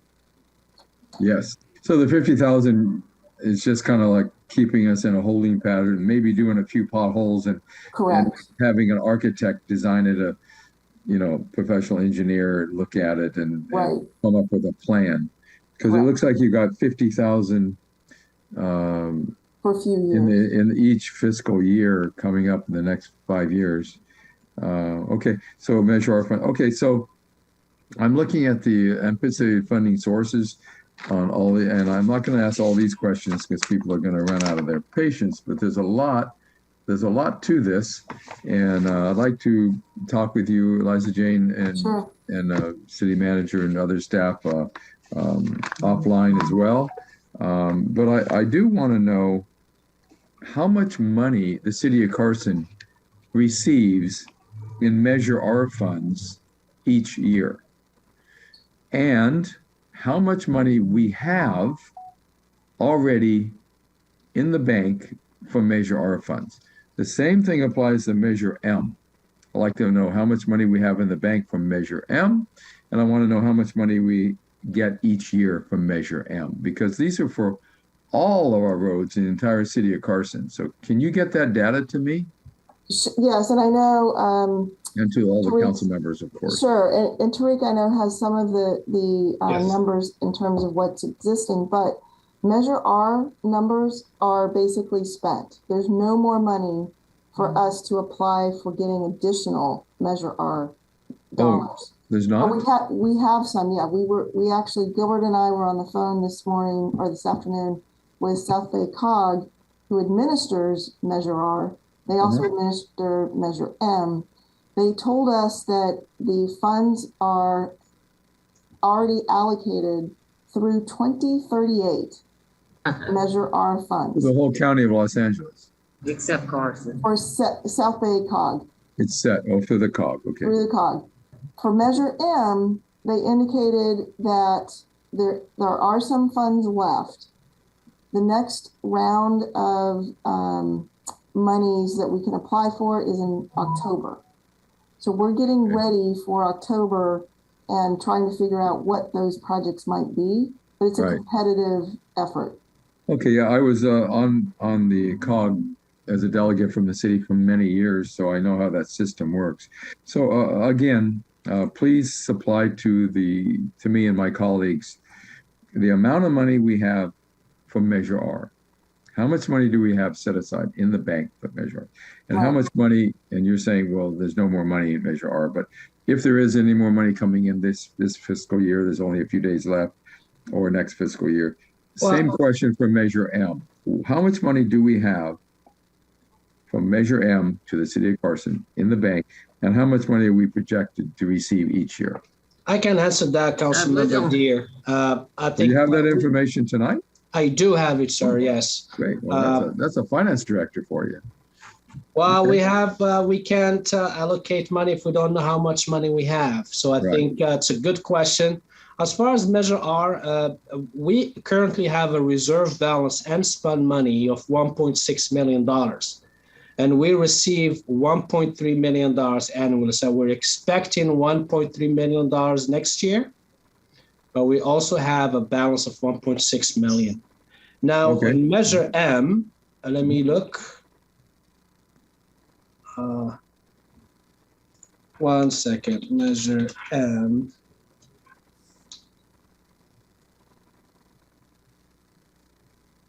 Yes, Measure M, the fund balance is 2.7. What I mean by fund balance is unspent money. Unspent money, of course, unspent money. That's what we want to know. Yeah, $2.8 million. And on an annual basis, the revenue that the city receives from the county is about $1.6 million. 1.6. Okay. Didn't Eliza Jane Whitman just say that there's no more money available with Measure R? These are for the competitive projects. It is competitive, right? I know. Right. So for those competitive projects, South Bay COG, what they get for Measure R, they've told us that it's already been allocated. Oh, so what Mr. Romani just said, that we're getting 1.3 million next year, we may or may not get it? Yeah, I'm not sure exactly if that was No. something we Yeah, won. you two guys ought to be on the same page here. Which is it? Oh, I know that we get the money. It's allocated every year. It's a tax measure that was passed, and there's an allocation for each city. And the measure is basically based on the sales tax revenue, the add-ons that the county passed. So that money it may change up and down based on the economy on the sales tax, but it's always around that range of 1.3 million. Yes, Tarika's right. So what I was talking about are the competitive projects. Right. And we have to compete. Like one year, Gardena got like 16 different grants. And one year Carson got 0. That was for years back. That was, okay. So I would like to have a definitive answer to that question. You don't have to answer tonight, but you probably should get it to us within, the next council meeting or next couple of council meetings, at least by the time we pass the budget in June, because we have to know those figures. It's really important. Yes, Council Member Deere, what I will do is when we bring the resolutions, the final resolutions, I will bring an exhibit of all the special revenue funds, their definitions, what they mean, what do we expect annually and how much we have in the bank. And I will attach it as an exhibit for council to see great. all of it. Terrific. All right. Thank you very much. Madam Mayor, I'm complete. Yeah, Eliza Jane, that was something when you were talking about your budget previously that you were talking about these special revenue funds that we have when I said there's a lot of money and where you're getting it from. So thank you very much for that because I knew you were bringing it back. So what's next, Mr. City Manager? That would be item number 32 or 30. We finished with the budget. We just. This item's complete. Yes, ma'am. Okay. This is a receive and file item. Well, it's a discussion item, but. Discussion. So what was your recommendation? Recommend that you continue to the next. Yes, ma'am. We'll get to move it to. Provide directions on any expenditure item that will be used to build the proposed draft budget. And we did that already. Yes, ma'am. Okay, thank you. So. Item number 31 is discuss the qualification criteria for the ARPA-funded business grant program. Mr. City Manager. Yes, ma'am. Thank you, Madam Madam Mayor and Council. We're getting late. We'll have this item to be presented by our Assistant City Manager, Mr. John Raymond, who's going to give you a brief presentation on some of the recommendations and thoughts of getting this ARPA grant program off its feet and moving to the businesses here. So I'll allow Mr. Raymond to go ahead and take the helm. Thank you, Mr. City Manager. I'm going to share my screen. Can you see that? Yes, orange and black, of course. All right. And I'm going to change my display settings. All right. So I know it was discussed earlier in the agenda during the budget presentation, but back when the council was allocating the ARPA funds, you did make an allocation for a small business grant program. And then I think it was at the last meeting, council asked for an update on where we were with the grant program. So I have a PowerPoint that's much shorter than the kind of very long staff report I gave you, but it's only 5 or 6 slides.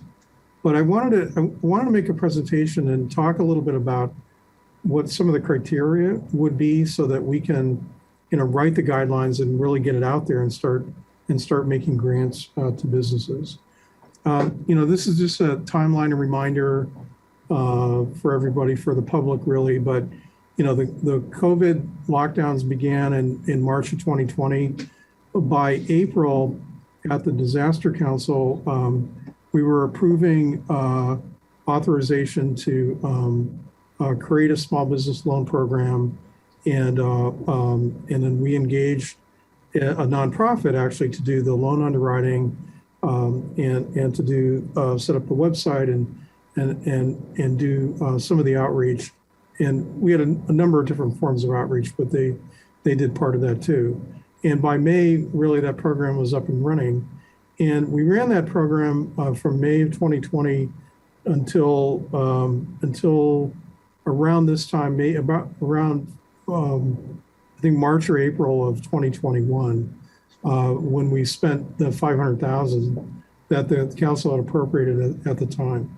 And so the loan program ended, and we had two different CDBG funded grant programs.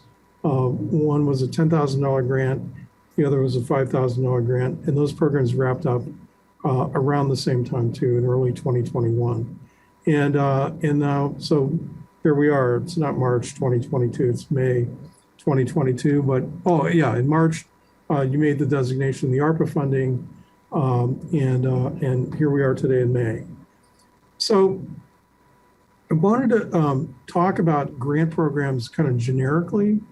And I know that you had some discussion with Tariq about the facade improvement programs. And when cities think about grants that they make to businesses, the facade improvement programs are really way more typical of the sort of grant that a city would do to a business.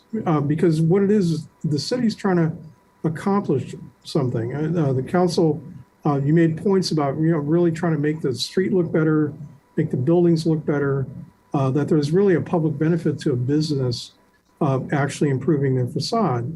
And it's really a kind of a defined thing. You're the business person, you're gonna go improve your facade. We'll offer, 50% of the funding. You've got to do all the work, pay for all of it, and then you get, 50% rebated back to you in the form of a grant. That's a very typical facade improvement program. When we created the small business loan program back in 2020, and then ultimately the grant programs, the purpose of it was much more amorphous. It was really, we're trying to provide assistance to businesses that were struggling with lockdowns, struggling with loss of business, due to COVID, that were maybe unable to, or in the application process with the EIDL loans with the SBA, or the PPP loans with the SBA. And there were a lot of different types of situations that businesses found themselves in. And we were out trying to make loans. And when you're trying to make a loan, while we were on the one hand trying to help businesses that were struggling, on the other hand, you're making a loan. And the reason we did underwriting is you want to have some certainty that ultimately that you'd get paid back, and that you're not just out there making all sorts of bad loans, but that you're making loans to businesses that have the ability to pay you back. This is a grant program, so it's not that we don't have to worry about getting paid back, but it's still a program that, and maybe we can kind of narrow it down tonight. Its only purpose is to get out there and make grants to businesses in Carson that are struggling because of COVID. And so I want to ask and kind of talk about, kind of who the council sees as the target of the program, what the business size would be. Are we talking about, really small businesses, or is there some room for a little bit larger business? And that's really on the next slide.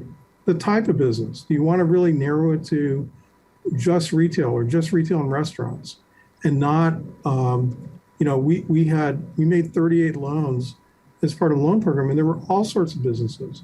And a lot of the businesses that we made loans to were home-based businesses. I mean, there were people working out of their homes. They had businesses, they had diminished, income because of COVID. But if the objective and the goal of the program is really, for example, to prevent storefronts from becoming vacant, and really improve the presentation of the community by having your commercial corridors, be vital and full, then making lots of grants, particularly to home-based businesses, maybe isn't really what this program's for. And then the location, and I know the location came up as when you're talking about the facade program, was that location limited? And I know that in the old facade programs, that the city has historically funded out of CDBG, you can only fund that in low-income census tracts, and that tends to be on Sepulveda and on Carson Street, and really not anywhere kind of north of City Hall. And so with your own funding, you have much more flexibility in terms of geography. So number two, the goals of creating the program, I kind of touched on it. Is it really the preservation of jobs? We talked about preventing vacant storefronts, and really making sure that we're trying to ensure that businesses can stay open in a storefront that the public can access and the public sees when they drive by, and then really maintaining the economic vitality in the city. The third factor is when we created the loan program back in 2020, the council had a couple of criteria that they wanted to include in the loan program application, and we did. And it came up tonight. We want to make sure that the business, was in business before COVID, right before 2019 or 2019 or earlier. We have a preference for businesses that have been here a long time. We have a preference for businesses that are owned by people that live in Carson. We have a preference for other types of businesses.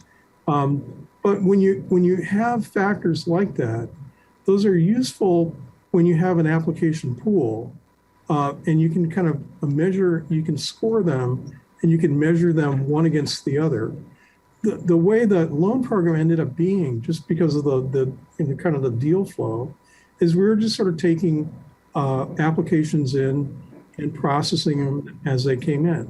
So you never really got to rank, one application against another, that this is better and they're going to get funded, and this one, they don't live in Carson, they haven't been here a long time, something like that. If they qualified for the loan, they got the loan, and we had a very high rate of approving businesses that applied for the loan program. And because they were coming in, they weren't competing against one another. They were just competing against the minimum criteria that we set of being able to receive a loan. So when you start talking about definitions, and I know that this came up when we were talking about the guidelines for the small business loan program. We modeled our program on the county program, and the county program said it's from businesses of 2 employees to 50 employees. And the council said, well, a business could have 1 employee, or they could be a micro business and really not be an employee, but an owner. And shouldn't they be qualified? So we amended the guideline. And so I'm asking again, should the business, do you want to really kind of narrowly focus it on really small businesses? Or could it be small businesses like we defined in the previous program, say 1 employee to 50 employees? Or could it be, a little bit more flexible, say a business up to 100 employees? I mean, that's still under lots of definitions of small business, that's still a small business. Or a completely different definition of small business like the SBA uses, they determine it by revenue, whether it's, $500,000 a year in sales, $1 million, $2 million. The SBA, again, their definitions of small business is really expansive, and it's something like 500 million. I mean, it's a crazy number. But these are different types of definitions of small business. And then, and I talked about it just a minute ago, in terms of if you want to focus on a type of business, when you start thinking about what the objective of the program is, in that we want, if it's the desire of the council, we want to make sure that storefronts, businesses in storefronts are taken care of, and they get access to the program before anything else. And we're going to have a criteria that it's really got to be somebody in a public-facing type of business, really a storefront. It can be in a shopping center, it can be on Carson Street, it can be somewhere, but it's got to be in a location that's sort of publicly accessible like that.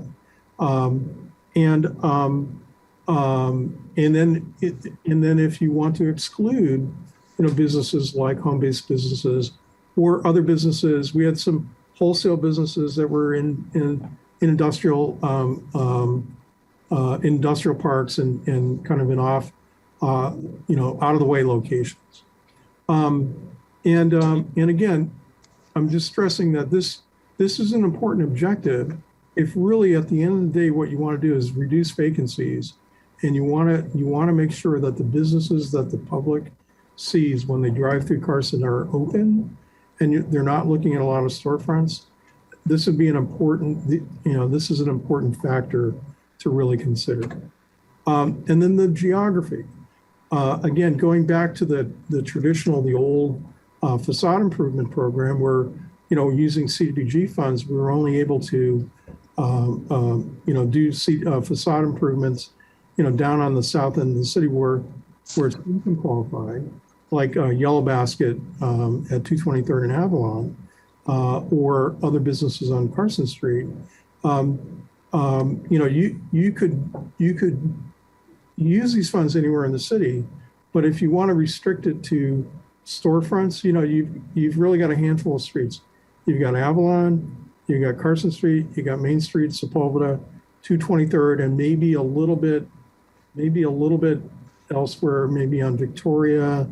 But there's not a lot of other commercial on other streets. I mean, this is it. And so you could really kind of limit it to that and just say, you got to be on one of these streets. And then ask yourself if you would want other areas to be eligible. And then, so I talked about the competitiveness. And so this is really kind of a fundamental thing. If you have criteria and you want to be able to score one application against another, then it's really got to be in batches. Like we're gonna put the program out there. We're gonna accept applications until, like, say, June 30th. And on June 30th, we're gonna evaluate them all, and we're gonna make an award. It could be everybody gets it, or it could be that we get 10 applications and five meet the minimum score and 5 don't get it. And the 5 that don't get it, they can apply again, or whatever. Or the first come, first serve is just as they come in, as applications come in, we start processing them, and if they meet kind of the minimum criteria, they're on Avalon, they're a retail business, they've been impacted by COVID, and they're qualified, and you just cut the check. They sign a grant agreement and they cut the check. I mean, they're really different kinds of programs, and we could structure it either way. And then the other criteria, and I think I touched on this early on the first slide, but and these are listed kind of all over the place in the staff report, but I think these are things that have come up from council when we've talked about the loan program in the past. And one would be independently owned businesses located in Carson, not a franchise. We had that originally, and then we amended it to include franchises, and we made two loans to different Subway stores because we amended the guidelines, the loan guidelines, to allow franchises. You could decide that's okay, or you could decide it's really got to be independently owned.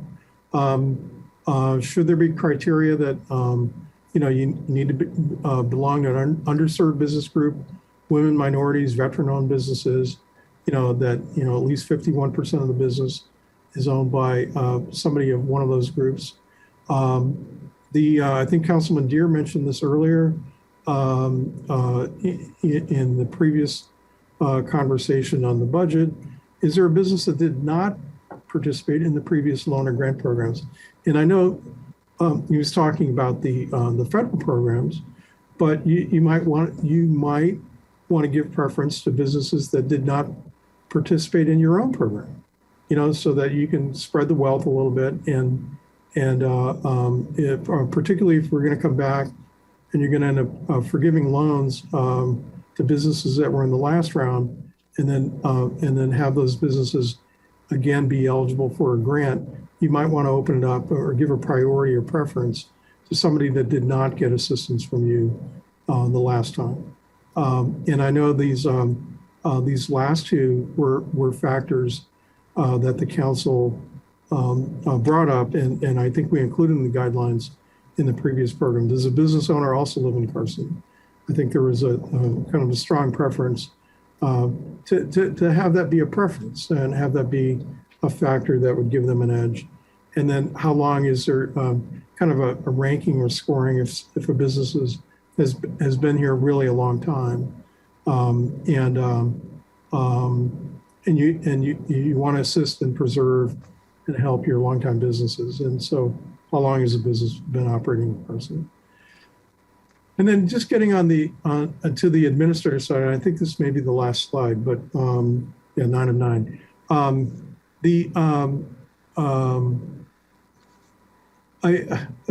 I know it was frustrating for everybody, the underwriting process that we went through with the loan program. I think there was a lot of back and forth, and I know that the underwriters spent a lot of time with businesses, just getting their sort of business records in shape, just to be able to underwrite a loan. But the grant program should be easier. Again, you're not making a loan, and the ability to pay it back isn't as much of a factor. What you want to do is assess the ability for the grant to really make a difference, to help them stay open and really to thrive. And that's a different analysis. But the question would be, should we, contract with an underwriter like we did before, or should we is it something that we should just try to do ourselves? In addition to the underwriting, some of the ideas, and I think Tariq mentioned that, we had gone to, taken this to our Economic Development Commission, and we talked about it there. And some of the ideas that came up were, can you either require or suggest or offer, businesses receive, business assistance either through the SBDC or through Cal State or LADC or another entity, and to provide some technical assistance and in areas like accounting, marketing, leasing, et cetera. And then I think the last question was, if we had that as a component of the program, it was suggested by the EDC that that could actually be mandatory, that we put you through a training and then in the end you get your $25,000 grant. So I haven't talked in this PowerPoint about really the size of the grant, and we can talk about that, but and that's really something that the council can just sort of weigh in on.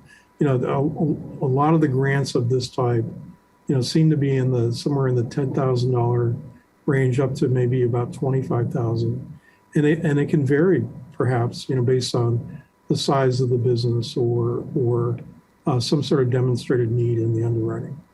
So with that, I'm going to turn the share off. Well, I think we need to look at these program issues and vote upon them after we hear, going back to these. And we can talk about that. Yeah, because you have some interesting points here. And I know, so we can talk about them, because I'm looking at Cal State Dominguez Hills has already agreed to give us a small business workshop. They're already on board. I think our city manager has been in contact with Dave Roberts, and we've been already discussing that. So they're already on board and asked to give them workshops. But I think we need to identify what it is we're comfortable with each one of your little points. And then I'd like to hear from Councilman MPT Hilton, as to, because you made some good points. We've been talking about the storefronts and how we want Carson to look. We don't want a vacancy there. So let's go back to the first slide, the other one, the one before this one. Yeah, this is the first. Who's the target of the program? So we can address that. Brick and mortar is my target for on our main, Carson Street. We don't want a lot of vacancy up there. MPT, what's your thoughts? You're going to call MPT first? Yes. Okay, I'll speak second. Okay, so my thing is brick and mortar, of course, the corridor. We were trying to make sure that we say that, but I also want to include those people who may have been in business for 10 years or at least 10 years that have been in Carson. You have some people who have moved their businesses to their homes. So I would like to include home-based businesses, and maybe, specifically for corridors, we can give them a little bit more than a home-based business, or something like that. I think that those are important. I apologize, my voice, guys. Because it's 10 o'clock, 10:45. Councilman Deere? Okay, yeah.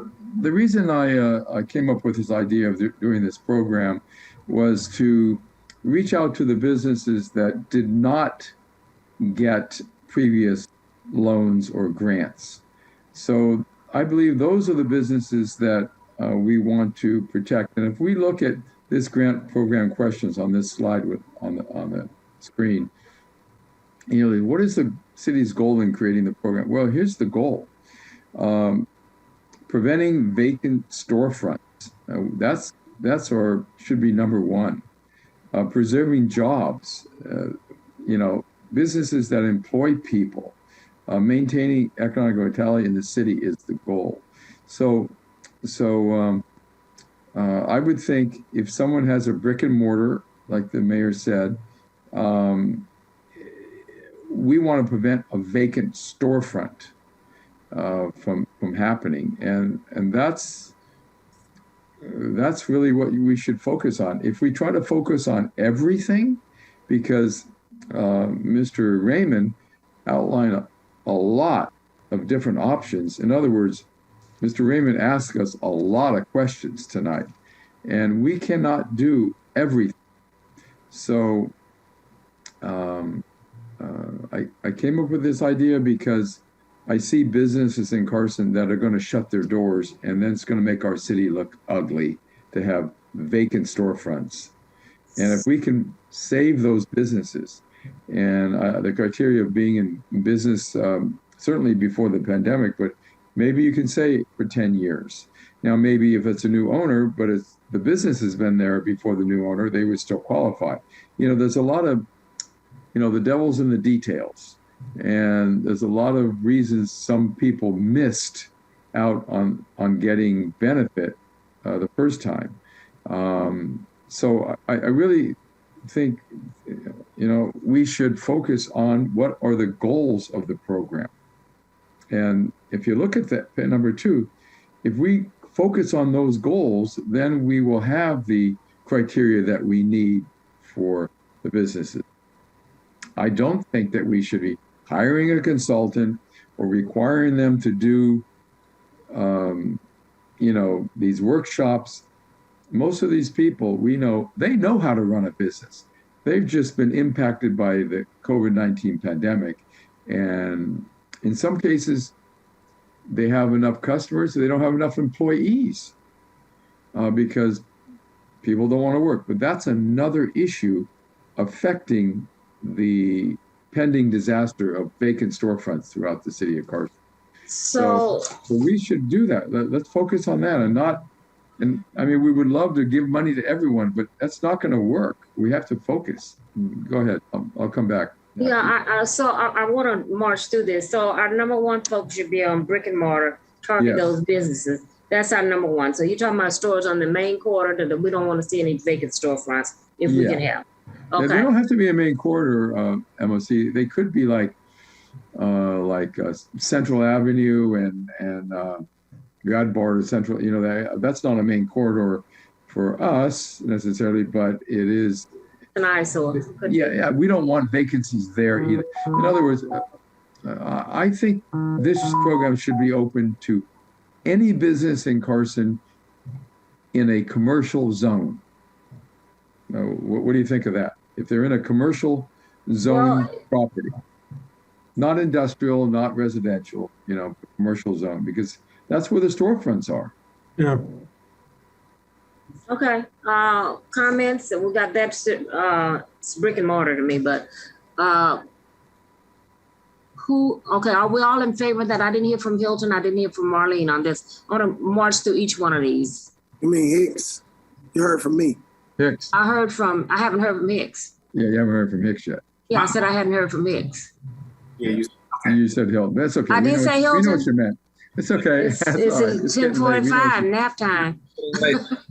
The commercial zone I'm fine with, but I do like the idea that MPT talked about home base. You have people who are providing services in their home-based business, and they have one or two employees that work for them. They're just not in a storefront, but they're providing a service to the community. So if we're not looking at for service for the community and we're just looking at the storefronts not closing, then you have to exclude the home base.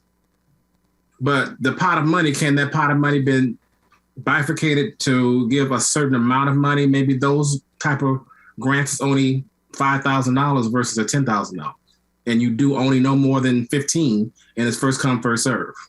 Wow. I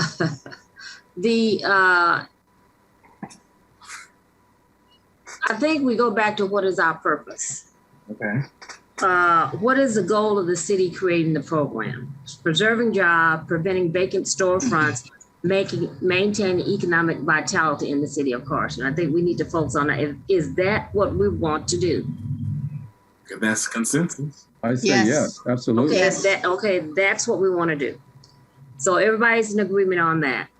The councilwoman hasn't spoken yet. Yes. I heard her. She said yes. Oh, she did. I'm sorry, I didn't hear Yeah. Yes, and I'm just going to echo on what everybody else said. Yes, empty storefronts are an eyesore, and we don't want that. And that encourages others to go somewhere else. So we don't want that.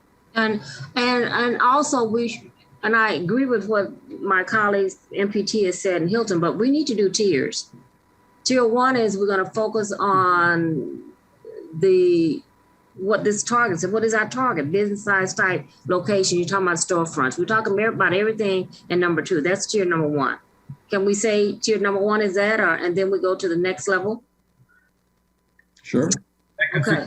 The size or just the actual what they do? We're talking about we don't want the vacant storefronts. Okay. So would that be, say, a business that has employees 50 and less, 1 to 50? That has to be worked out. A lot of these small businesses don't have 50 employees. Some don't have any employees. It's just like one person in a store, MPT shoe repair shop or something. Even the people here in this Carson Street corridor, none of them have 50 employees. No, they have 2 or 3. One themselves. 1 to 50, 1 to 50, or you do 1 to 25. Yeah. 1 to 10. We're talking about small business. So, Madam Mayor, yes. Before for a second, I like the idea that you have to kind of take it step at a time because we're jumping around. Yes. Yeah, and that's not really good. Something like if we could agree on businesses that did not previously receive grants and loans, what about that criteria? I don't like the first come first serve. So. No, I'm not talking about that. Number 1, are we all in agreement on the target of the program, the business side? Who is the target of the program? Business size, type, and location. You said you'll do a tiered approach, right? Yeah, that's what I'm looking at, a tiered approach. Do brick and mortar, and then we have to expand it to home-based business. What if these brick and mortars don't come? Then that's where the next tier comes in. And you've already eliminated them if they received the grant the first time, because we're going to forgive that grant. Yeah, so we're not going to give them more money if other people didn't get any money. That defeats what our purpose is. Okay. And the size is 10 or less? The size of the business, some people have 1 or 2. So I say 1 or more. As long as they got 1 or more. It's 1 to 10. Okay. 1 or more. Okay, what if, let me ask you this. What about, we probably should not be giving money to franchises or I don't think so. Corporations. large corporations like, we're talking about small business. Right, independently owned businesses. Small businesses. That's what we should focus on. Those are the ones that are in the greatest risk. Okay. The corporations, they're not in risk. If it's In-N-Out Burger, they don't need a grant from us. No. So the target is we've already the business size and the type and the location. So you're saying if you have one employee, you qualify, and you have to be a small business location in the city. It has to be in the city. It has to be commercial zone. In a commercial zone. Yeah, I'm saying not preferably. You got to be in Carson. Yeah, you have to be in a commercial business zone. That means all of our small business. Yeah, can we agree on that one? Limits, of course. Can we all agree upon that? Yes. Okay, everybody. What is the goal of the city? We already agreed upon that. Yes. Should the program be competitive for first come, first serve? I heard no. I think first come, first serve. Really? Yeah, the reason is that if you do competitive, it's going to drag it out for months, and then you're going to get into subjective evaluations. Okay, suppose we ask businesses to apply that did not receive other funding, and see how that goes, because you might just get 10. You might get 50, but that's a good way to approach it. Business. Yeah. Why don't we let the staff, adjust as we get the applications. Let's see how many applications we get. Yeah. And you have a deadline for that also, right, JR? You're going to put a deadline on it. So business that receive funding from the last, because it's going to be forgiven, they shouldn't be accepted. Is that what we're saying? Right. You're saying that's not our goal. Our goal is to reach people that did not receive funding. This is for people that did not receive any funding from the last City of Carson only. City of Carson, yes, City of Carson. Okay. From the Carson or the federal government. No, I don't think you can do that.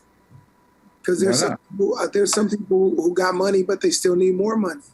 Well, of course, everyone needs more money. Yeah. But if our first tier, we're talking about our first tier, is to reach the people that did not get funding, and then MPT, then tier 2 could be for the other people. But let's see how far our money goes. It may be gone. Not run out of, if we run out, we run out. Madam Mayor? Yes. I just wanted to point out that nobody had made a motion at 10:45 to continue to go past 11. We're 4 minutes away from this meeting ending. You may want to just bring this back and conclude your discussion at another meeting. You have other items that you need to continue to the 23rd perhaps as well.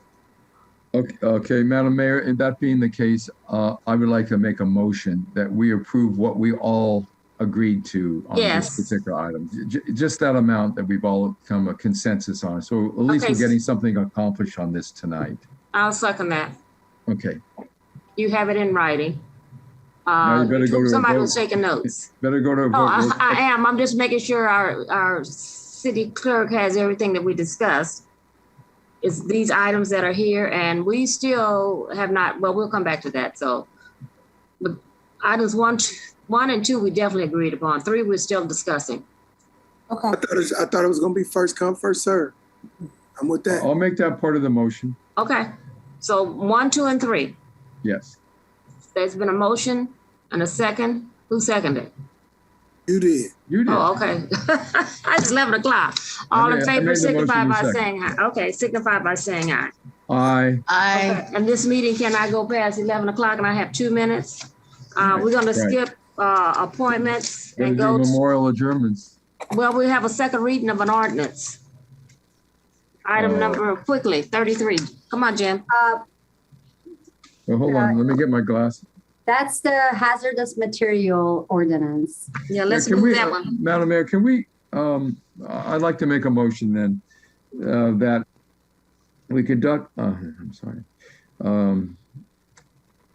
we waive further reading and approve ordinance number 21-2120 entitled an ordinance of the City Council of the City of Carson, California, amending section 9141.1 uses permitted of Division 1 uses permitted of Part 4 industrial zones of Chapter 1 zoning of Article 9 planning and zoning of the Carson Municipal Code regarding permitted uses in the industrial, manufacturing heavy and manufacturing light zones for regulated and non-regulated substances and adding section 9182.46 nonconformity for the use of storage or of regulated substances to Division 2 nonconformities of Part 8 implementing provisions of Chapter 1 zoning of Article 9 planning and zoning of the Carson Municipal Code regarding nonconformities for use of regulated substances, and we waive the ordinance so it does not apply to refineries. Does it apply to refineries? So For warehouses, it's for warehouses, not for refineries. Okay. The city Okay, so attorney one knows point of order, Madam Mayor. That's okay. You can make that modification in the second reading on the page on the 1, 2, 3, 4, 5, 6, 7, 8, 9, 10, 11, 12. On the 12th, whereas we can add one sentence, and I have a copy of it for the public if anybody's interested, that says, this ordinance is also not intended to apply to lawfully established existing uses involving petroleum refining, as such uses are already heavily regulated. So we will add that.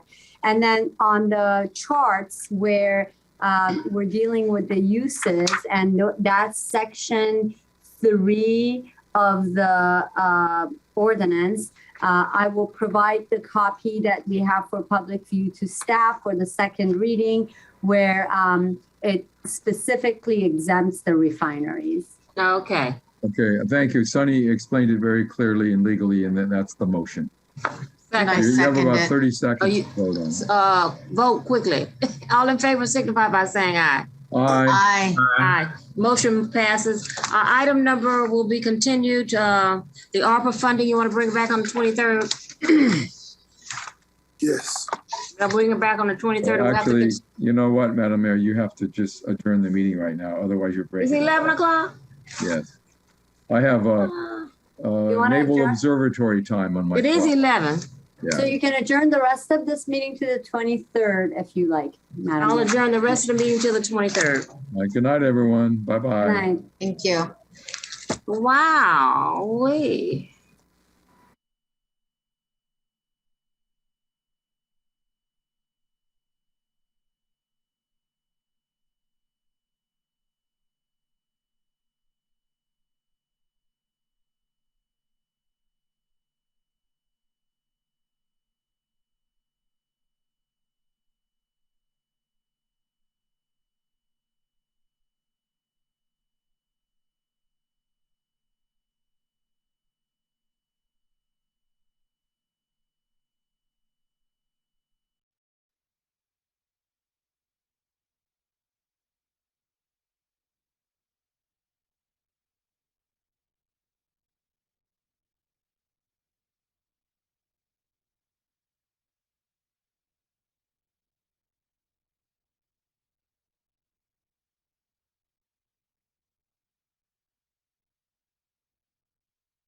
Tuesday, April 26, 2022. Recording in progress.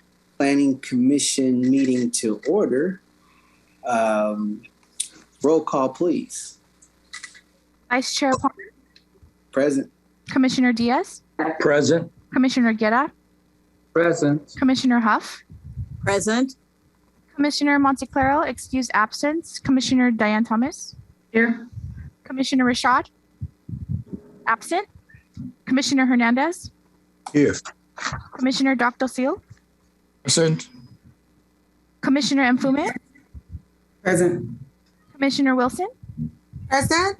Thank you. We have a quorum. Thank you. Moving on to oral communication. I don't have any speaker cards. Are there any speaker cards you would like to place in the record at this time? No, Vice Chair. Thank you. We'll give time for anyone that wants to speak on any items that are not on the Planning Commission meeting. Do we have to do the pause? No, we don't have anyone Okay. speaking, so we can Okay, move forward. thank you. So I'll be moving on from oral communications.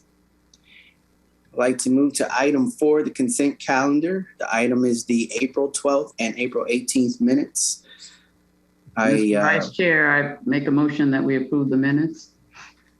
Okay, we have a motion to approve. I'll second that. And Vice Chair Palmer, if I may, I think we have 10 commissioners present. Is that correct? I believe 8. Let me go in here. 8. Wait. There's 8, right? 9. There are 9. Oh, we have 9. Okay, never mind then. We're good.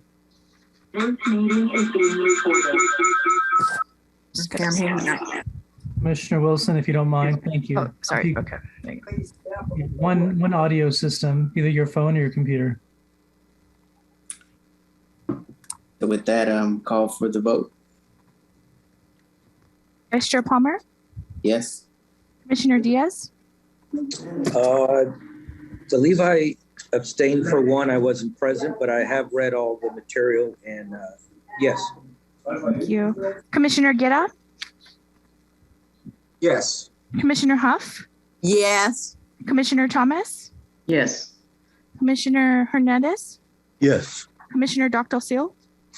Yes. Commissioner Mfume. Yes. Commissioner Wilson. Yes. Motion carries unanimously. Thank you. Thank you. Now on to unfinished business. Unfinished business is appeal of director approval for design review overlay DOR number 1831-20. And the request was to consider adoption of resolution with supporting findings affirming the director's approval pursuant to public hearing held on April 12th, 2022. With that one, I remember that item, and we made the motion to bring it back for a resolution for review, and it approved, and they provided us with that information. That being said, I'm ready to move on this item as well. Vice Chair Palmer, could I just chime in here real quick? Yes, sir. I believe Commissioner Diaz recused himself from this item at the last meeting, and since this is a continuation of that, I assume he's going to want to do that again.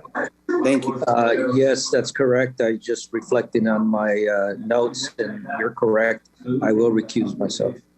All right, so thank you, Commissioner Diaz. If you could just exit the meeting for until this item is done, we'll call you back when we get to item number 6. Thank you. With that, Mr. Vice Chair, I would like to move that I'd like to make a motion to adopt a resolution with the supporting findings affirming the director's approval of this item. Okay, I'll second that. So can I clarify the motion is to adopt the resolution as recommended by staff as attached to the staff report as exhibit number 1? Yes.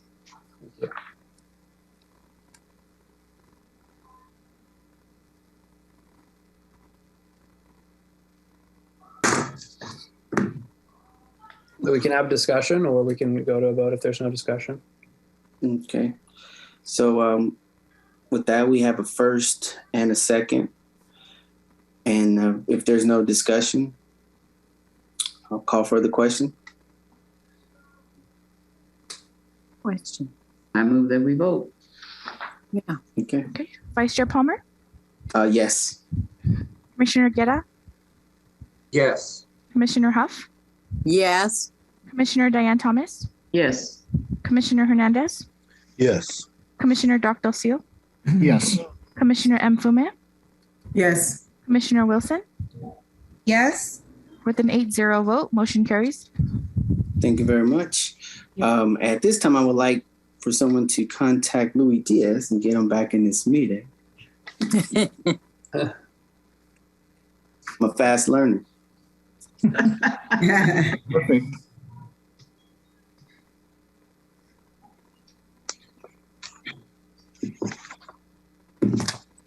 And I would just like to say, get ready for your commissioner reports. I'm gonna get to you right after the planning manager meeting, the planning manager report. And we're gonna limit him to 3 minutes because he has so much to say about his vacation. Yeah, exactly. My comments will strictly be revolving around my vacation. And I see that Commissioner Diaz is joining us.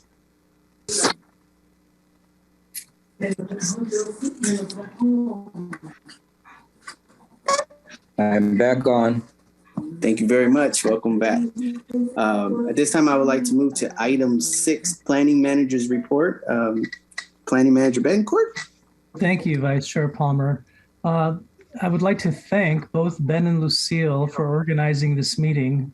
This meeting was originally canceled prior to my vacation, but I understood that this had to happen as a matter of course for the resolution, and both of them took the lead on this, so thank you both in my absence. The vacation was wonderful.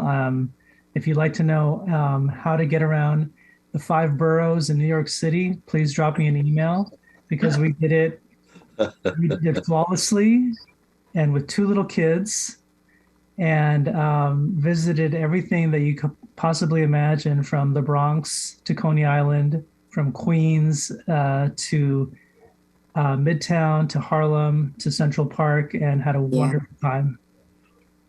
Very My good. old stomping grounds.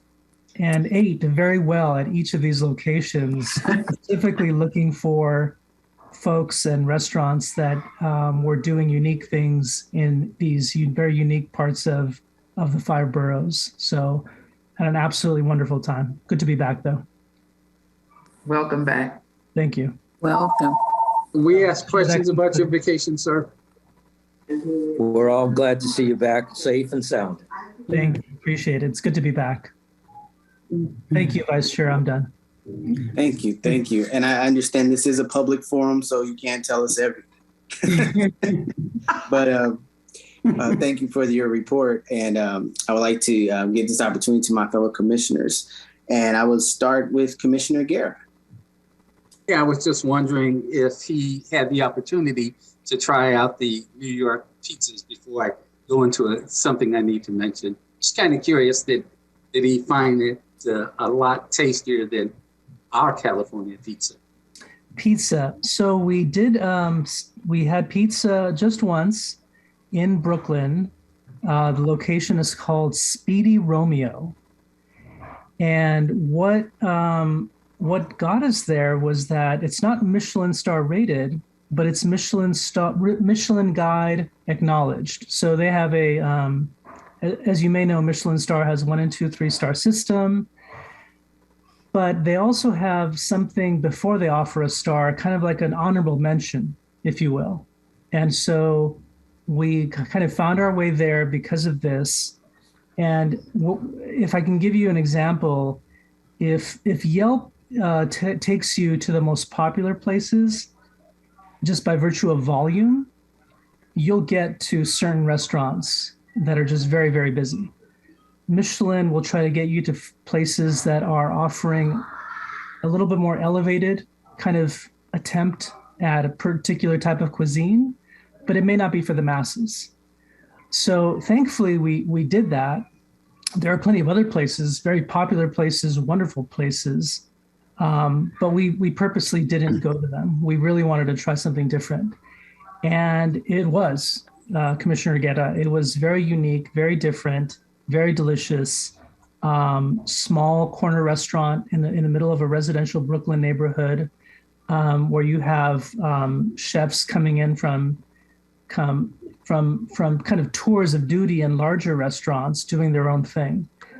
So it was absolutely scrumptious. If you want good pizza, I highly recommend it. And they're not paying me for this promotion. Speedy Romeo in Brooklyn. Thank you for that. Thank you for sharing. Now to something that I wanted to discuss. Maybe our manager, Betancourt, and or our assistant city attorney might have a status on this. I'm concerned about all the great things we're doing in our city, especially with this planning commission that works hard. Wondering if anyone has a status on the CCTV cameras as it relates to crime prevention. I watched the city council meeting and they threw up a drone probability, which I thought would create a huge liability.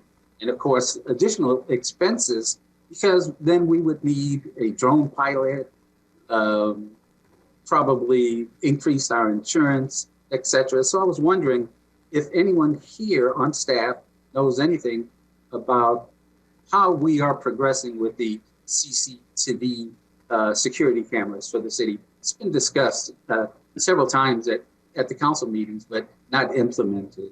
I want a safer Carson. I'm complete. I don't. I'm not sure if Ben, you might have some insight, but be that as it may, Ben, I'll let you speak in just a second. We can also have Lucille follow up with her city council cohort to see, what comes of these issues. I'm vaguely aware that there was an RFP done recently for, I think, maintenance of security systems. I'm not sure if it involves putting in any new security systems. CCTV is one type of security system that the city has in some facilities.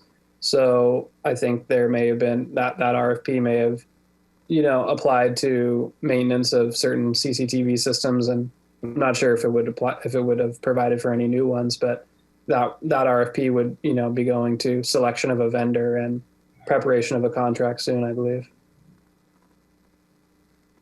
That sounds right, Ben. Thank you. Yeah, but I'll definitely look into it with the council and I'll let you know, Commissioner Guerra. Thank you very much. Commissioner Hernandez? Yes, Mr. Vice Chair. Just a couple of things.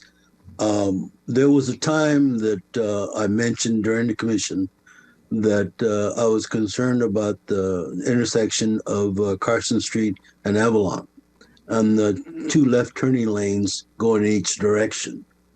Now, there was no markings on the street to guide us when we're turning.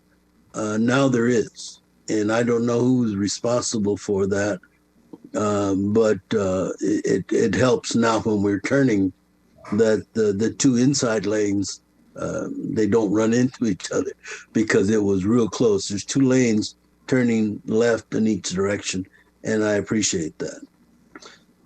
My second thing is that in my neighborhood, we have a weed in our garden, and I'd like to know what the status of that is.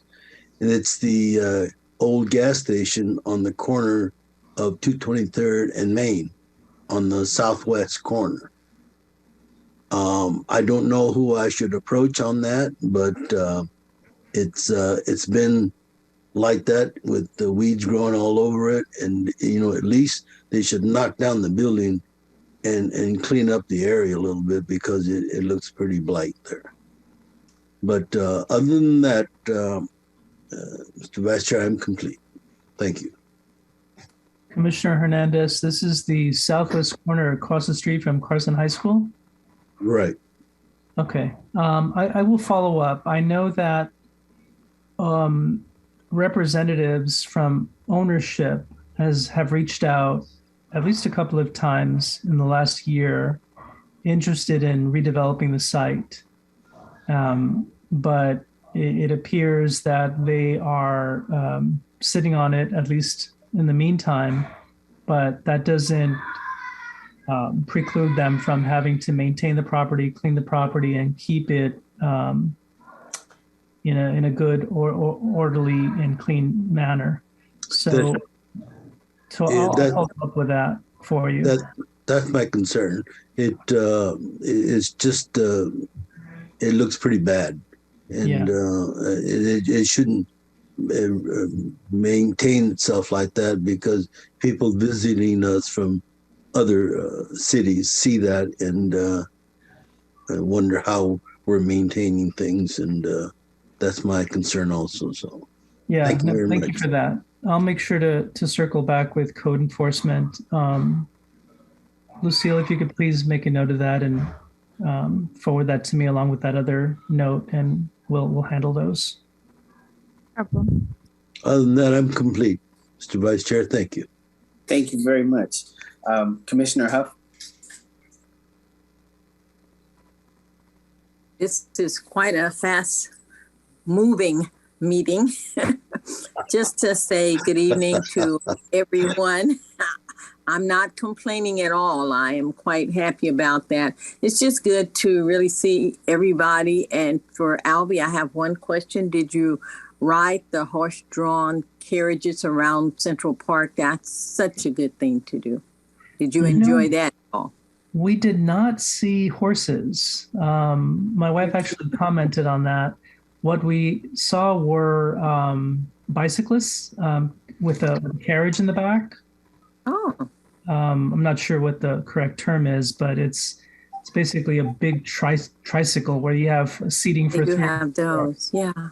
Like a rickshaw. Well, you missed a good treat then, but anyway, your trip sounds fabulous. I always enjoy just kind of cooling it out in New York. There's always something new there, but welcome home. We've had good movement, I guess, in your absence, and our Vice Chair has been doing a wonderful job. So I just love this commission. I think you're all fabulous individuals and you're on your job. And that completes me for this evening. Thank you all. And thank you, Lucille, for keeping me informed. God bless. Thank you very much. Thank you very much. Commissioner Mfume? Hello, everyone, commissioners and everyone. Albie, I just wanted to say I went to New York. I brought in the new year. My second time in New York, but my first time I had to get right out of there real quick because I had an issue with a family member. But how did you try the cheesecake? When we were there, we kept looking for a spot, and my husband loves cheesecakes, and we didn't have enough time. So we did have cheesecake, not because we pursued it, but because we had Easter lunch/dinner at a family member's home in Mount Kisco, which is about an hour train ride out of Manhattan. And she had some there for us, and it was scrumptious. Good. Okay, great. And thank you. I want to add with Commissioner Hernandez regarding the lanes on the Carson Street in Avalon. I too was concerned about that when I was making the left turn or either turn. I felt like I was going to run into one of the cars, the approaching cars. So it's good to know that they've put some markings in those areas. So thank you. I'm glad to hear that. Now I feel safer. Okay, that was it. Thank you to all the commissioners and everyone on the Zoom meeting. I appreciate you. And Miss Lucille, thank you. Thank you for everything. You are a great guide for me. I appreciate you. And that's it. I'm complete. Thank you very much. Commissioner Dr. Seal. Good evening, everybody, fellow commissioners, staff. I definitely want to start off with, well-deserved recognition. I appreciate the staff for all that you do, and also for Vice Chair Palmer for keeping things moving, as Commissioner Dell mentioned. I actually had an opportunity to to celebrate my daughter's birthdays this past weekend. And I also wanted to shout out the city staff at Carson Park. They took care of us and made everything easy. So that's amazing. Other thing that I wanted to share with you all, hopefully everybody's in the emails, in the city's email list and follows on social media, but there are a handful of events that the city is hosting this next month. Just to read them real quickly, there's the National Prescription Drug Take Back Day on April 30th. This is at the Carson Community Center East parking lot. Cinco de Mayo celebrations on Sunday, May 1st at the Carson Park. There's a mental health resource forum. This one is an online event, it looks like. And then there's Faith, Family, and Friends Festival, May 14th at Stevenson Park. And Memorial Day Tribute. This is on Thursday, May 26th at Veterans Park. And the last one I'm personally involved with is going to be the Philippine Independence Day celebration at Veterans Park on June 4th. So hopefully we can all plug into these city events. And that completes me. Thank you. Thank you. And I just want to let my fellow commissioners know, just kind of give a reminder, a shout out to Dr. Silva is no longer an alternate, but he's full-fledged. Welcome. Congratulations. Thank you for your work. Congratulations. Appreciate that. Welcome. And Commissioner Wilson. Good evening, everyone. And it's been a pleasure. The past few months have really been an amazing experience for me to serve with. All of the staff has been amazing, with all of the commissioners, and Commissioner Palmer has really done an amazing job with, chairing our meetings. Thank you for really embracing and promoting collaboration and the exchange of ideas, that we're able to have, at this commission. It's just really great and refreshing to see that we have such a wonderful commission that really respects each other, respects the community, that respects, different opinions and ideas. And I really, really, really appreciate that. And so, thank you. And I do want to remind everyone that this Saturday, the Diamond Lee Institute and Rainbow Promotions is having a jazz and arts festival at Cal State Dominguez Hills. We're going to have some fantastic performers like David Sanborn and Pancho Sanchez. And the tickets are available at axs.com. axs.com. It's going to be an amazing an amazing event. For really an amazing cause. The Diamond Lee Political and Economic Institute was created by our former Congressman Mervyn Diamond Lee during my time working for him in the legislature when he was there back in 2007. We actually created legislation for that institute. And so this institute has an annual event, and this is one of them where we raise money to help bring programs and services to develop young leadership in the community. And so the tickets are available online, and I wanted to share that information in case anyone is interested in being there and supporting the program. Thank you. Thank you. Commissioner Diaz. Thank you, Vice Chair Palmer. First of all, I want to acknowledge that you're doing a yeoman's job, fantastic in steering us. I agree with all my fellow commissioners. I also want to say that I have the utmost respect for all of my fellow commissioners. I think we're all handling ourselves very professionally. We all have dynamic or different backgrounds or expertise. And I think that that is a great attribute to have to complement our commission. I'd also be remiss if I didn't thank our wonderful staff for the work that they're doing to make sure that they keep us prepared for each of these items that come before us. But my first question is only a couple of questions. One is, in tonight's proposed resolution, what was the outcome? Did it pass? It carried 8-0. Passed. As recommended. Thank you. Secondly, I have a question to our planning manager, Benincourt, in relation to some work that I'm pleasantly happy to see that's occurring over in Carson Street, east to west, between Alameda Street and Santa Fe Avenue. Looks like there's curb and sidewalk repairs that's ongoing. And is the city of Carson one of the lead agencies, or what can you tell me about that project? Thank you. Commissioner Diaz, I'm going to have to look into that. If it's happening in the public right of way, I would imagine that certainly the city is involved. I couldn't tell you whether or not it was precipitated by private development and possibly a condition of approval, or if it is strictly part of our possibly our CIP program, where the city regularly updates and improves the public right of way. I can really follow up. Yeah, if I don't want to tax you, but I have a HOA meeting next week, Wednesday, and if you find anything out by then, text me, email me. This way I can give a report, because I'm usually asked, I'm supposed to know everything that's going on in the city.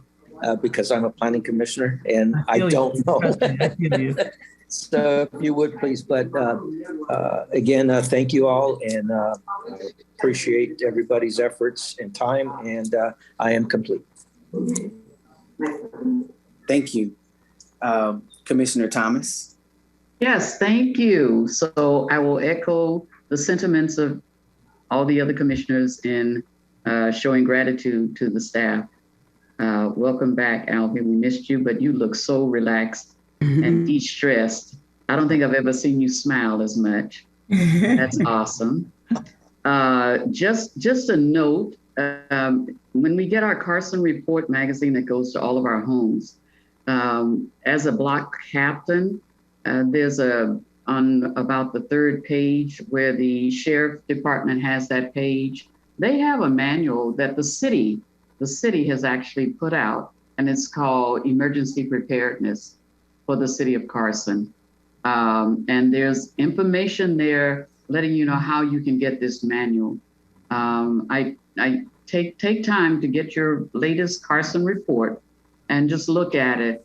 And you can order or request one of these emergency preparedness that the city council voted to put out. It's a wonderful booklet telling us how we can be prepared for natural disasters, et cetera, et cetera.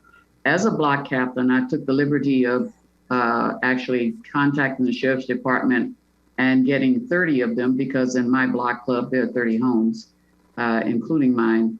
And I distributed the manual to all of my residents, just to let them know. I mean, we've got to be ready. I think it's a great thing that the city has done. I don't think a lot of people are aware of it. It's kind of hidden in that Carson report, and a lot of people, frankly, don't read it. I try to encourage people to read it, but if you get a chance, as leaders in your various locations, communities here in Carson, take a look at that. And if you contact the sheriff department with the number there, then you can get as many booklets as you want if you want to distribute those to your neighbors. I was a part of a block club meeting, and so we were introduced to that booklet there.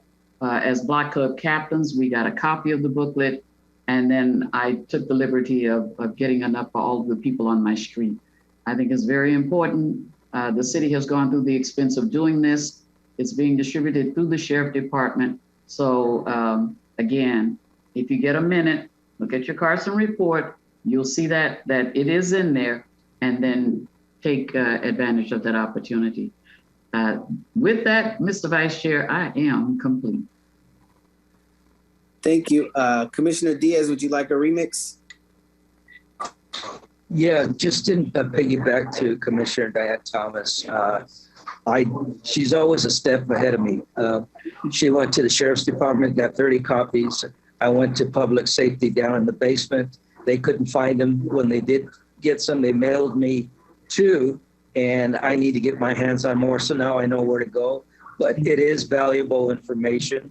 And I also am a block captain, but part of the HOA president. I want to let the neighbors, the neighborhood, the residents know what's going on, not just for my edification, but to share that wealth of information that the city provides and all the resources. So thank you, Commissioner Diane Thomas, and thank you, fellow commissioners, for always giving us updates and reports on what's going on in our community as well. I'm complete.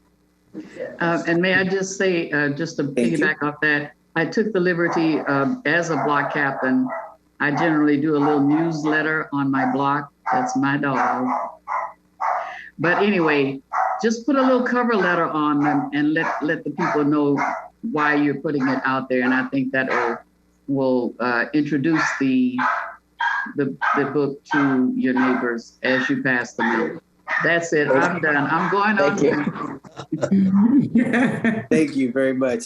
Well, I just want to say thank you to everyone. I appreciate all the nice comments, and I'm only as good as my team, and you guys are my team, and so I just appreciate the planning department for the work that they do to make this look easy.